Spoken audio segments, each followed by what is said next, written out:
Facebook.com/GoBlue or call 800-4-ABSOPure to learn more. The holiday shopping season is here, and we've got you covered with lots of gift ideas at your Auto Value Auto Parts store. Everything from rechargeable flashlights and wash and wax kits to screwdriver sets, ice scrapers, work lights, jump starters, and more. All in stock and specially priced for the holidays. Someone on your list that's just too hard to gift? Well, an Auto Value gift card could make the most perfect gift at your local Auto Value Auto Parts store. And thank you for shopping locally. Are you ready? Ready to find the right care that works for you?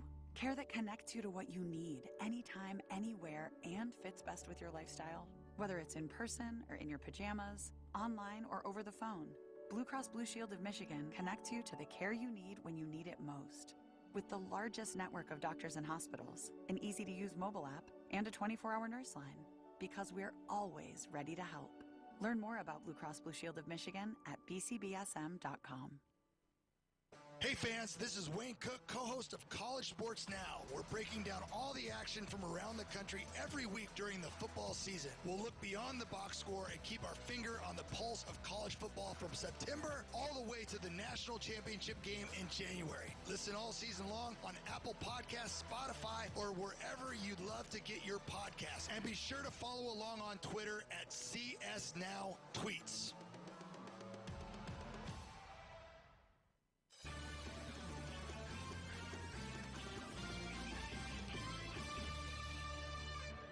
Brian and Jack are previewing today's Michigan game right here on the Blue Cross Blue Shield of Michigan Tailgate Show. They're really good. I mean, they put together some really good halves of games, three-quarters of games. Has good schemes, has talented players. Getting everybody to play at or near their best for the full four quarters is the challenge we all face. And Nebraska faces that challenge too. And if they can play good and play good for 60 minutes, they'll be really tough to beat. And last season, Nebraska was really tough to beat. As we welcome you back here into the Blue Cross Blue Shield of Michigan Tailgate Show, Brian Bush, Jack Miller with you. It was a back-and-forth game in the second half in a really hostile environment in Lincoln. Michigan had just tied the game on a field goal. The Huskers had plenty of time and the football when a wild turn of events happened, as we remember on today's Call of the Game, brought to you by Pretzel Bell. They send Jansen in motion. Martinez is going to run it right up the middle, and he's going to work his way for the first down. Wait a minute, the ball's loose! Michigan's got the football! They're at the 20-yard line! The Wolverines stole the ball! Brad Hawkins got the steal of the ball from Martinez, and they've got the ball inside the Nebraska 20 with 1:45 left to play. Truly one of the key moments and one of the key games of last season. Wolverines overcoming that atmosphere thanks in large part to the fumble. Throwback call brought to you by Pretzel Bell. Whatever the occasion, Pretzel Bell is Ann Arbor's hometown favorite. Pretzel Bell on Main Street in Ann Arbor. But that was the story for Nebraska last year. Yeah, it was just close, but couldn't find a way, right? Luckily for Michigan, it worked out to our advantage, and for Scott Frost, not so much. That lingered into this season, and eventually led to his firing. Yeah, they were 3-9 last year and did not suffer a double-digit loss. That's unfathomable. So Scott Frost's contract was adjusted. The buyout was reduced last offseason.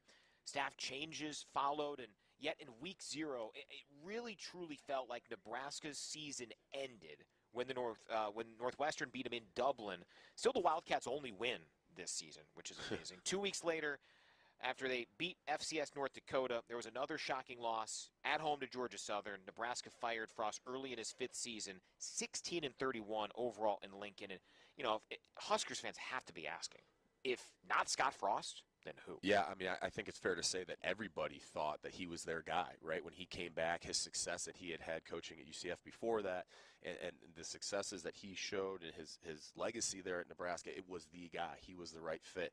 It doesn't work, and it's a head-scratcher. Who is that guy? I mean, I think, times are different. This isn't the 80s. Football has evolved. Recruiting has evolved. I think, Nebraska, a very proud program with a rich tradition, wants to a lot of times look back to what made them successful then. That might not be the answer to get them where they want to go moving forward. It's going to be a difficult decision, I think, for them this offseason about who they are as an identity, as an athletic department, as a football team, and where to go from here.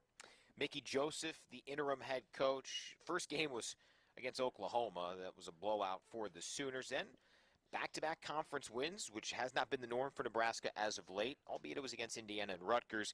Since then, though, a 3-game skid, Purdue, Illinois, and Minnesota, the last 2 at home. We've talked plenty about the struggles of the West, but Nebraska needs to be a contender out there for this league to fulfill its full potential. Yeah, exactly. It's better for the Big Ten. I think it's better for college football when Nebraska is a proud program and is really humming along. I mean, I think that it could be, we'll see how this works out, what happens down in Columbus this year, but does a one-loss Big Ten school get into the playoff? The fact that the Big Ten's down a little bit this year, that might weigh into that decision, right? So nobody benefits by the fact that this team has struggled over the last few seasons and they haven't been able to find their way.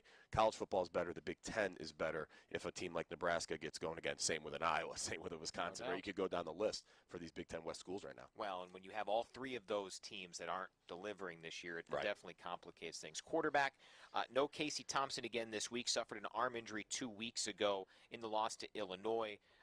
Chuba Purdy was 6 of 16, 41 yards, and an interception as the starter. Logan Smothers came in 5 of 10, 80 yards. Be interesting to see how they go about things. And then defensively, they've given up 29 points per game, second worst in the league, ahead of only Indiana, and they'll be without their starting safety, one of their starting safeties, Miles Farmer, arrested last weekend, charged with a DUI. He's at least suspended for this game. Just your overall impressions of this team since Joseph took over. I mean, listen, it was a lost season, I think week 0, but certainly when they let Frost go. Yeah, I mean, they're trying to piecemeal it together, right? I think from Michigan's standpoint, look, there's blood in the water with this program right now. This is an opportunity, to come out, to dominate a lesser opponent, to get some of those style points, to make everybody say, all right, we're on track here to go down to Columbus and have that be the game we all think it could be and go in Michigan's favor. Like I said, there's blood in the water. This is a team that's struggling. It's a wounded animal, so to speak, right? And a good championship-style team takes advantage of that and doesn't show any mercy. You come out and you dominate all 3 phases of this game today and make it known that we're well on our way to something special. And Nebraska's one more stop in that journey. Wolverines coming up against the Huskers here at the Big House. 2 big-time college football brands. Wolverines trying to get to 10-0. Nebraska, they're 3-6, another loss, and they are not eligible for a bowl game. Plenty more to do on the Blue Cross Blue Shield of Michigan tailgate show. The noon game is humming along as we're a little bit past the 1 o'clock hour. Rob Joyce will take you through some of those scores. Jack and I will react. But first, a traffic and weather update. It's time for traffic and weather on the 8s.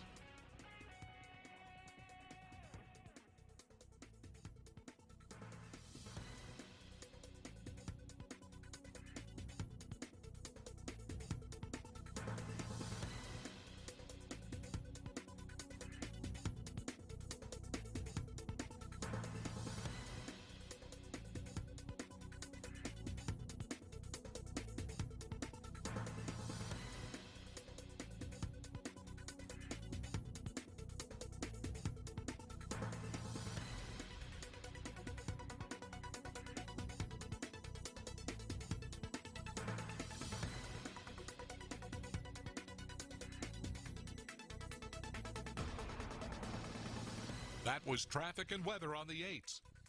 Wolverines and Huskers coming up. Already a few Big Ten games are into the second quarter. We'll update you on what's been, as expected, an offensive explosion for Ohio State early on at home against Indiana as the Blue Cross Blue Shield of Michigan tailgate show rolls along next. You're listening to Wolverines football from Learfield. Michigan football season is here, and the MDN, the official retailer of Michigan Athletics, is ready to help you suit up in officially licensed gear from brands like Nike, Jordan, and Lululemon. We have everything you need to rep the maize and blue. Shop the largest selection of Michigan gear online at mdn.com or visit the MDN location nearest you today. The MDN on State Street, on Main Street, or at Briarwood Mall in Ann Arbor. The MDN at 12 Oaks Mall in Novi, or the MDN in Detroit on Columbia Street. Get your game on with gear at the MDN. Go Blue! College football season is here at Hollywood Casino Toledo. So get ready for big hits and even bigger games. That's right. It's time to turn pick sixes into lucky sevens and 3 and outs into 3 of a kind. No matter your team, we've got what you need to stay in the game. Like cold beers, delicious food, over 40 TVs, live weekend entertainment, and an all-star team ready to serve you. Play all season long at Hollywood Casino Toledo. Must be 21. Gambling problem? Call 1-800-589-9966. Basketball season is underway, but it's not too late to experience the excitement of Michigan men's hoops. Fresh off a 5th consecutive trip to the Sweet 16, the Wolverines are in the midst of another challenging schedule packed with marquee opponents. Don't miss your chance to experience the action at Chrysler Center. Tickets are available now, but they are going fast. So head to mgoblue.com/tickets to learn more or to secure yours. That's mgoblue.com/tickets to get your seats for Michigan men's basketball. Before you get in, get going. Get gone. You need to get a tire that gets you. We suggest a Cooper tire. After all, Cooper engineers its tires not just for performance, but real-life performance. Cooper tires. Go with the Coopers. Buy 4 qualifying Cooper tires and get a $50 gift card to the M-Den, the official retailer of Michigan Athletics. During the Buy 4 and Score event this fall, visit Schneider Tire in Marne and other participating Cooper Tire retailers for more information.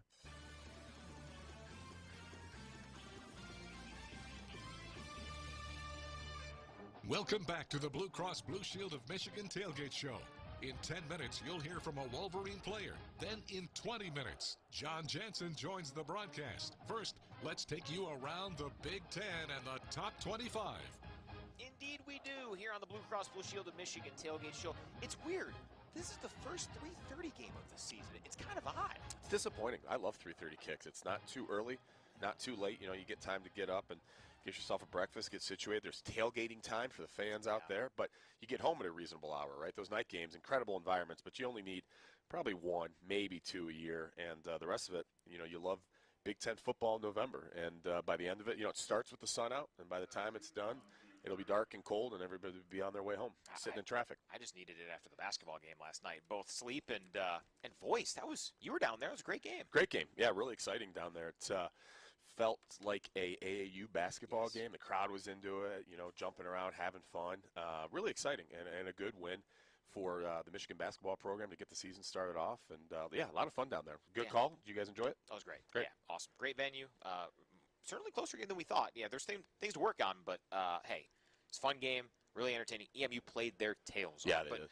We're talking football, and for that we bring in Rob Joyce. And, well, we've been tracking and watching the game in Columbus, Indiana. It's crazy. We're talking about this off air, Rob. Indiana at Ohio State was the most important game in the Big Ten 2 years ago. And boy, how things change. Yeah, as you would expect, Buckeyes have won 26 in a row in the series, and it's going to be 27. 28-7 is the score in Columbus. Early second quarter in favor of Ohio State. Buckeyes, through the game's first, 22 minutes, have racked up 300 yards of offense and have the ball looking for more. So they're well on their way. The other game in the East going on right now, Rutgers just tied Michigan State at 7. They're about 6 minutes to halftime in East Lansing. And then got to talk about the West Division again, guys, because Illinois and Purdue are tied at 7. And here's the situation.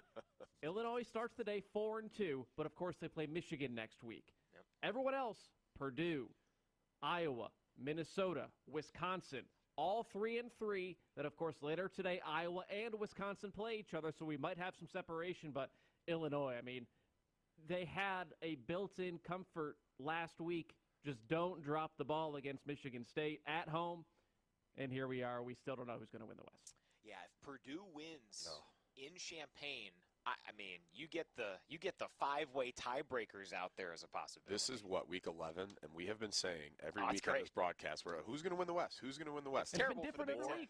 More confused every week that's gone by about who's actually going to win the West and end up in Indianapolis. It's incredible. I mean, at least since the play has been so lackluster and down this year, at least it's entertaining that they all keep beating one another. So you don't know until the end of the year who's actually going to represent the Big Ten West. It is terrible for the Big Ten. Right. It is a perfect reason why they better ditch divisions as soon as possible, and I think they will once USC and UCLA get added.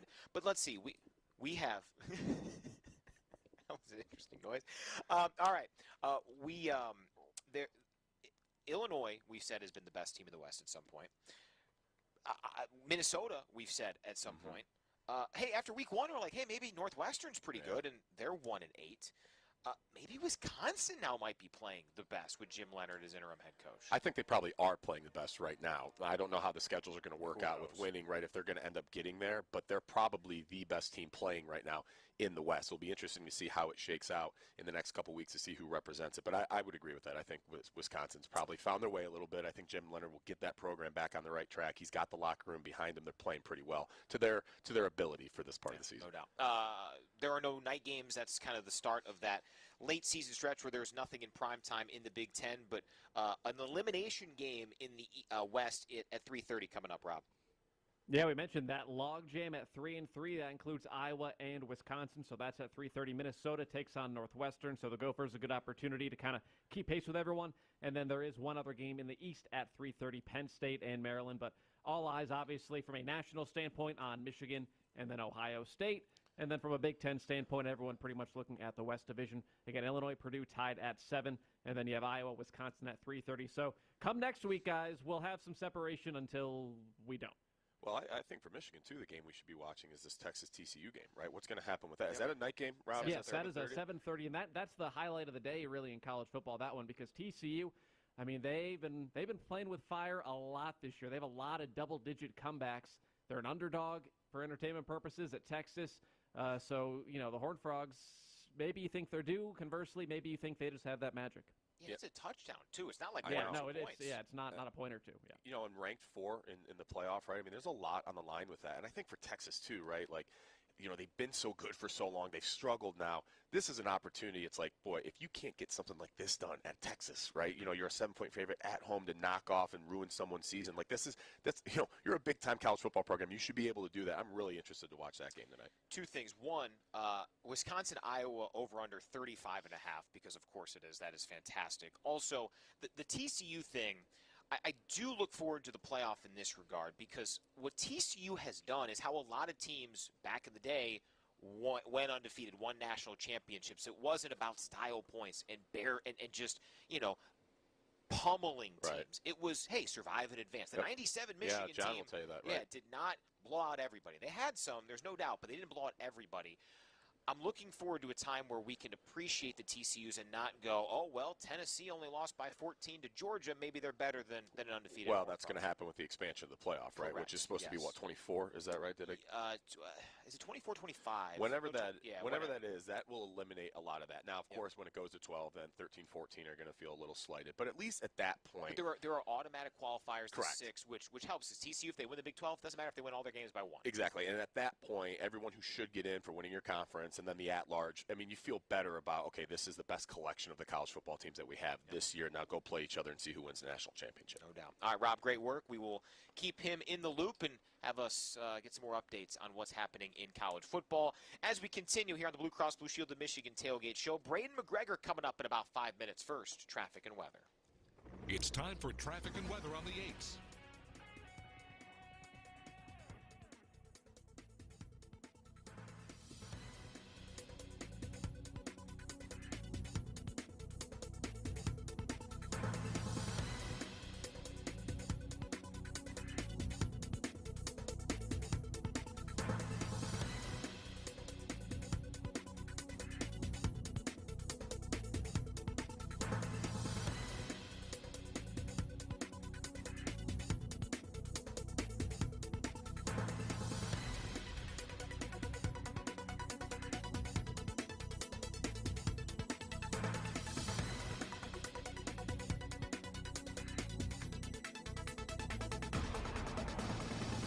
That was traffic and weather on the 8s. A little bit more than 2 hours from kickoff at Michigan Stadium, Wolverines and Cornhuskers. Coming up, Braden McGregor, our player guest on the Blue Cross Blue Shield of Michigan Tailgate Show. Coming up next as you listen to Wolverines football from Learfield. Knockoffs and imitators share one thing. They pale in comparison next to an original. Like the stylish and versatile Lexus RX. It's still the best for one reason. Nothing beats the original. Experience amazing at your local Lexus dealer. Lexus is a proud partner of University of Michigan Athletics.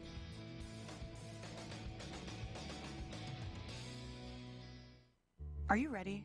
Ready to find the right care that works for you? Care that connects you to what you need, anytime, anywhere, and fits best with your lifestyle?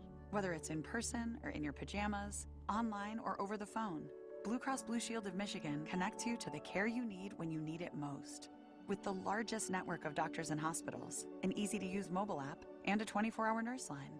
Because we're always ready to help. Learn more about Blue Cross Blue Shield of Michigan at bcbsm.com.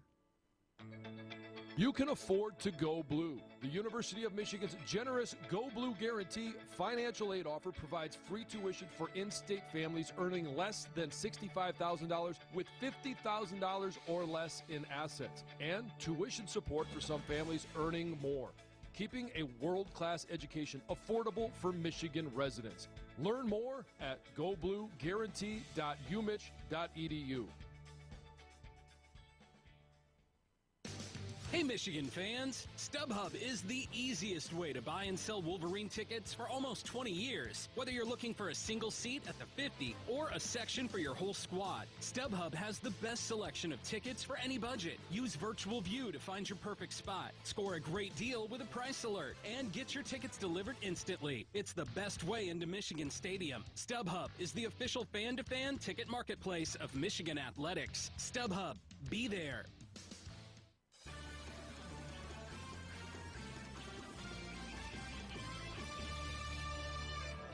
We're heading into the Michigan locker room momentarily. But first, a word from the presenting sponsor of the Tailgate Show, Blue Cross Blue Shield of Michigan.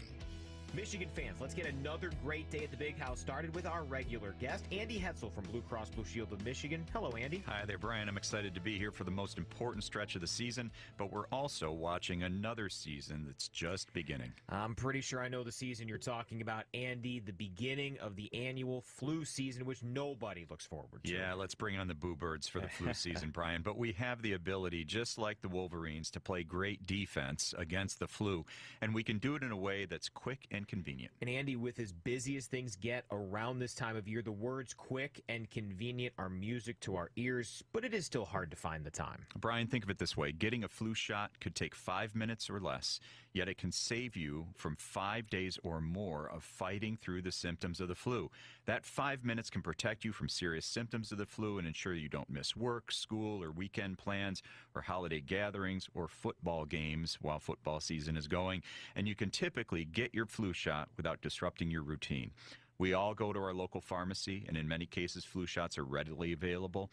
You can get it at your next scheduled doctor's appointment or at community events around the state. All right, Andy, you've convinced me. That sounds pretty easy to do. And as I've heard you say before, getting a flu shot is a preventative care service that's covered with no out-of-pocket cost for Blue Cross and Blue Care Network members. That's right, Brian. No cost, but just remember that when you go, show that Blue Cross ID card anyway. And it's better to get your flu shot now. Don't put it off, because according to the CDC, it can take up to 2 weeks for the vaccine to provide you with full protection against the flu. Right, Andy? That is right. For our members who want to get their flu shots, the next time they pick up that prescription at the pharmacy, visit bcbsm.com/preventflu to find out if your local pharmacy is providing those flu shots before you go there. Andy, I know you always help your senior members to stay healthy. Where can they go to find out about flu shots? I'm glad you mentioned our seniors. The flu shot is very important to them, and our senior members can go online to bcbsm.com/Medicare flu shot to find out more. All right. Thanks, Andy. Thank you, Brian. Go Blue. Now, it's time for this week's player profile. Once again, here's Brian Bush. And we continue here on the Blue Cross Blue Shield of Michigan Tailgate Show with Michigan defensive lineman Braden McGregor. And before we get into this season, take me back when you told Coach Harbaugh and the staff that you were coming. That video certainly made its rounds around the Michigan fan base. What do you remember about that? How long did you have that cooked up as how you were going to tell those guys? Right. So when I realized like I'm committing to Michigan, I really wanted to make sure that I tell them in person.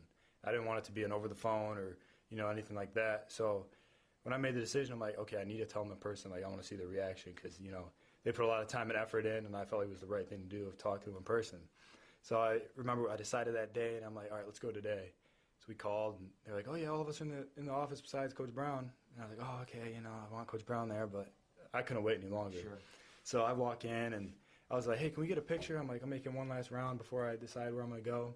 They're like, yeah. So we're taking a picture, and Coach Moore was like, hey, get in the middle. I'm like, wait, I got to tell you guys something. So I told them, like, I'm staying home. And I just remember, like, I don't really remember seeing anything. I just remember getting picked up.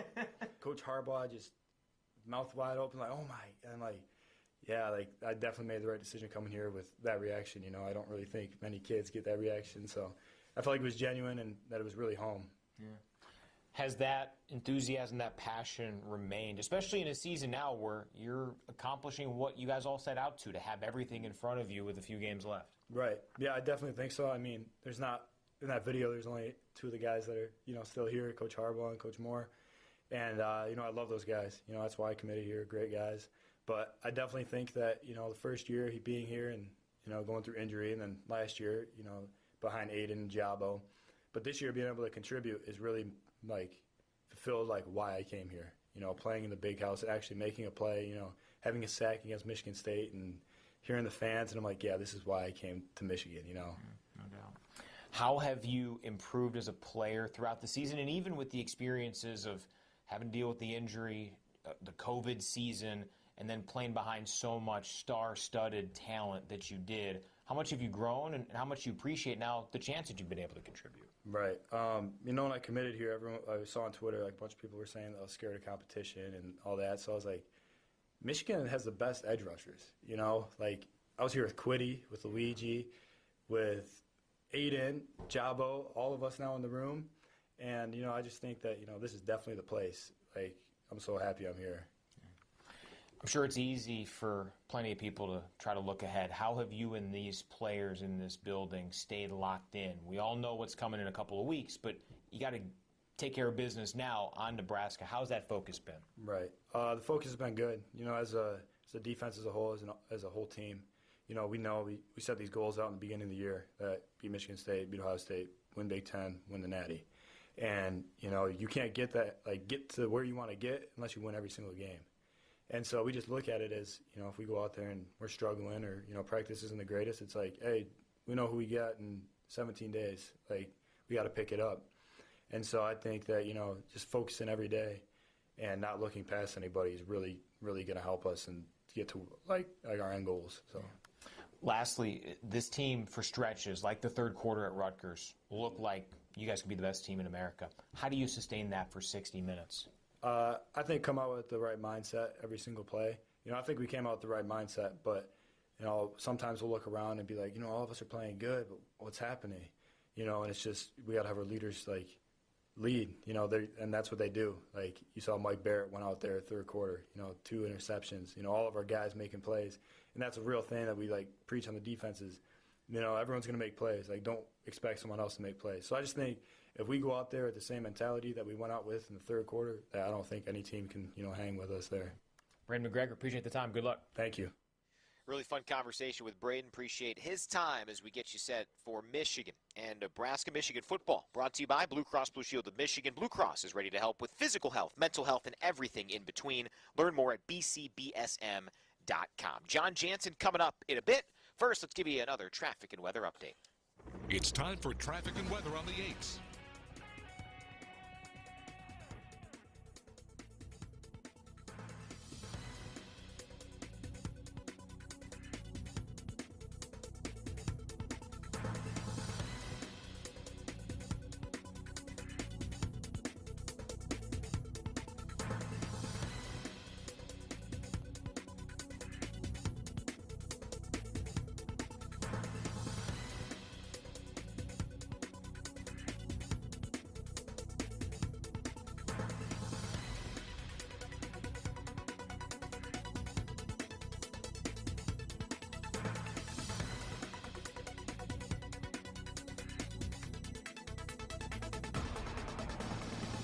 That was traffic and weather on the 8s.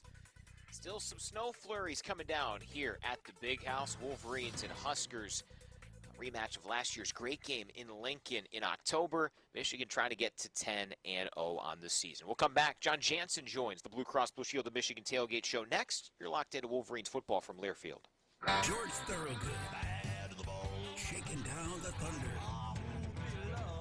Wednesday, December 28th at Soaring Eagle Casino and Resort. Plug in and rock hard.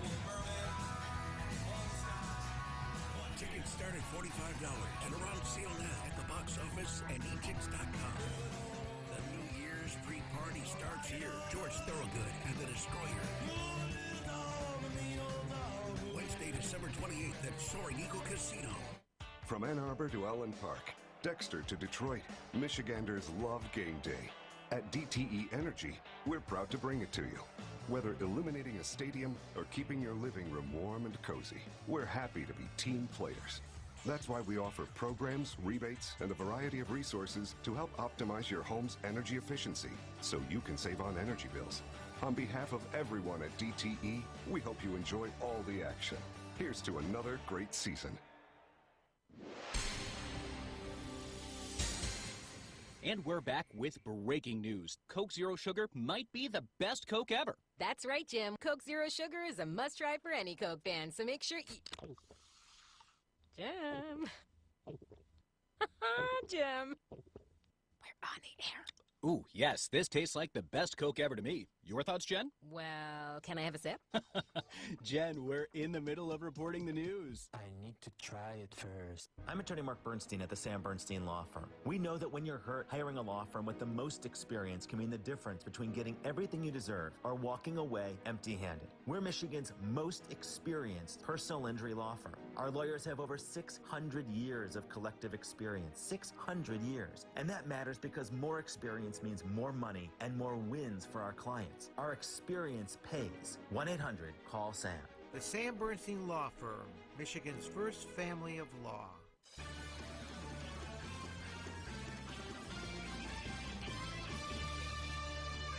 It's time to hear from the two-time captain, the national champion, the Michigan Sports Hall of Famer. Something tells me that John's going to be mentioning Scott Frost in that next segment. Is that a fair assessment?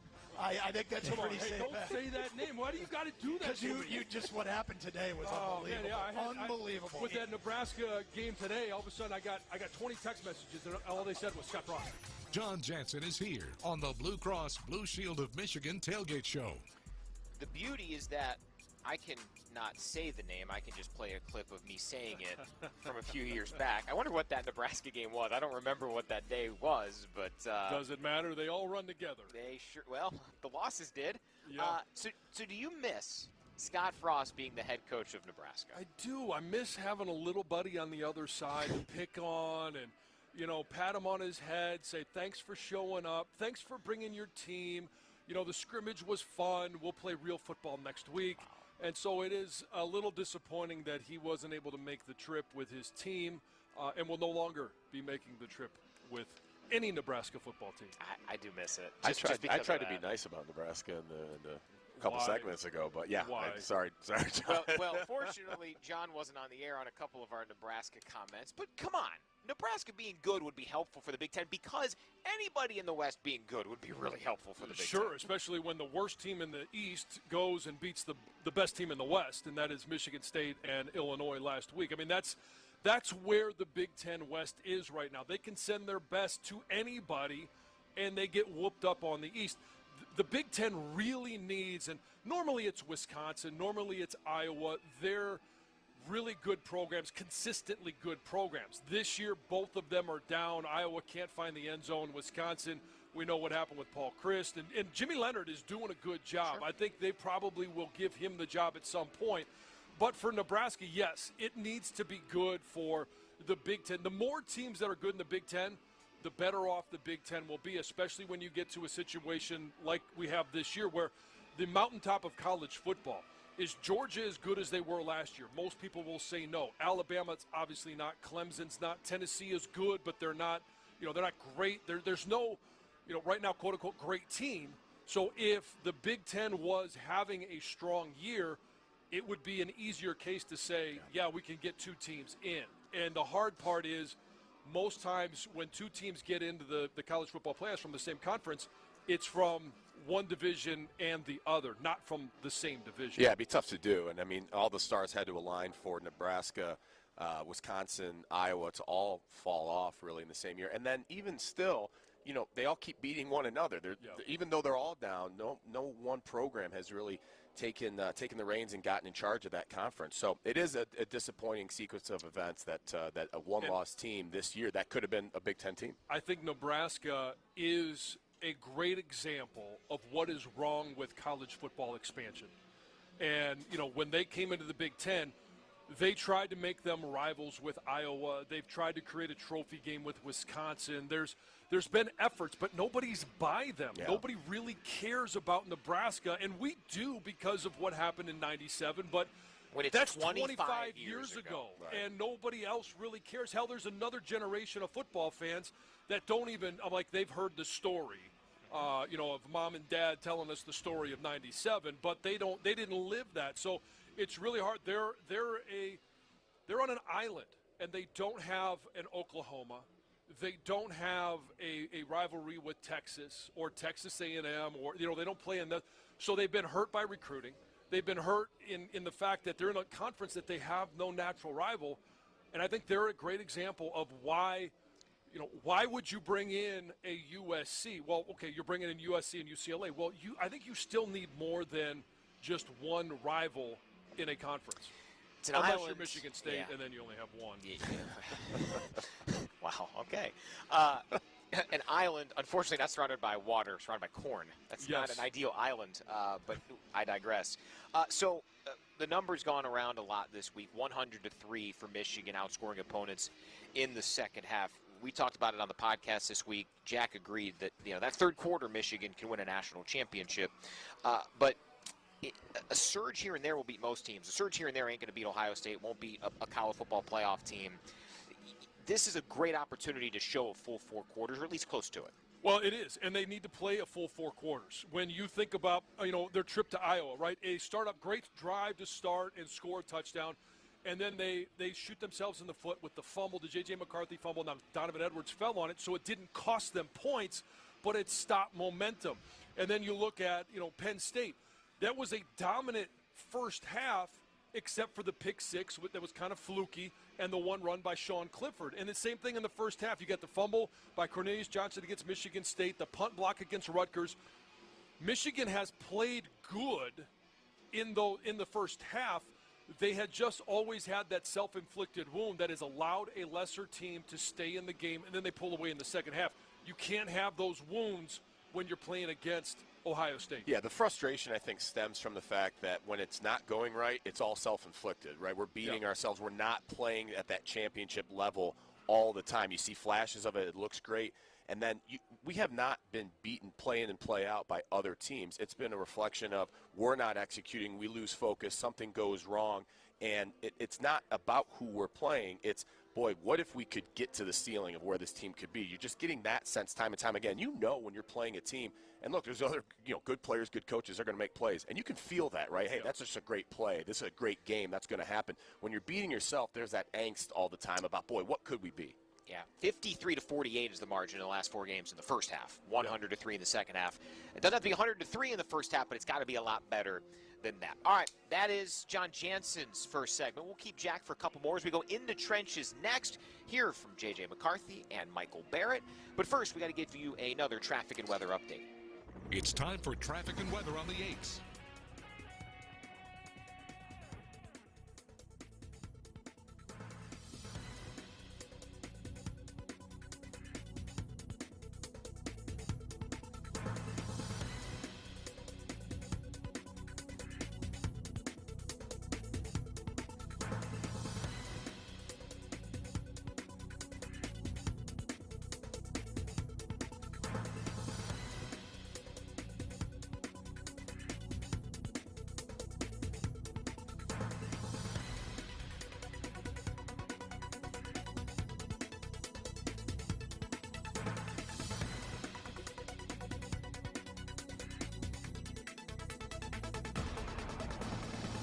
That was traffic and weather on the 8s.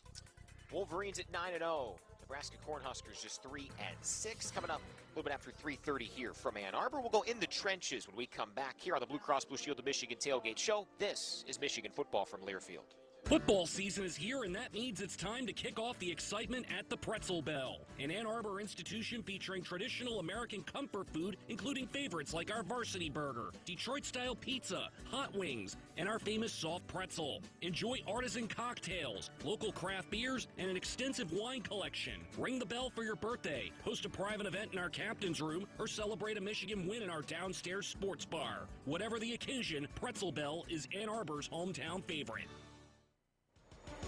College fans now have access to hundreds of weekly podcasts that zero in on the college sports world.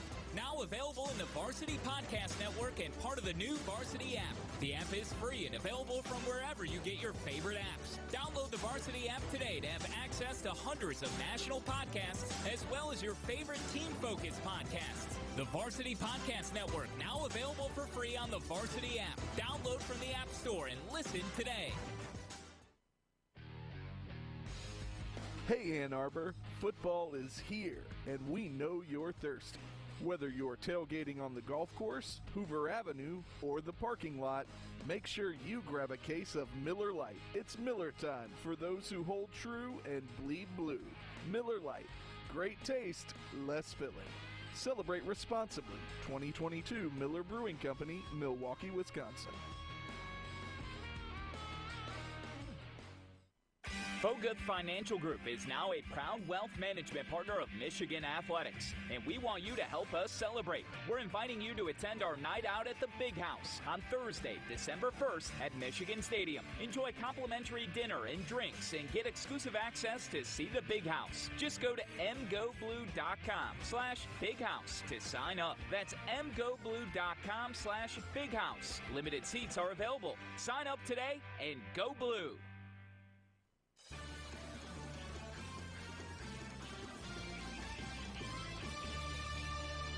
This is the Blue Cross Blue Shield of Michigan Tailgate Show. In 20 minutes, we'll update the out-of-town scoreboard. The voice of Michigan football, Doug Karsch, will join the broadcast in 30 minutes. But right now, let's go in the trenches. Indeed, you can get in the trenches, presented by Meyer on MGO Blue Podcasts, wherever you get your podcasts, Apple Podcasts. You can get it at mgoblue.com. Whole lot of other places, and tons of stuff on there. Great edition of Conquering Heroes this week, talking about some big NIL changes with the NCAA and how it affects Michigan. The postgame edition to Defend the Block after Wolverines men's basketball win over Eastern Michigan. And during the football season, 3 times a week in the trenches. And we are 13 days away from John Jansen's locker room speech for Ohio State. That voice, it seems to be in midseason form there, Jonathan. I tell you what, boy, you went full name on there. I thought I was talking, my mom was talking to me there. And basically when he says the full name there, it's a reminder not to use any 4-letter words when I get to that. And I do need a 13-day reminder. Fortunately, we will never, ever, ever stream his locker room speech live. Literally never. I don't care if a sponsor offers us $1 million. Well, maybe that much. We'll see. I'll take that one. Yeah, we're going rogue on that one. All righty. So this week on the Inside Michigan Football radio show, John had quarterback J.J. McCarthy. We've been talking about it. 53-48 Michigan in the first half over the last 4 games. 100-3 in the second half, points-wise. And John asked J.J. McCarthy about the adjustments Michigan has made at the half. I mean, I feel like throughout the year, the first half for us has been just kind of feeling out our opponent. And really, because we watch the tape, and we expect a certain look, we expect a certain coverage, and a lot of the times they don't give it to us because we're one of those teams where we got a target on our back and everyone's Super Bowl and everyone's going to change up and give us all they have. And that first half just kind of allows us to be aware of, okay, how are they trying to attack us? And then when we go into the locker room at halftime, we really dissect it. We're aware of it now, and then we just implement the plays that are going to work against what they're doing to us in that first half, and it just comes together beautifully in the second half, as you guys have seen this whole year. And it really is true. We've heard it from coaches leading up into the weeks that teams are, as expected, throwing a lot of stuff at Michigan that there is no tape for. Well, yes, but, I mean, come on. This has been going on for years, for generations. This is what you should expect, especially when you're playing against a Rutgers team, a Michigan State team, or to save their season, to have something to look back on in 22 and say, we accomplished something. It doesn't even have to be a win. I guarantee you that Rutgers team is going to be talking about, hey, remember back in 22 when we were up at halftime against Michigan? That is something that they're going to talk about. So Michigan needs to be aware of that all the time. And I appreciate the fact that, yes, there are going to be new wrinkles and new things that are thrown at them. you've got to be able to diagnose those a little bit easier and a little bit quicker so that you can make those on-field, in-game adjustments, not wait till halftime. So, John, I'm with you. I appreciate JJ's candor about that, too, right? That you're going to get different looks. But to your point, that's been a thing for Michigan forever, right? Yep. So you know that. So then my head goes to, well, then what is the maybe sluggish start or lack of execution in the first half? Or better yet, what is the pulling away in the second half? What do you credit that to? And to me, is it I see a lot of poise with the Michigan team, right? They don't get flustered very easily. They just stay the course. They keep pounding you away. They're in great shape. They're conditioned well. They're healthy. And they just wear on teams by the end of it. I wonder if it's more of that versus a lack of execution in the first half. That's what I'm still trying to figure out a little bit. Well, it's just a very business trip sort of atmosphere and environment where you're just plodding along, and it's the first drive. It's scripted, right? They 7 out of 9 drives, they've gone down and scored. Most of those have been touchdowns. All right, now what do you do after that? The other team is going to make adjustments. You went down out there and executed. Now it's being able to hit Andrew Anthony. If that pass is completed, now all of a sudden it's a completely different first half. There's some other times this season where it's in Iowa. You miss Roman Wilson in the end zone. If that's completed, again, we're talking about a completely different story about what's going on in the first half. So it's really not necessarily what the other teams are doing. And I've said this many times. One, it's the self-inflicted wounds, but it's also being able to capitalize on those moments to pull away in the first half. The other thing we talked about this week, Wednesday's episode in the Trenches, a great conversation with Mike Barrett. And I love hearing guys talk about big plays, and he had 2 of them. Here was him breaking it down. I definitely thought I was going to score. Once I went down, I'm like, that should have been 6. And I ran out to the sideline, and I'm like, I got to score. I should have scored there. They're like, you can't score? Like, you can't get it in the end zone? And I'm like, yeah, I'm going to get another one. I told them that as soon as I went to the side, I'm going to get another one. And yeah, it felt great. So the next time the defense takes the field, the exact next rep, ball's up in the air, it gets batted up, it's in your hands. What are you thinking at that point? I mean, well, once it was tipped and I saw it in the air, I'm like, my eyes got wide, and I'm just like, thank you, God. Like, and once I got it in my hand, before I was like, just you telling yourself don't drop it, just catch it. That's all running through my hand, man. Just catch it. And once I got it in my hands, I'm like, there's no way I'm not scoring this one. I have to punch it in, and I gave him a little spin move and got there. Can you imagine the giant beach ball that had to look like? Oh, yeah. And he's thinking, too, like, okay, is there anyone around me that's going to hit me? I've got to catch this. And then as soon as he did, clear path to the end zone, so close to being 2 pick sixes. Yeah. And in to the same have quarter. I know, but to have that mentality, like, hey, as soon as I catch it, I'm going to score. Yep. And quite honestly, he could have. Yeah. And that's going to eat at him for a little while. That's going to drive him, which drove him to get in the end zone the next time. Yeah. That's the beauty of competition. You love that killer instinct from him, and there's been a number of plays throughout the season like that's been so close. It's good to see them capitalize on something like that down the stretch. And here's the thing I love about Mike Barrett is so many different positions on that defense. From Don Brown's defense of linebacker, Viper, playing defensive back, linebacker at the same time, coming off the edge. Like, there is nothing on in terms of off the line of scrimmage that he hasn't done. Yep. No, he's fun to watch. This defense has been fun to watch. And this team has been locked in on the task at hand, but we can start to look ahead a little bit. Ohio State, Indiana's at halftime. We'll break that down and the Buckeyes as we continue along. First, traffic and weather. It's time for traffic and weather on the 8s.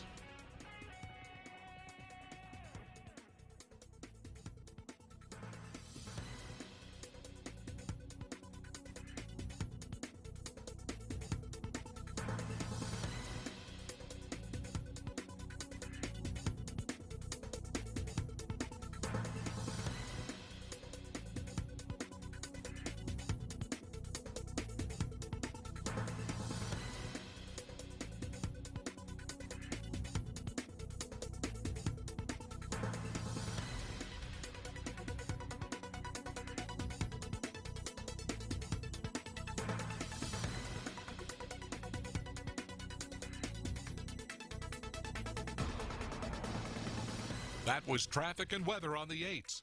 Michigan, Nebraska, warm-ups beginning in earnest here on the field at the Big House. Still a little bit in the way of snow flurries. We'll come back and start talking about the Buckeyes. 2 weeks away from the game, and Ohio State's in action against Indiana. That's coming up here on the Blue Cross Blue Shield of Michigan Tailgate Show. This is Wolverines football from Learfield. This season, Sharifa Halal Beef Jerky is making its debut at Michigan Stadium. Exciting news for fans looking for a delicious protein snack. It is a native to Michigan brand for over 45 years now. With a reputation for quality products, Sharifa Halal Beef Jerky will be available as a halal concession option at the Big House, Chrysler Center, and Yost Ice Arena. For more information, check us out on Instagram and Facebook and at saadmeats.com. That's SAADmeats.com. Are you ready? Ready to find the right care that works for you? Care that connects you to what you need, anytime, anywhere, and fits best with your lifestyle? Whether it's in person or in your pajamas, online or over the phone, Blue Cross Blue Shield of Michigan connects you to the care you need when you need it most. With the largest network of doctors and hospitals, an easy-to-use mobile app, and a 24-hour nurse line. Because we're always ready to help. Learn more about Blue Cross Blue Shield of Michigan at bcbsm.com. John Jansen here, inviting you to check out the podcast home of Michigan Athletics, MGO Blue Podcasts with John Jansen. MGO Blue Podcast is the home of 3 different episodes. In the Trenches focuses on all things Michigan football. Defend the Block highlights both basketball programs here in Ann Arbor, and Conquering Heroes features interviews with players and coaches from all over Wolverines programs. Search MGO Blue Podcast with John Jansen wherever you get your podcasts. MGO Blue Podcast, subscribe today, and go Blue. Dirty oil can easily wreak havoc on your vehicle's engine, so be sure to change the oil at recommended intervals. And for a motor oil that outperforms conventional and synthetic blends, try Mobil 1, the full synthetic motor oil that keeps your engine running like new. Ask for Mobil 1 at your local Auto Value Auto Parts store. And don't forget to pick up a Wix XP oil filter to complete the job. Because when it comes to oil changes, we've got you covered at Auto Value, where service is the difference. We get it.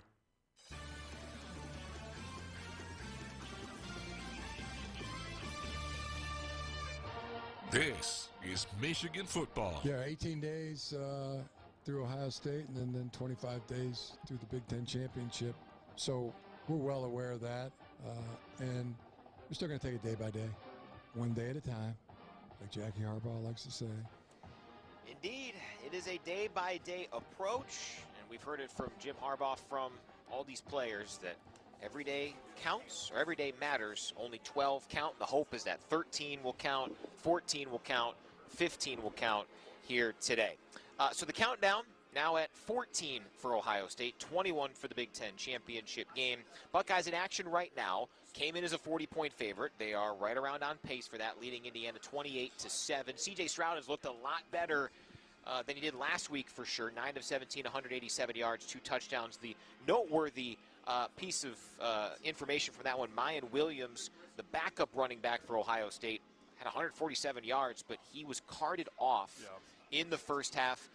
John, we'll start with you. Just your impressions, what you've seen kind of following this game. Well, it's the question about Ohio State is how tough are they? And without Mayan Williams, and they've been very reluctant to go to the run game. I know they went to it heavy in the first half because it was there, and especially coming out of last week's game against Northwestern, but you have any type of weather, I start to question how much does their game, what they do, translate. And it really doesn't have anything to do with toughness. It has to do with the fact that we know that they probably have the best wide receiving room still in the country. Yeah. Can C.J. Stroud get those players the ball if there's a little precipitation, if it's rain, if it's snow, if there's wind? Last week, he threw the ball 26 times, completed 10 of them, and yet they kept trying to go back to that same well. I didn't understand it. And now all of a sudden, this week, they start off running the ball. Travion Henderson didn't play today. He's still dealing with an injury. So how much are they going to be beat up at that point? How much are they going to be forced to stay with that game plan of chuck it deep and see what happens? Well, 2 things. I think it's fair to say with the weather last week at Northwestern, of course that's going to affect the passing game, right? I mean, with that type of element. But it's not it's not supposed to affect how you're playing in the trenches, right? And Northwestern played more physical than they did. They owned the line of scrimmage for the vast majority of that game and played tougher than Ohio State did. So those are two separate issues. Now, they could come together in one where you have, a bad weather day, and then you got both of those going against you. I mean, look, I don't think it's any rocket science. I think it's going to come down to, when we go down to Columbus, can we play our style of ball better than they can play theirs, right? I mean, that's ultimately what it's going to come down to. That the scary thing is their ability to attack so quick and be so explosive. You can dominate the whole game in 3 plays, and all of a sudden you look up and go, boy, what happened? So let me ask you this question. Is Ohio State as good as they were last year? Do you think that, because you look at the wide receivers, right? Olave and Wilson, they're playing on Sundays. I think so, because their defense is better. Defense is marginally better. I don't know that it's that much better. And they're certainly not tougher. No, they're not. That has not changed at all. That hasn't changed at all. So to your point, right? You can win the trenches and on both sides of the ball, and that matters in this game. Now all of a sudden, okay, if you're looking at Ohio State and you say, okay, well, maybe they're as good, maybe they're not quite what they were last year, because Jackson Smith-Njigba, we haven't seen him much yet this year. He's been banged up. Yep. Travion Henderson's out. You mentioned Mayan Williams is out. Offensive line-wise, I don't think they're as good as they were last year, and I didn't have a lot of respect for them last year. Now I'll ask you this question. Do you believe that Michigan right now is better than they were last year? I do. But we got to go to Columbus, right? And that's a fact. Yeah, I know. It's so exciting. I can't wait. It's so exciting because I know these players are so excited to go down to Columbus and get that monkey off their back. They answered the question last week, whatever it was. And now I all talked of a sudden, myself up earlier too. You get a chance to go down to Columbus and kick them right in the teeth. Yeah. I can't wait. Yeah, So glad you said teeth and not something else. Yes. That's the 13 days. I'm working on it now. You're working on it. That's good. That's good progress. All right. We've heard all week long, all season long, locked in on the task at hand. How much did you think about Ohio State right now, a couple weeks out? Ohio State, if you, and I'm sure we'll talk to the players throughout the course of this week, because it's only going to be 1 week away after this game. Yep. Are you thinking about next week? And they're going to tell you all of the Ronnie Bell quotes. Be where your feet are. And no, it's a 1 week season. It's a one game. We want to be 1-0. They're supposed to say all that stuff, right? Answers. That's the right answer. But the truth is, I woke up this morning and I was thinking about the scarlet and gray, not the red and white that's on the other sideline. All right, if you're preparing to beat Ohio State, you will crush Nebraska. If you're preparing to beat Ohio State, you will crush Illinois. And the truth is, you're thinking about it year-round. It doesn't matter what point in the year it is. When you're working out in January, you're thinking of what it's going to take to beat Ohio State. When you're running in June trying to get in shape for camp, you're thinking about what it's going to take to beat Ohio State. So it's always on your mind. It should be. And, John, that's a great point. If you're thinking that way, preparing that way, you'll take care of everybody else. So be sure to tune in to Inside Michigan Football on Monday night for all of those truthful quotes from Ronnie Bell and others.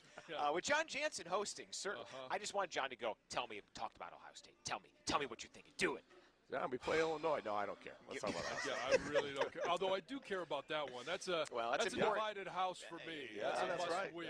Yeah, and it might be a must-win for Illinois. Who knows with that matchup? And we'll talk about Illinois and Purdue coming up in our next segment. First, though, time for the Tailgate Tip brought to you by Meijer. Always label your coolers with what's inside. That makes the chili search much easier to navigate and your drinks quicker to find. Today's Tailgate Tip brought to you by Meijer, presenting sponsor of the 2022 Michigan football season and proud supporter of hundreds of local sports teams across the Midwest. Indeed, we'll give you an out-of-town scoreboard check as we continue along on the Blue Cross Blue Shield of Michigan Tailgate Show in a bit. First, traffic and weather. It's time for traffic and weather on the 8s.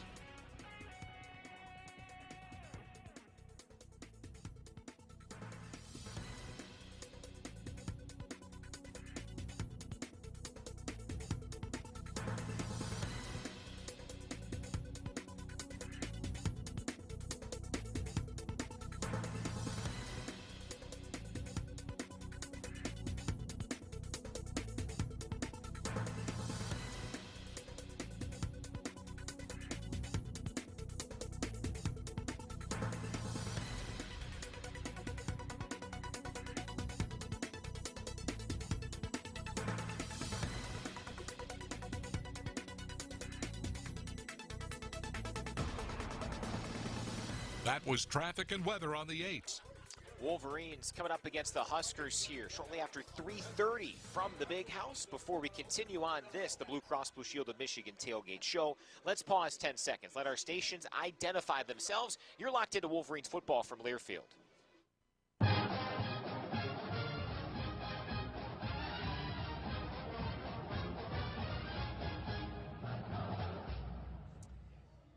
we come back, we'll update you on the out-of-town scoreboard. They just started the third quarter in Columbus. A couple of other close games ongoing in the Big Ten, and some intriguing ones later on here on Week 11. Just 3 regular season weeks remain. We'll pause for a break, come back with more for the Big House. This is Michigan football from Learfield.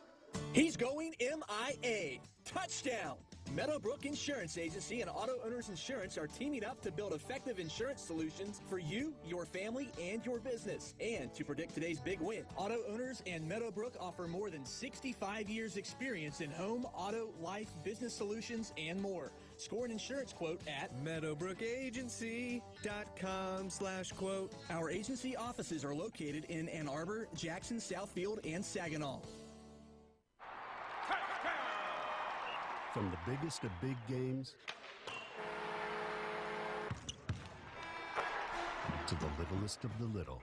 There you go! Run, James! No, first base! Go, run! Whenever you shop Meijer, you help support hundreds of local sports teams across the Midwest. From some of the biggest stadiums in the state to the familiar fields down the street. You're helping make a difference to the people and places you call home. Learn more at Meijer.com/community. U of M football at the Big House is brought to you in part by AbsoPure, the official bottled water of the Michigan Wolverines. Stay refreshed and hydrated all season long, in the stands or on the go, with AbsoPure natural spring water. Find AbsoPure in retailers across Michigan, including Meijer, or have water delivered direct to your home or office with AbsoPure's convenient delivery services. Hydrate like a Wolverine with AbsoPure, the official bottled water of Michigan Athletics. Visit absopure.com/go blue or call 800-4ABSOPURE to learn more.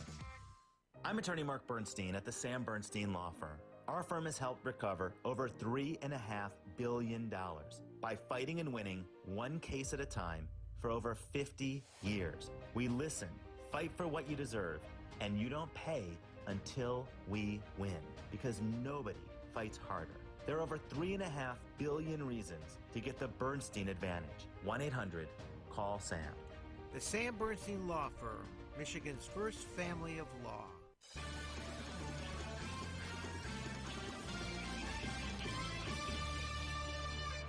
Welcome back to the Blue Cross Blue Shield of Michigan Tailgate Show. And O'Connell back as the boos rain down here in Champaign. Aiden looking, throws again to the end zone, and that pass is caught for a touchdown. Charlie Jones got behind Quan Martin, and the Boilermakers score late here in the first half. That is Tim Newton from the Purdue Sports Network from Learfield. As we bring you back to the Blue Cross Blue Shield of Michigan Tailgate Show, we're getting set for Michigan and Nebraska. There are a lot of games to talk about, including a wild and wacky West Division race. Purdue and Illinois deadlocked at 14 at the half. 2 other games, including the one we were just talking about that's into the third quarter, Rob Joyce, Ohio State hosting Indiana. Yep, 28-7 Buckeyes, 2 minutes into the third. Buckeyes rolling offensively in that first half, but you mentioned it last segment, Mayan Williams, 15 carries, 147 yards and a touchdown, did get carted off with a leg injury, so you would imagine his day is done, and not necessarily today, but now you think going forward with no Travion Henderson. On the receiving corps, Jackson Smith and Jigba, not a go for today. He hasn't played a whole lot this year, so injuries, you look forward to that, or you look ahead to that for Ohio State.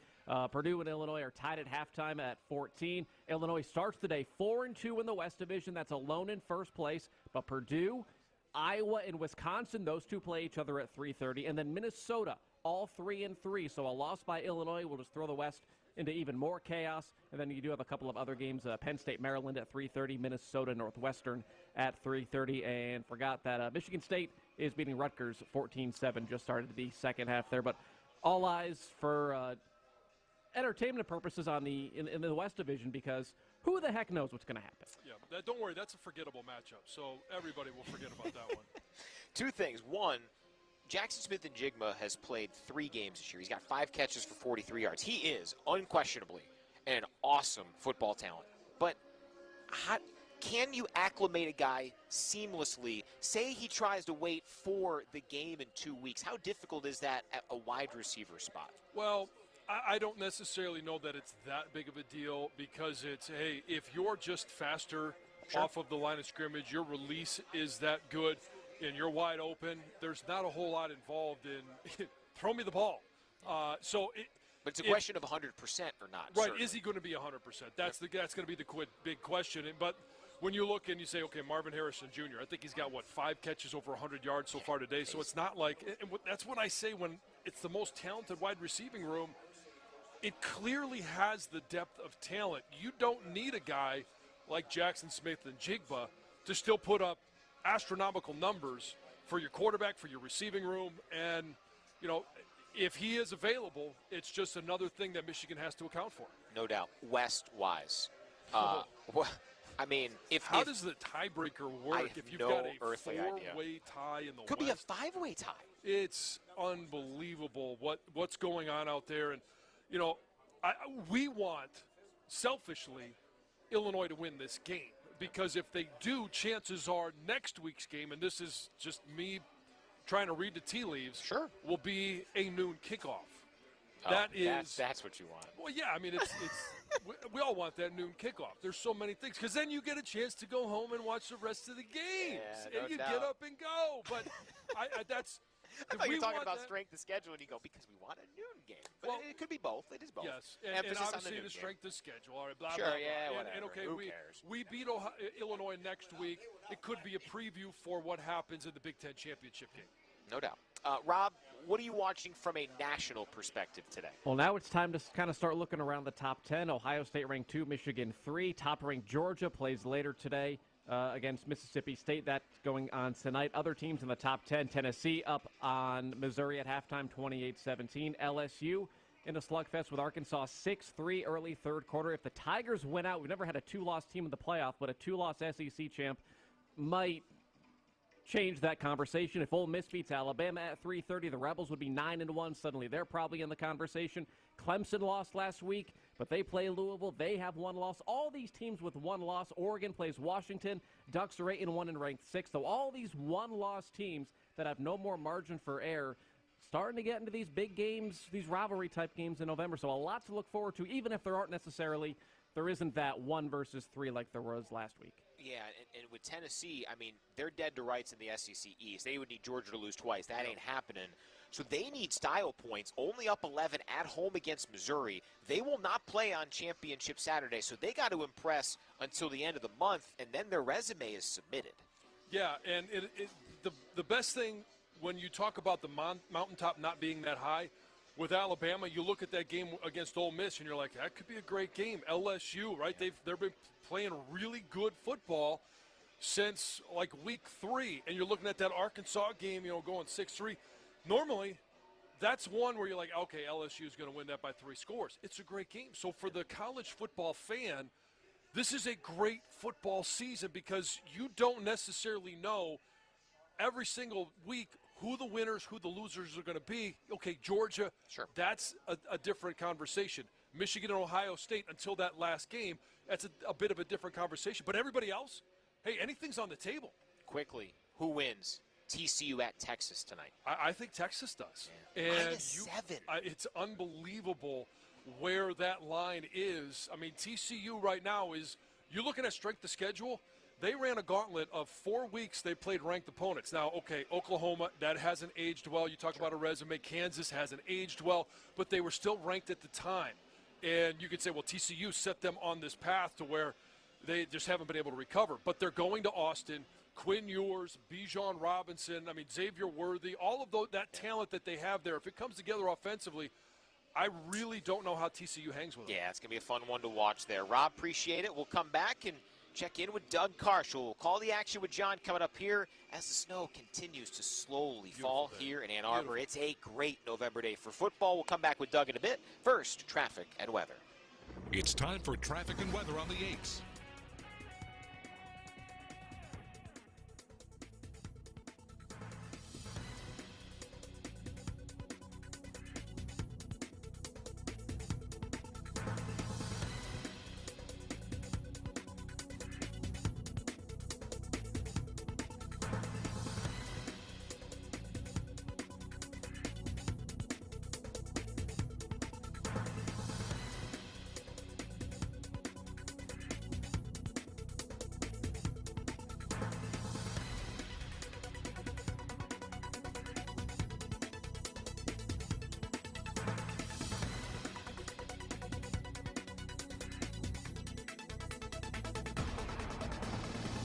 That was traffic and weather on the 8s. So I brought Teddy. Doug Karsch coming up here in moments. Michigan, Nebraska, here from Ann Arbor. We'll pause for a break. This is Michigan football from Learfield. Are you ready? Ready to find the right care that works for you? Care that connects you to what you need, anytime, anywhere, and fits best with your lifestyle? Whether it's in person or in your pajamas, online or over the phone, Blue Cross Blue Shield of Michigan connects you to the care you need when you need it most. With the largest network of doctors and hospitals, an easy-to-use mobile app, and a 24-hour nurse line. Because we're always ready to help. Learn more about Blue Cross Blue Shield of Michigan at bcbsm.com. Vibrant colors and crisp fall breezes. Autumn in northern Michigan is more than savory harvest menus and scenic winery tours. More than the perfect drive on the golf course or finding peace of mind at the spa. More than ciders shared around a warm bonfire. It's having all of those at your fingertips. You won't believe it if you haven't seen it. Get up and go at grandtraverseresort.com. Rave Associates, distributor of fine wine and Michigan craft beer in conjunction with Founders Brewing Company, are excited to be back for another great season of Michigan football on the Michigan Sports Network from Learfield. Founders Brewing Company produces some of Michigan's most unique, authentic, and complex craft beers. Ask for these great Michigan craft beers at restaurants and retail stores here in Washtenaw County and throughout Michigan.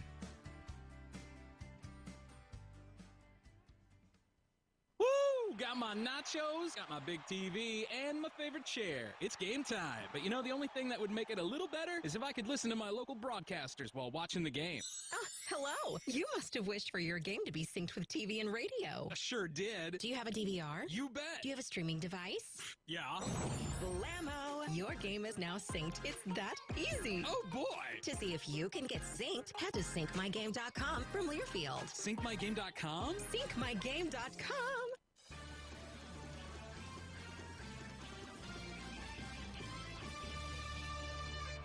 Let's talk about the game with the man who will call the action. We welcome in the voice of Michigan football, Doug Karsch.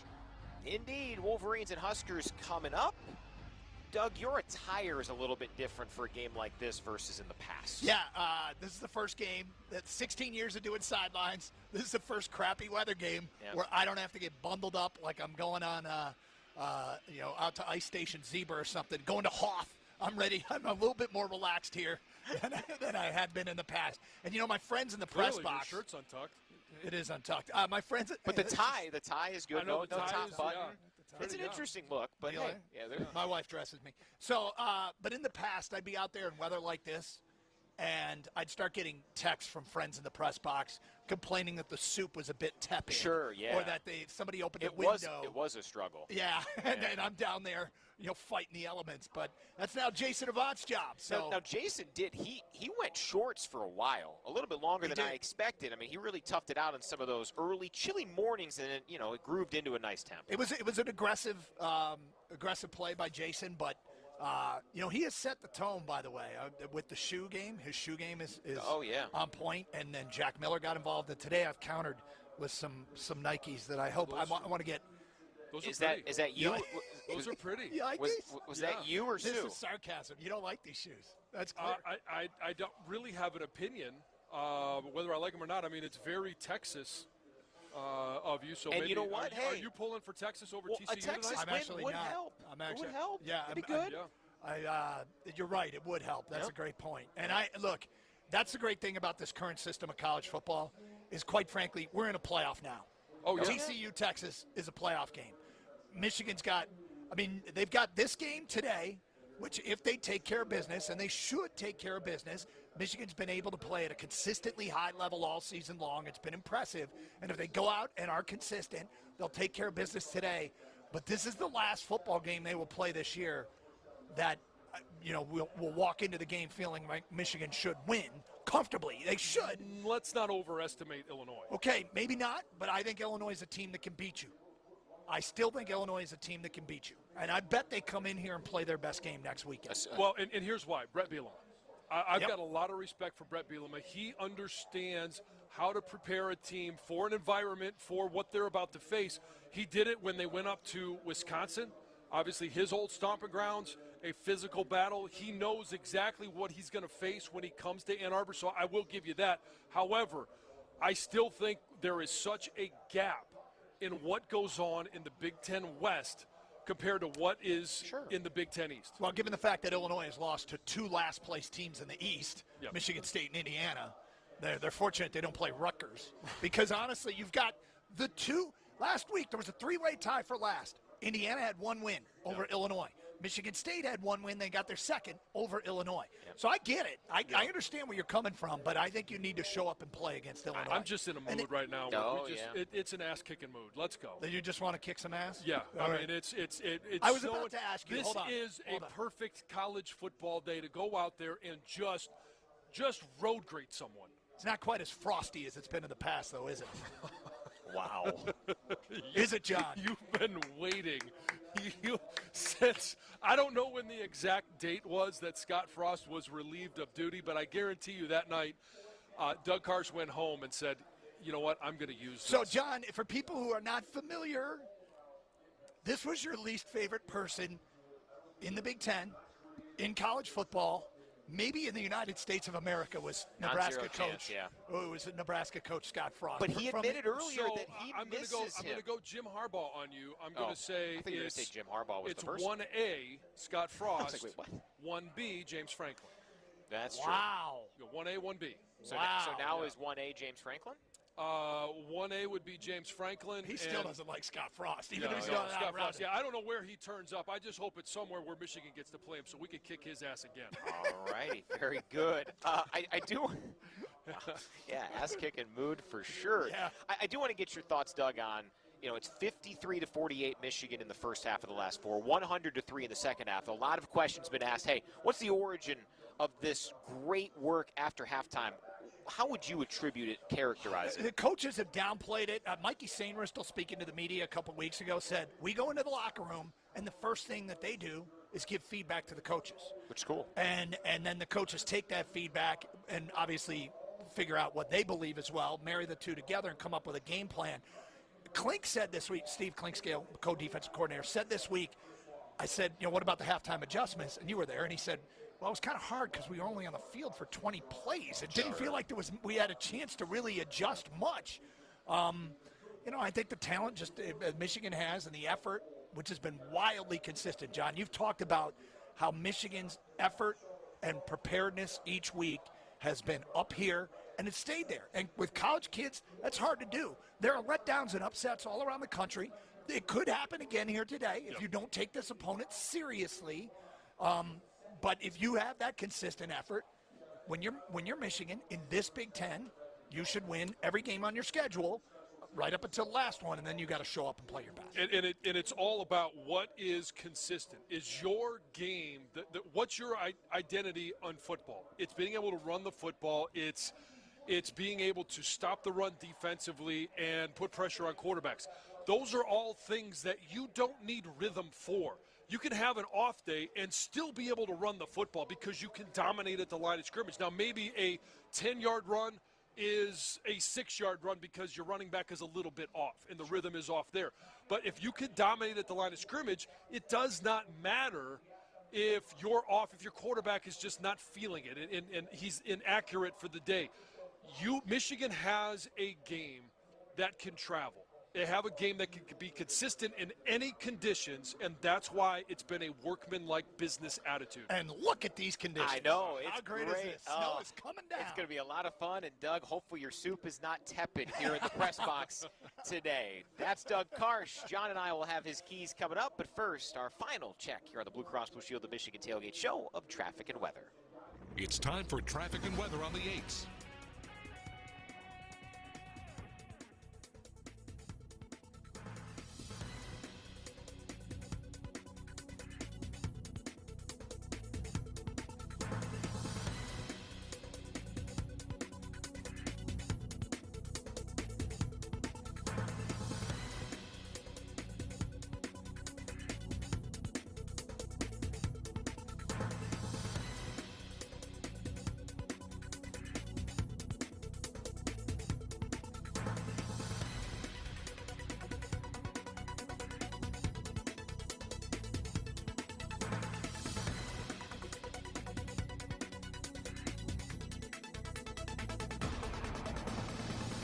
That was traffic and weather on the 8s.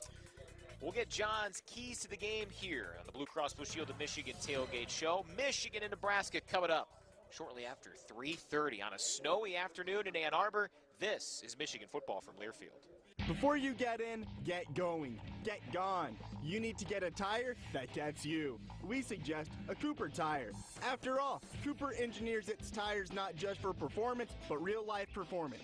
Cooper tires, go with the Coopers. Buy 4 qualifying Cooper tires and get a $50 gift card to the M-Den, the official retailer of Michigan Athletics. During the Buy 4 and Score event this fall, visit Schneider Tire in Marne and other participating Cooper tire retailers for more information. I'm attorney Mark Bernstein at the Sam Bernstein Law Firm. Our firm has helped recover over $3.5 billion by fighting and winning one case at a time for over 50 years. We listen, fight for what you deserve, and you don't pay until we win, because nobody fights harder. There are over 3.5 billion reasons to get the Bernstein advantage. 1-800-CALL-SAM. The Sam Bernstein Law Firm, Michigan's first family of law. College football season is here at Hollywood Casino Toledo. So get ready for big hits and even bigger games. That's right. It's time to turn pick sixes into lucky sevens and 3 and outs into 3 of a kind. No matter your team, we've got what you need to stay in the game. Like cold beers, delicious food, over 40 TVs, live weekend entertainment, and an all-star team ready to serve you. Play all season long at Hollywood Casino Toledo. Must be 21. Gambling problem? Call 1-800-589-9966. You can afford to go blue. The University of Michigan's generous Go Blue Guarantee financial aid offer provides free tuition for in-state families earning less than $65,000 with $50,000 or less in assets, and tuition support for some families earning more, keeping a world-class education affordable for Michigan residents. Learn more at goblueguarantee.umich.edu.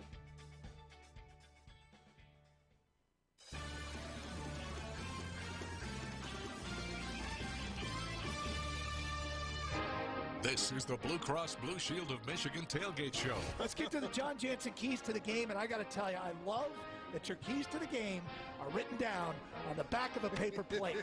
And I think from here on out, we will have a sponsorship opportunity with the John Jansen back of a paper plate keys to the game. And let's start with the Michigan offense. I hate doing dishes, so paper plates are big in my house.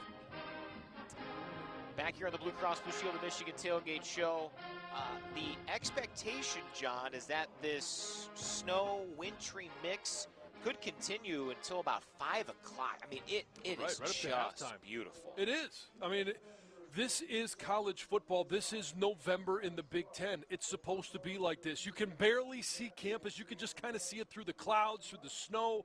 It's a perfect day. And we've been so fortunate this year. We didn't have a blazing hot day. I know there was a couple for the fans that were real hot in the stands, but for the players, it hasn't been blazing hot, and we haven't had a wet game.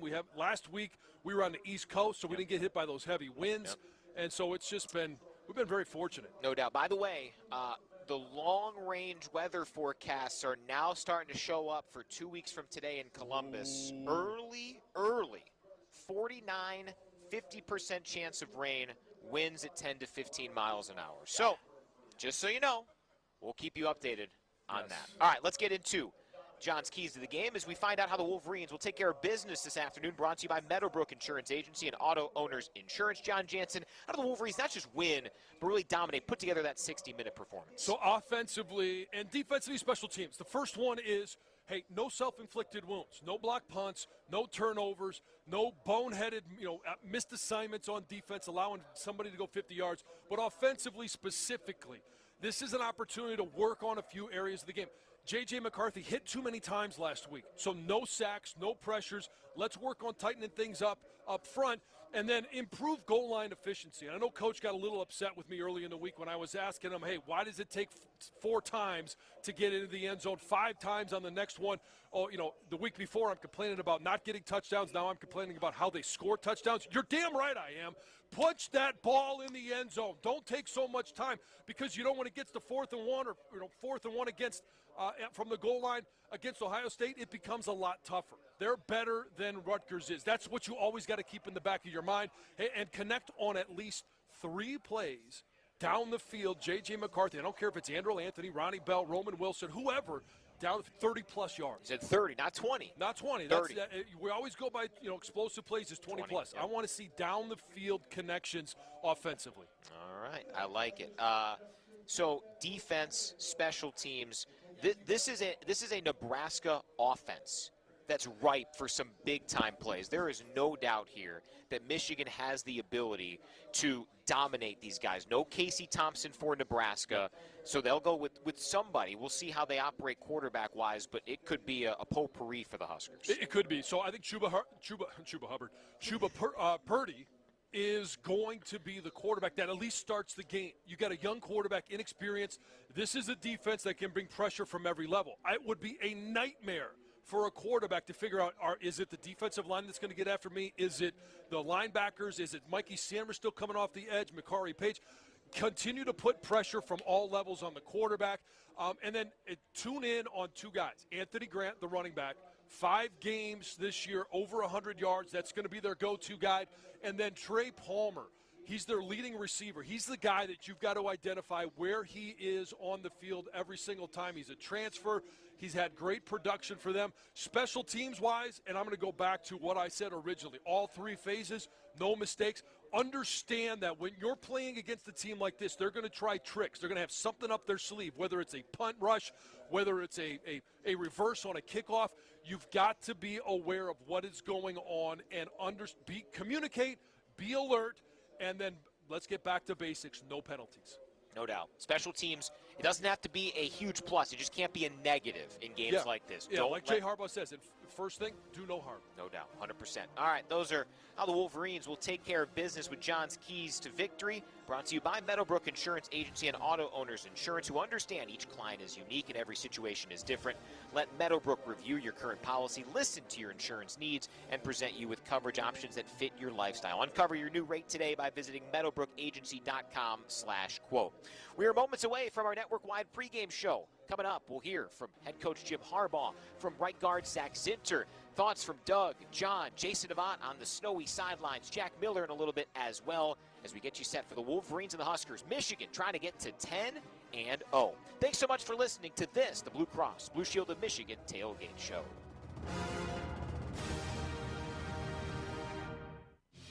Thanks for joining us for the Blue Cross Blue Shield of Michigan Tailgate Show. Blue Cross is ready to help with physical health, mental health, and everything in between. Learn more at bcbsm.com.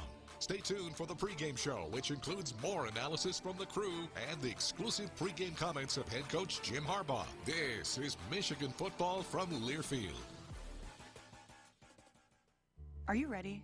Ready to find the right care that works for you? Care that connects you to what you need, anytime, anywhere, and fits best with your lifestyle? Whether it's in person or in your pajamas, online or over the phone, Blue Cross Blue Shield of Michigan connects you to the care you need when you need it most. With the largest network of doctors and hospitals, an easy-to-use mobile app, and a 24-hour nurse line. Because we're always ready to help. Learn more about Blue Cross Blue Shield of Michigan at bcbsm.com. Michigan women's basketball season is underway, so don't miss your chance to see head coach Kim Barnes-Arico and the Wolverines in action at Chrysler Center.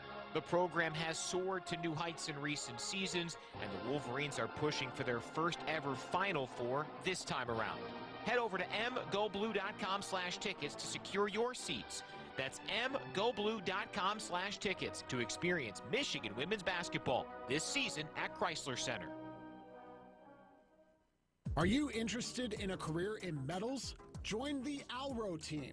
We have over 3,000 teammates in 70 locations and across 12 states. Our core values include loyalty, honesty, and integrity. Careers at Alro begin with training for all levels. We offer competitive pay and excellent benefits. Apply today at alro.com/careers. That's alro.com/careers. Go with the flow. Sometime. Flow Rider. Tuesday, December 27th at Soaring Eagle Casino.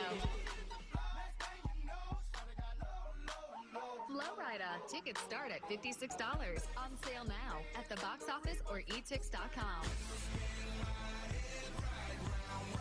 Party and play with Flow Rider. December 27th. 27 at Soaring Eagle Casino and Resorts. Welcome to it's my house. SoaringEagleCasino.com. Let's pause 10 seconds for station identification. This is Michigan football from Learfield.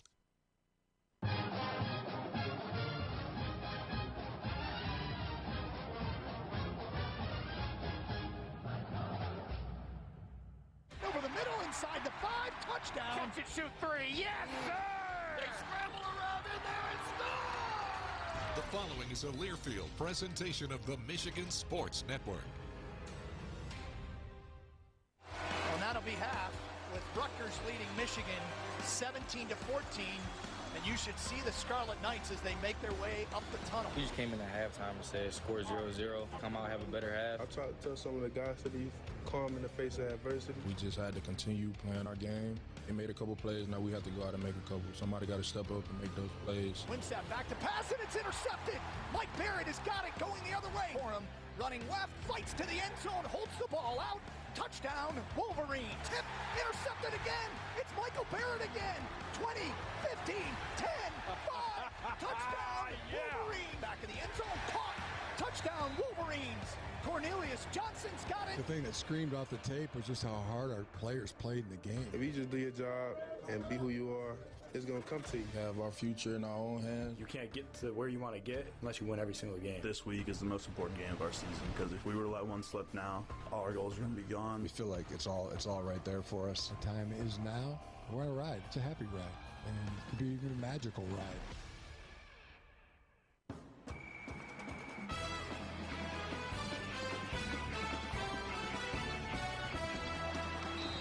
Michigan football is on the air. Welcome to the pregame show. Over the next hour, we'll break down today's key storylines, chat with players and coaches, and hear the exclusive pregame comments from head coach Jim Harbaugh. Wolverines football is brought to you by Abso-Pure, the official bottled water of Michigan athletics. By Barbasol Shaving Cream. Choose Barbasol Shaving Cream for a thick lather and close, comfortable shave. Barbasol, the American original for over 100 years. Better by Barbasol. And by your Metro Detroit Chevy dealers. Put it in D and see why Chevy drives the Motor City. Let's head live to the stadium with national champion John Jansen. Here's the voice of Michigan football, Doug Karsch. Well, it's two blue bloods of college football. The 12th meeting between the winged helmet of Michigan and the uniquely normal font N of Nebraska. Michigan leading the series with 6 wins, 4 losses. There was 1 tie. Michigan looking to move to 10-0 on the season for the first time since 2006. And it's all of November out there today. You can just about smell the cold. And Michigan, well, the Wolverines lean into November football. 38 degrees. It's been raining off and on. Now it's snowing. The temperature will drop throughout the evening. Hi again, friends. Doug Karsch alongside the 2-time captain, national champion, and All-American John Jansen. And for you guys, John, and by that I mean offensive lineman, this is no sleeves weather. Oh, this is, yeah, oh, come on. This isn't even close to thinking about sleeves. This is a matter of toughness, and you look across the line, and that's the one thing you think of. You put your hand in the dirt, and all of a sudden you look up and you say, well, this guy's wearing sleeves. This guy is a sissy. I've already won just by showing up, and that's part of the game of football. It's the beauty of playing in the trenches. You love this stuff with the snow coming down, and as we get late in the year, more guys are nursing bumps and bruises. The depth chart, the guys on the depth chart become more important. Last week, Michigan, without 5 key contributors, got the job done. They're hoping to get some guys back today. Yeah, and you get a guy like Jeff Percy, get some valuable reps last week. Was it a perfect game? No, but those reps are invaluable in regards to if you have to start or you have to play him next week against Illinois, maybe later today, Ohio State, or in the Big Ten championship game. Now you don't have to worry about putting him out there for the first time. It was a great opportunity for all those that had reps last week to get them in a Big Ten game. The Wolverines could start their 6 different offensive line combination in this one today. Nebraska's struggling 3-6, but your nemesis Scott Frost is gone.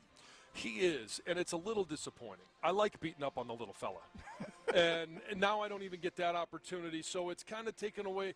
You know, I mean, like Nebraska, yeah, they're a blue blood program, but right now they're just a terrible program. And the Big Ten needs them to be good. The Big Ten West especially needs them to be good. Whoever they sign as a coach, it finds a way to generate some excitement and get something going on the other side. People should know every time these two teams have played since 1997, John kind of treats it like a tiebreaker.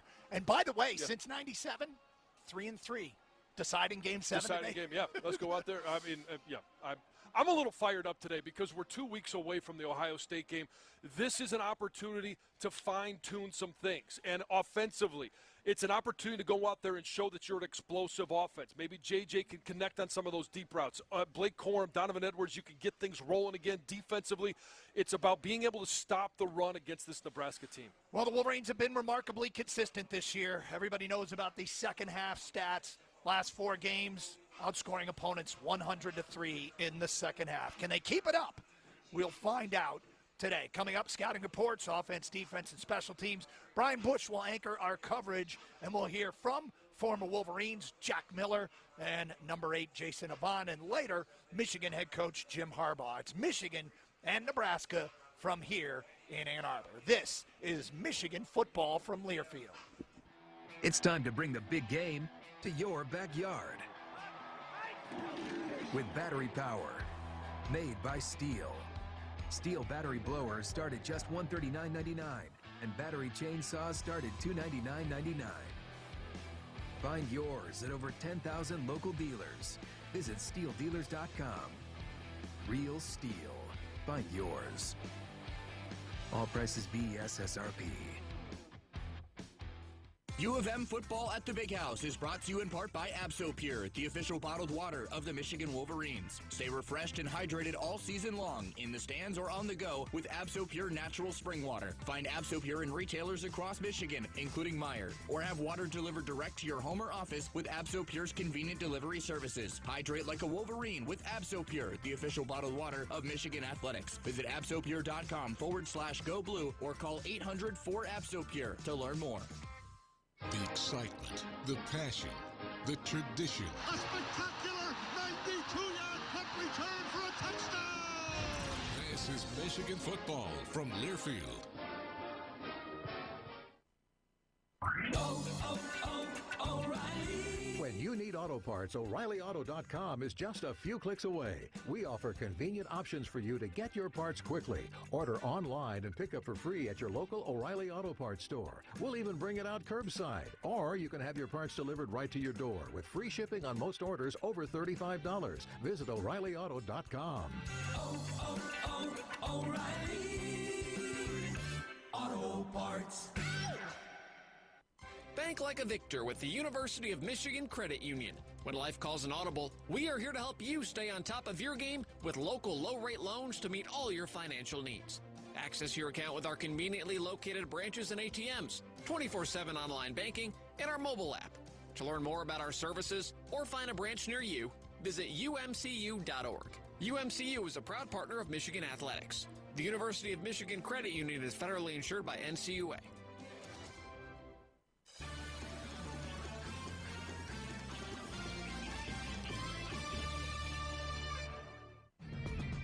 Fresh off a classic last season in Lincoln, Michigan and Nebraska are back on the same field together, this time at the Big House.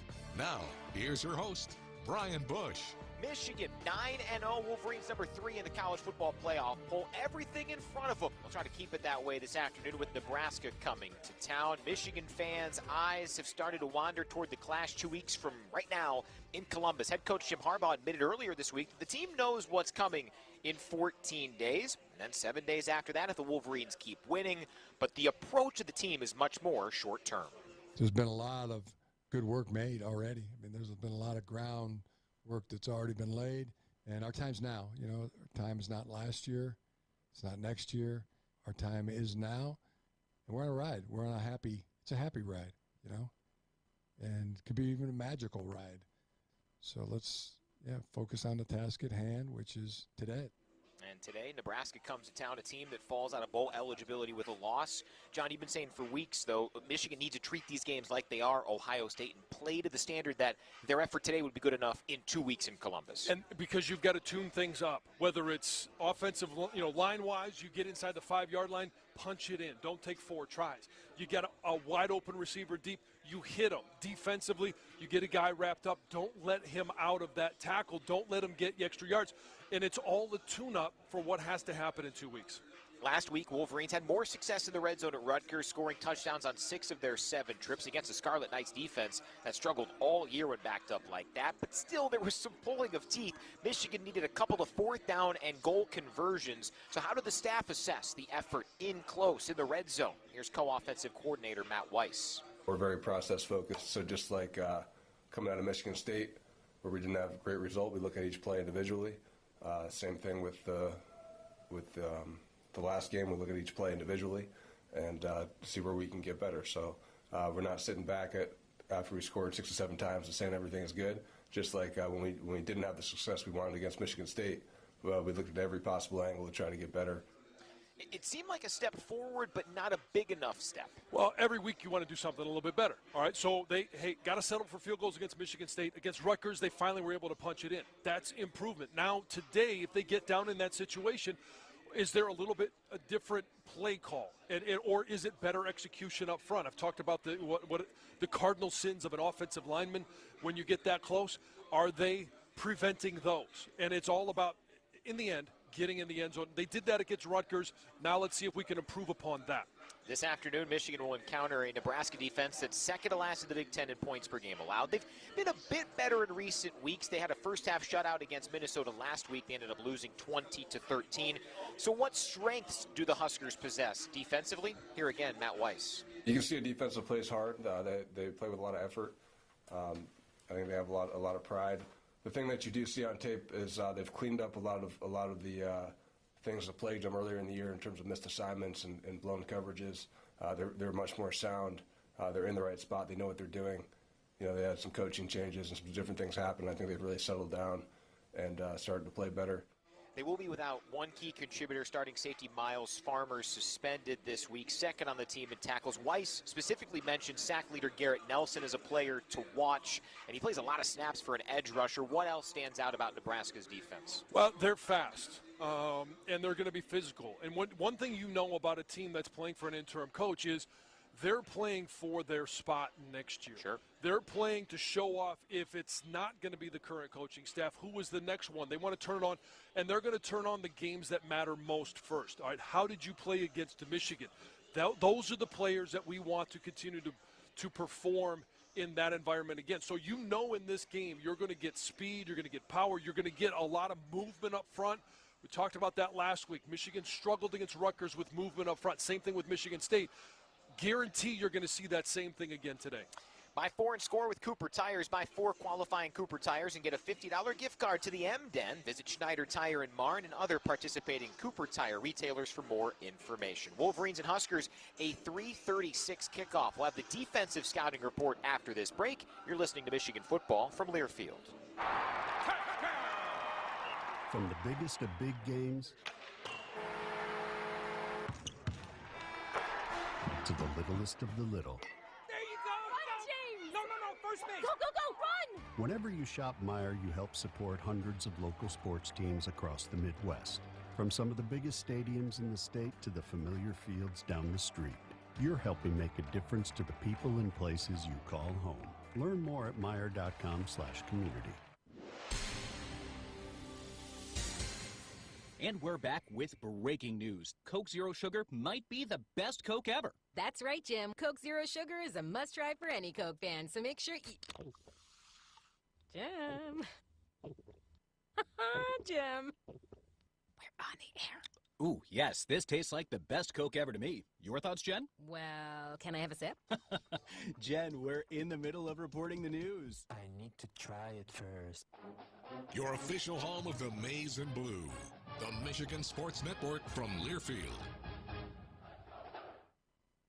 I'm attorney Mark Bernstein at the Sam Bernstein Law Firm. We know that when you're hurt, hiring a law firm with the most experience can mean the difference between getting everything you deserve or walking away empty-handed. We're Michigan's most experienced personal injury law firm. Our lawyers have over 600 years of collective experience. 600 years. And that matters because more experience means more money and more wins for our clients. Our experience pays. 1-800-CALL-SAM. The Sam Bernstein Law Firm, Michigan's first family of law. Ray Magliozzi here for eBay Motors. so you have to drive 300 miles to your cousin's wedding. Okay, so it's his fourth. But you know what they say, fourth time's the charm.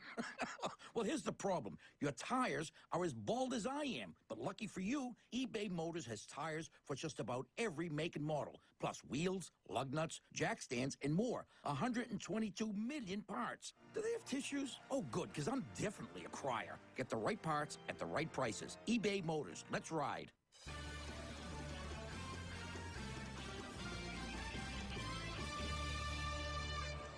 Three regular season games remain today at the Big House. It's Nebraska calling a kickoff in a little bit less than an hour. Brian Bush, John Jansen back with you. And John, before we get into the defensive scouting report, you've got some injury updates for the Wolverines. Yeah, Luke Schoonmaker and Trevor Keegan are unavailable today. Trente Jones, who's been out for, about a month now, is full go and available. We don't yet know if he's going to be starting, but I know Giovanni El-Hadi is starting. So, and also Ryan Hayes is going to be back. So Giovanni is in for Trevor, and it probably Carter Seltzer or anybody else in that tight end room who is highly qualified will fill the role of Luke Schoonmaker. Yeah, Colston Loveland. We've seen Joe Honigford. There's a lot of depth there. Michigan. And Makari Page is back as well. Great. Very good stuff. All right, I'm sure many have heard the stat by now. Second half over the last 4 games, Michigan 100, opponents 3. It's a remarkable run that represents close to the best Michigan can be. We asked co-defensive coordinator Steve Klinkscale if he could pinpoint the reason why Michigan has been so good after halftime as of late. Coach is always telling the guys be prideful about, finishing, and their job is to go out, adjust, coaches adjust, players adjust, all be on the same page. And we can go out and execute as a unit, then the good things will happen. Don't force things. It'll all come in good time. And it's just been coming at the right time. We've really been playing collectively as a team. The offense, we feed off the offense. They feed off us, special teams, of course. And as long as we continue to control what we can control, then the second half or the first half or each drive, each quarter can go our way. And the next step, John, for this defense, for this team, is to show that type of dominance in the first half. 100-3 after halftime, that's great, but 53-48 in the first half over the last 4. And defensively, if you're going to show that dominance, last week they only had 20 snaps. What are you going to do with that 20 snaps? Start creating turnovers earlier in the game. They've been able to get interceptions. We saw last week 3. Rod Moore had one against Michigan State. Now it's time to start popping that ball out, punching it out, and it all comes to swarming to the football. First guy there, wrap up, make sure you make the tackle, and then everybody else, hey, it's punch, rip, do whatever you got to do to get that ball out, and try that in the first half. Nebraska comes into this one with quarterback chaos. No Casey Thompson. He's out again after suffering an arm injury a couple of weeks back. Chuba Purdy, 6 of 16, 41 yards and a pick as a starter last week. Logan Smothers came in late, 5 of 10. 80 yards. In this scenario, Steve Klinkscale and the defensive coaching staff maintained a similar approach in preparation. That cliche term, well, we got to focus on us, but that's exactly what we've been doing. We've got to continue to focus on our fundamentals. We see something different from all these teams every time we go out to the game. A lot of the stuff we practice, they're not always doing. And it's because we got a unique defense, and we understand that. So we know we've got to be, have great eye control, get in the right alignment, have the best stance, and communicate, and then have to execute. Yeah, both the offense and defense, they've clicked on all cylinders in the second half. I think in the first half, the defense has been a little bit more consistent than the offense. They put together maybe 55 good minutes. It's a matter of getting it to 60. Yeah, and it really comes down to making sure you're disciplined and keying in on everything. For the Penn State game, it honestly was just one play. You're talking about 59 minutes, 30 seconds of execution, and it's just a matter of, hey, on a third down, you're being aggressive, you want to make a big stop, but you've got to make sure it's not just the running back, it's the quarterback, it's everybody that has to have their eyes on the football, know their responsibility, do your job, and you're going to put together that 60-minute game. Steve Klinkscale said he wants his defense playing like wolves. They'll play hurt. They understand what's most important. Collect the prey, protect the pack. Michigan will try to do that here today. On the offensive line, right guard Zach Zinter. He's been a steadying force. He'll join us next as we get you set for the Wolverines and the Huskers. This is Michigan football from Learfield. Michigan Athletics and Founders Brewing Company are partnering with Freshwater Future to educate fans on where our drinking water comes from and how we can work together to protect it. Freshwater Futures strives to safeguard the Great Lakes to help ensure access to safe and clean drinking water for all. The Great Lakes water integrity is crucial to keeping our student athletes hydrated, nourishing the great people of Michigan, with the bonus of making great Michigan-made beer like Founders. Visit freshwaterfuture.org to learn more about how we can protect our Great Lakes water. Michigan football season is here, and the MDN, the official retailer of Michigan Athletics, is ready to help you suit up in officially licensed gear from brands like Nike, Jordan, and Lululemon. We have everything you need to rep the maize and blue. Shop the largest selection of Michigan gear online at mdn.com or visit the MDN location nearest you today. The MDN on State Street, on Main Street, or at Briarwood Mall in Ann Arbor. The MDN at 12 Oaks Mall in Novi, or the MDN in Detroit on Columbia Street. Get your game on with gear at the MDN. Go Blue! Wolverines football plays here. Cuts inside the 5, and he dives for the end zone, and they're going to give it to him. Right here on the Michigan Sports Network from Learfield. Foguth Financial Group is now a proud wealth management partner of Michigan Athletics, and we want you to help us celebrate. We're inviting you to attend our night out at the Big House on Thursday, December 1st at Michigan Stadium. Enjoy complimentary dinner and drinks and get exclusive access to see the Big House. Just go to mgoblue.com/Big House to sign up. That's mgoblue.com/Big House. Limited seats are available. Sign up today and go Blue. O'Reilly. Cleaning your fuel system can help your engine run better and improve gas mileage. Visit O'Reilly Auto Parts and pick up a bottle of Chevron Techron Fuel System Cleaner. On sale now. Buy one, get one free, plus double O Rewards points. Get more fuel-saving tips from the professional parts people at your local O'Reilly Auto Parts or visit O'Reillyauto.com. O'Reilly Auto Parts.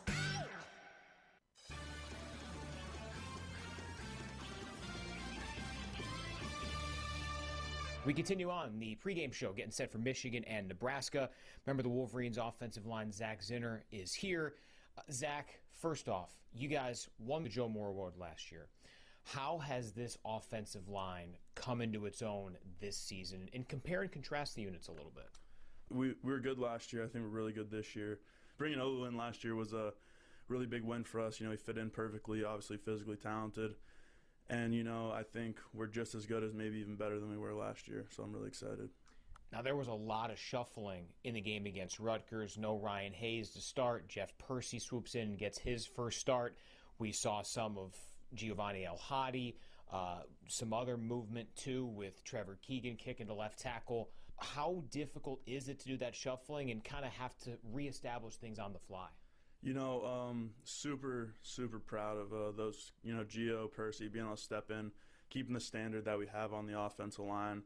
And, you know, it isn't too big of an adjustment when those guys come in there just because we get practice reps with each other. And, you know, I think that's like a plug to the coaches and how we train together and we practice together and really just meshes everyone together. So it's not a huge adjustment on the fly. Coach Harbaugh said this week in his press conference that Blake Corum should be a Heisman Trophy contender. He might win the Heisman Trophy. What does that mean to be a part of an offensive line that has thrust him into that conversation? I mean, that's huge for us. You know, I'm super excited for Blake. And, you know, I love Blake. He always gives the O-line shout-outs and credit, which is awesome. And, you know, it's pretty special. You know, I really do think he's got a shot at winning the Heisman, and I think he will win it. And, you know, just being a part of that offensive line to help him get there is super special. How has J.J. McCarthy evolved as a leader in that huddle since taking over as the starter? Yeah, you know, he's just become more vocal, you know, become more confident back there in the pocket, you know, really can feel how we're playing, how he's playing, how the receivers are all playing together, and, you know, he's just done a great job so far. Tight end room. Eric All gets injured, obviously a huge loss, but Luke Schoonmaker, he's the second leading receiver on this team. Colson Loveland coming in as a true freshman, contributing. Just how valuable are the tight ends to what you guys do? I mean, it's super valuable. You know, they're in there blocking when we need them to, and then they're playmakers when we need them to also. You know, Schoon's been really special for us this year and been a great asset to have. And, you know, just his ability to make plays, you know, catching these short routes and getting yards after the catch has been awesome. Nebraska comes to town. It was a hell of a game the last time in Lincoln last October. What have you seen from this group for the Huskers, and what will be key for you guys on Saturday? They're a good team. They have some good playmakers. We just got to focus in on the little details and, just play our game, and we'll be good. Has there been any looking ahead, or are you guys dialed in one game at a time? I know it's probably easy for fans outside the building to peer ahead a couple of weeks. Have you guys been able to stay grounded in that regard? Yeah, we've been able to stay grounded. I mean, we're a one game at a time mentality right now. Each game this week is the most important game of our season, because if we were to let one slip now, all our goals are going to be gone. So, we just one game at a time right now, and, we know what game's coming up. No doubt. All right, Zach, appreciate the time. Good luck. Thank you. There's Zach Zinner, Michigan, and Nebraska coming up here at the Big House. We'll come back, get the thoughts of Jason Avant down on the Michigan sideline. You're listening to Wolverines football from Learfield. What does it mean for you when University of Michigan Health was once again named the best hospital in Michigan by U.S. News & World Report? Or when they're recognized as the only Michigan hospital awarded straight A's for safety 10 years running? It means you can count on experts in every specialty, all in one place, working tirelessly to unlock a Michigan answer for you. U of M Health, one of only 8 hospitals in the nation to receive healthcare's top designations. Learn more at uofmhealth.org. It's time we go together. Let's go see something new together. Let's go capture moments together. Let's go experience something unexpected together. Wherever you go, enjoy a cleaner running engine with Citgo's top-tier Tri-Clean gasoline. Citgo. Let's go together. The excitement, the passion, the tradition. Greasy bootleg right, firing deep for Tumen. Touchdown, Michigan! This is Michigan football from Learfield.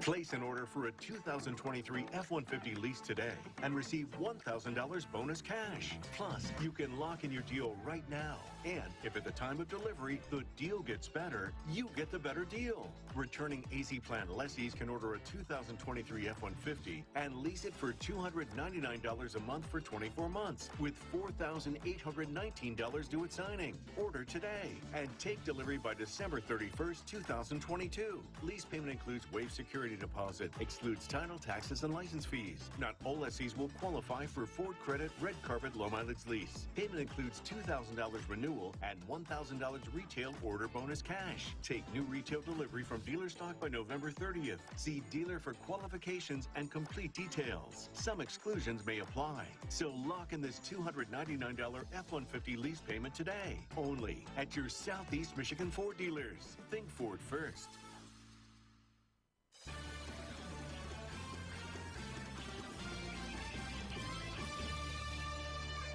40 minutes from kickoff, Michigan and Nebraska on a snowy Saturday in Ann Arbor. Before we go any further, let's pause 10 seconds. Let our stations identify themselves as you listen to Michigan football from Learfield.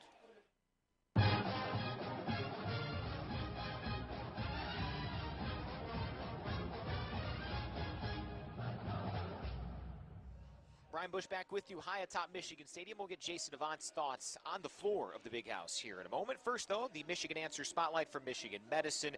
We all know there's a difference between an answer and a Michigan answer. In fact, if you head on over to MichiganAnswers.com, you can see hundreds of questions Michigan Medicine has been answering, as well as stories of people whose lives have been changed by the teams at U of M Health. Another way they're answering questions is with the Michigan Answers podcast. Each episode, they highlight a specific topic and have an expert answer the internet's most searched questions about it. You're getting science-based answers from experts at Michigan Medicine.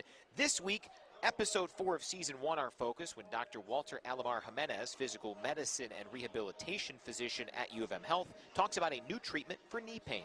I am particularly excited about orthobiologics, which means that we are nowadays doing platelet-rich plasma injection for knee joint.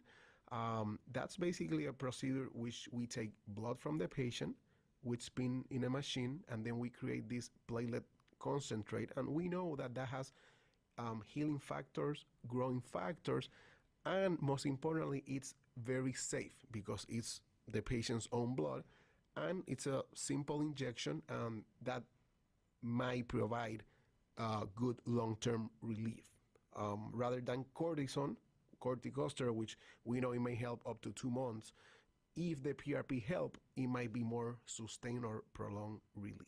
Again, that is from the Michigan Answers podcast. You can find it on michigananswers.com or wherever you get your podcast. All right, Jason Devon, it looks really nice up here on the field. How are those weather conditions, Well, my friend? it would look nice to you and your nice heat upstairs, but it is a great day for football. It's about 35 degrees. There's snow flurries. It looks like a Michigan Stadium day for football. It may turn into freezing rain in the next few minutes or so, but hopefully it can stay with these snow flurries, make it a better football game. Yeah, we'll keep you certainly giving updates throughout this broadcast. Great uniform game, too. Going to be a lot of fun. But in this one, you heard John Jansen earlier say he wants 3 plays of 30 or more yards from the passing game. In this scenario where they've been so close, does it just take one to kind of pop the top? Yeah, it takes one, but it takes more frequency as well. I believe that the coaching staff should make it a point to every quarter to take one down the field or more. I think you get these plays if you would take more shots. And also, J.J. McCarthy has to realize that in college, your guys at receiver are going to be better athletes than a cornerback. So if you can leave some short, you don't always have to overthrow the guy, especially in one-on-one situation with the Nebraska defense. They play way more man coverage than their talent dictates. So they have their number one corner back to the boundary is one-on-one and press a lot. So we got to take that shot as much as we can. To the opponent, the Huskers, it really felt like them for a lost season since they dropped the opener week 0 against Northwestern. They do seem to play hard for Mickey Joseph, the interim head coach. What stood out to you here over the last few weeks? Well, they do. They play extremely hard. I believe that they have a really good defensive front that can apply a little bit of pressure. I believe that they run the ball pretty effectively with Grant. The thing is that offensive coordinator Mark Whipple, I've known him for years.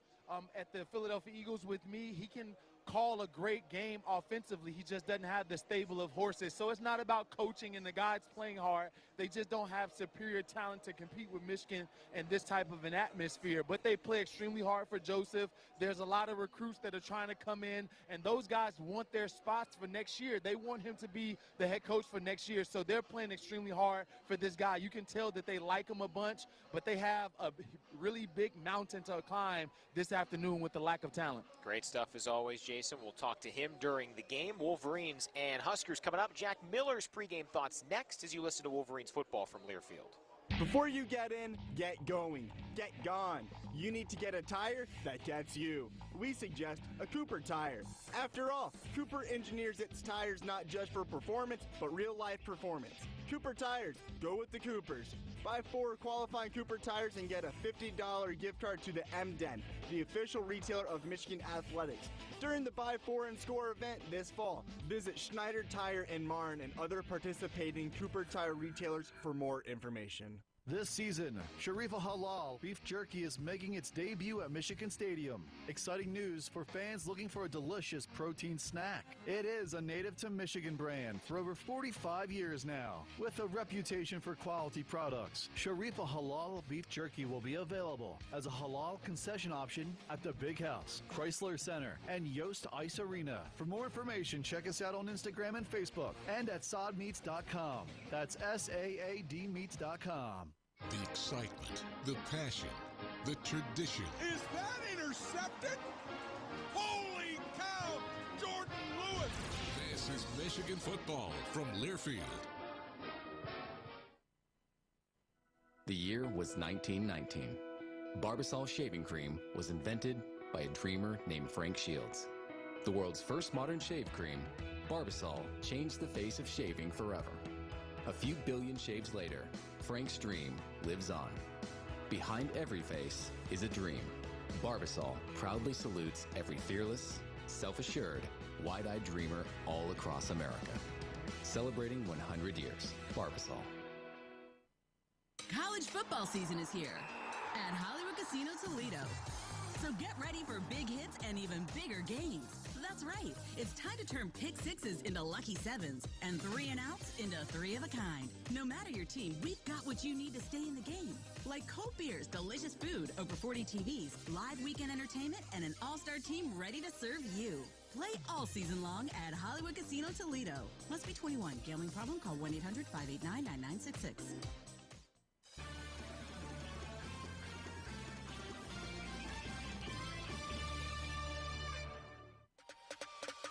Michigan, Nebraska. It's a November Saturday in Ann Arbor. Now, alongside former Michigan offensive lineman Jack Miller, here's your host, Brian Bush. Wolverines getting set for this one. Half an hour away. Michigan trying to get to 10-0. The Huskers hoping to avoid being no longer eligible for a bowl game. Brian Bush, Jack Miller back with you. And, well, the injury update, Ryan Hayes, Trente Jones back, no Trevor Keegan. Wolverines have dealt with a lot of shuffling, and it certainly still boded well for them. They were able to hold up well last week. Yeah, they have, and they're used to that. They've played 7-8 guys in multiple games. Well, they've gotten in multiple games, so nothing uncharacteristic. Tough to see Keegan going out. You know, He was down at the beginning of the year, came back, but, you know, if you're not full tilt right now, save yourself up, get healthy, and try to be back for the end of the season. Yeah, and also no Luke Schoonmaker. Roman Wilson will be back, so, hey, everybody's banged up at this time of year. That's going to happen. Interesting with no Schoonmaker. He's just been kind of a release valve for JJ throughout the season, right? So does that mean he's going to have to find other guys to get involved? That's what we've been waiting to see all year. Yeah, Michigan, their two primary pass catchers for tight ends are both out. Eric All for the season, Luke Schoonmaker for this one. From a defensive standpoint, this team last year on the defensive side had a handful of stars, and they had 2 first-round picks and one who could have been, and David Ojabo, who got injured in the process. This year, it seems like someone new steps up every week, and there are plenty of candidates there. Yeah, every week we're hearing about a new name kind of be the face of the defense, which is great. And while that's happening, everybody's level has been elevated, right? They are getting better as the season goes. Save for a couple drives over the last few weeks, the defense has been lights out. And so it's good to see the progression that they've made up front, at linebacker, and in the back end. Coming up, Rob Joyce with the out-of-town scoreboard check. Then Doug will sit down with head coach Jim Harbaugh. We'll have Jack's thoughts at halftime. Doug, John, and Jason bringing the call here in about a half an hour. Wolverines and Huskers. We'll pause for a break. This is Michigan football from Learfield. How are you the ultimate Michigan fan? Because I got this air horn installed in my throat. Pretty sick, right? Yes. You look really sick. What doctor would even do this? Doctor? I did this myself. I mean, I can't swallow whole food, but still. Wait, what? Just gotta plow through it. Hey, can I get a couple of soups up there? What about some chamomile tea? Don't be that guy. Get a fan card. The smart way to be the ultimate Wolverines fan. Just go to WolverineCards.com. Drinking ice-cold Miller Lite this summer on the lakes may be coming to an end, but don't be sad. The best season is here. Football season. Grab Ann Arbor's favorite light beer for all of your tailgating, football watching, and touchdown celebrating. Miller Lite. Great taste, less filling. Celebrate responsibly. 2022 Miller Brewing Company, Milwaukee, Wisconsin.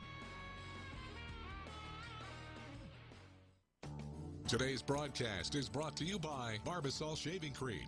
Barbasol comes out thick and rich and doesn't break down. That's why Barbasol is America's #1 shaving cream. Close shave, America. Close shave, Barbasol. This is the Michigan Sports Network from Learfield.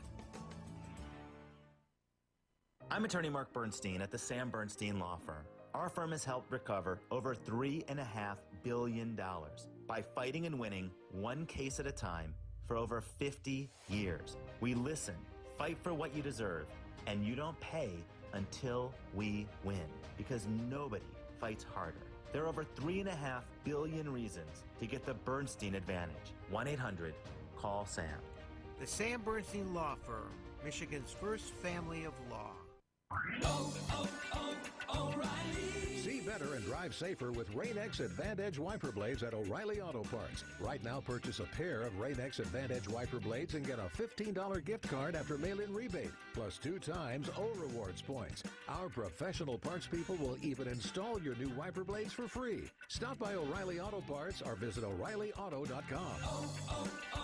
O'Reilly Auto Parts.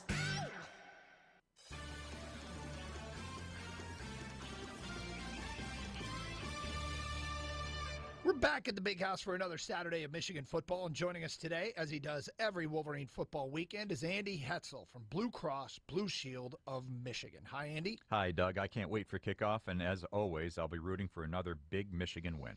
Speaking of kickoffs, Andy, we've kicked off the season by talking about how Blue Cross is leveraging the power of its patient-centered medical home program to help address the critical need for mental health resources. That's a big step because we know that our own primary care physicians' offices already play a major role in diagnosing and treating behavioral health concerns. They absolutely do, Doug, and the Blue Cross collaborative care model helps patients get support and treatment for mental health and substance use issues more quickly than they might otherwise. This fall, we designated 213 physician practices across Michigan that will coordinate the collaborative care approach with what they're already doing as participants in our patient-centered medical home program. Andy, I've seen the Blue Cross patient-centered medical home program as participants in nearly every county where there's a participating primary care doctor. Now, there are physicians in 33 of Michigan's 83 counties that have earned the collaborative care designation.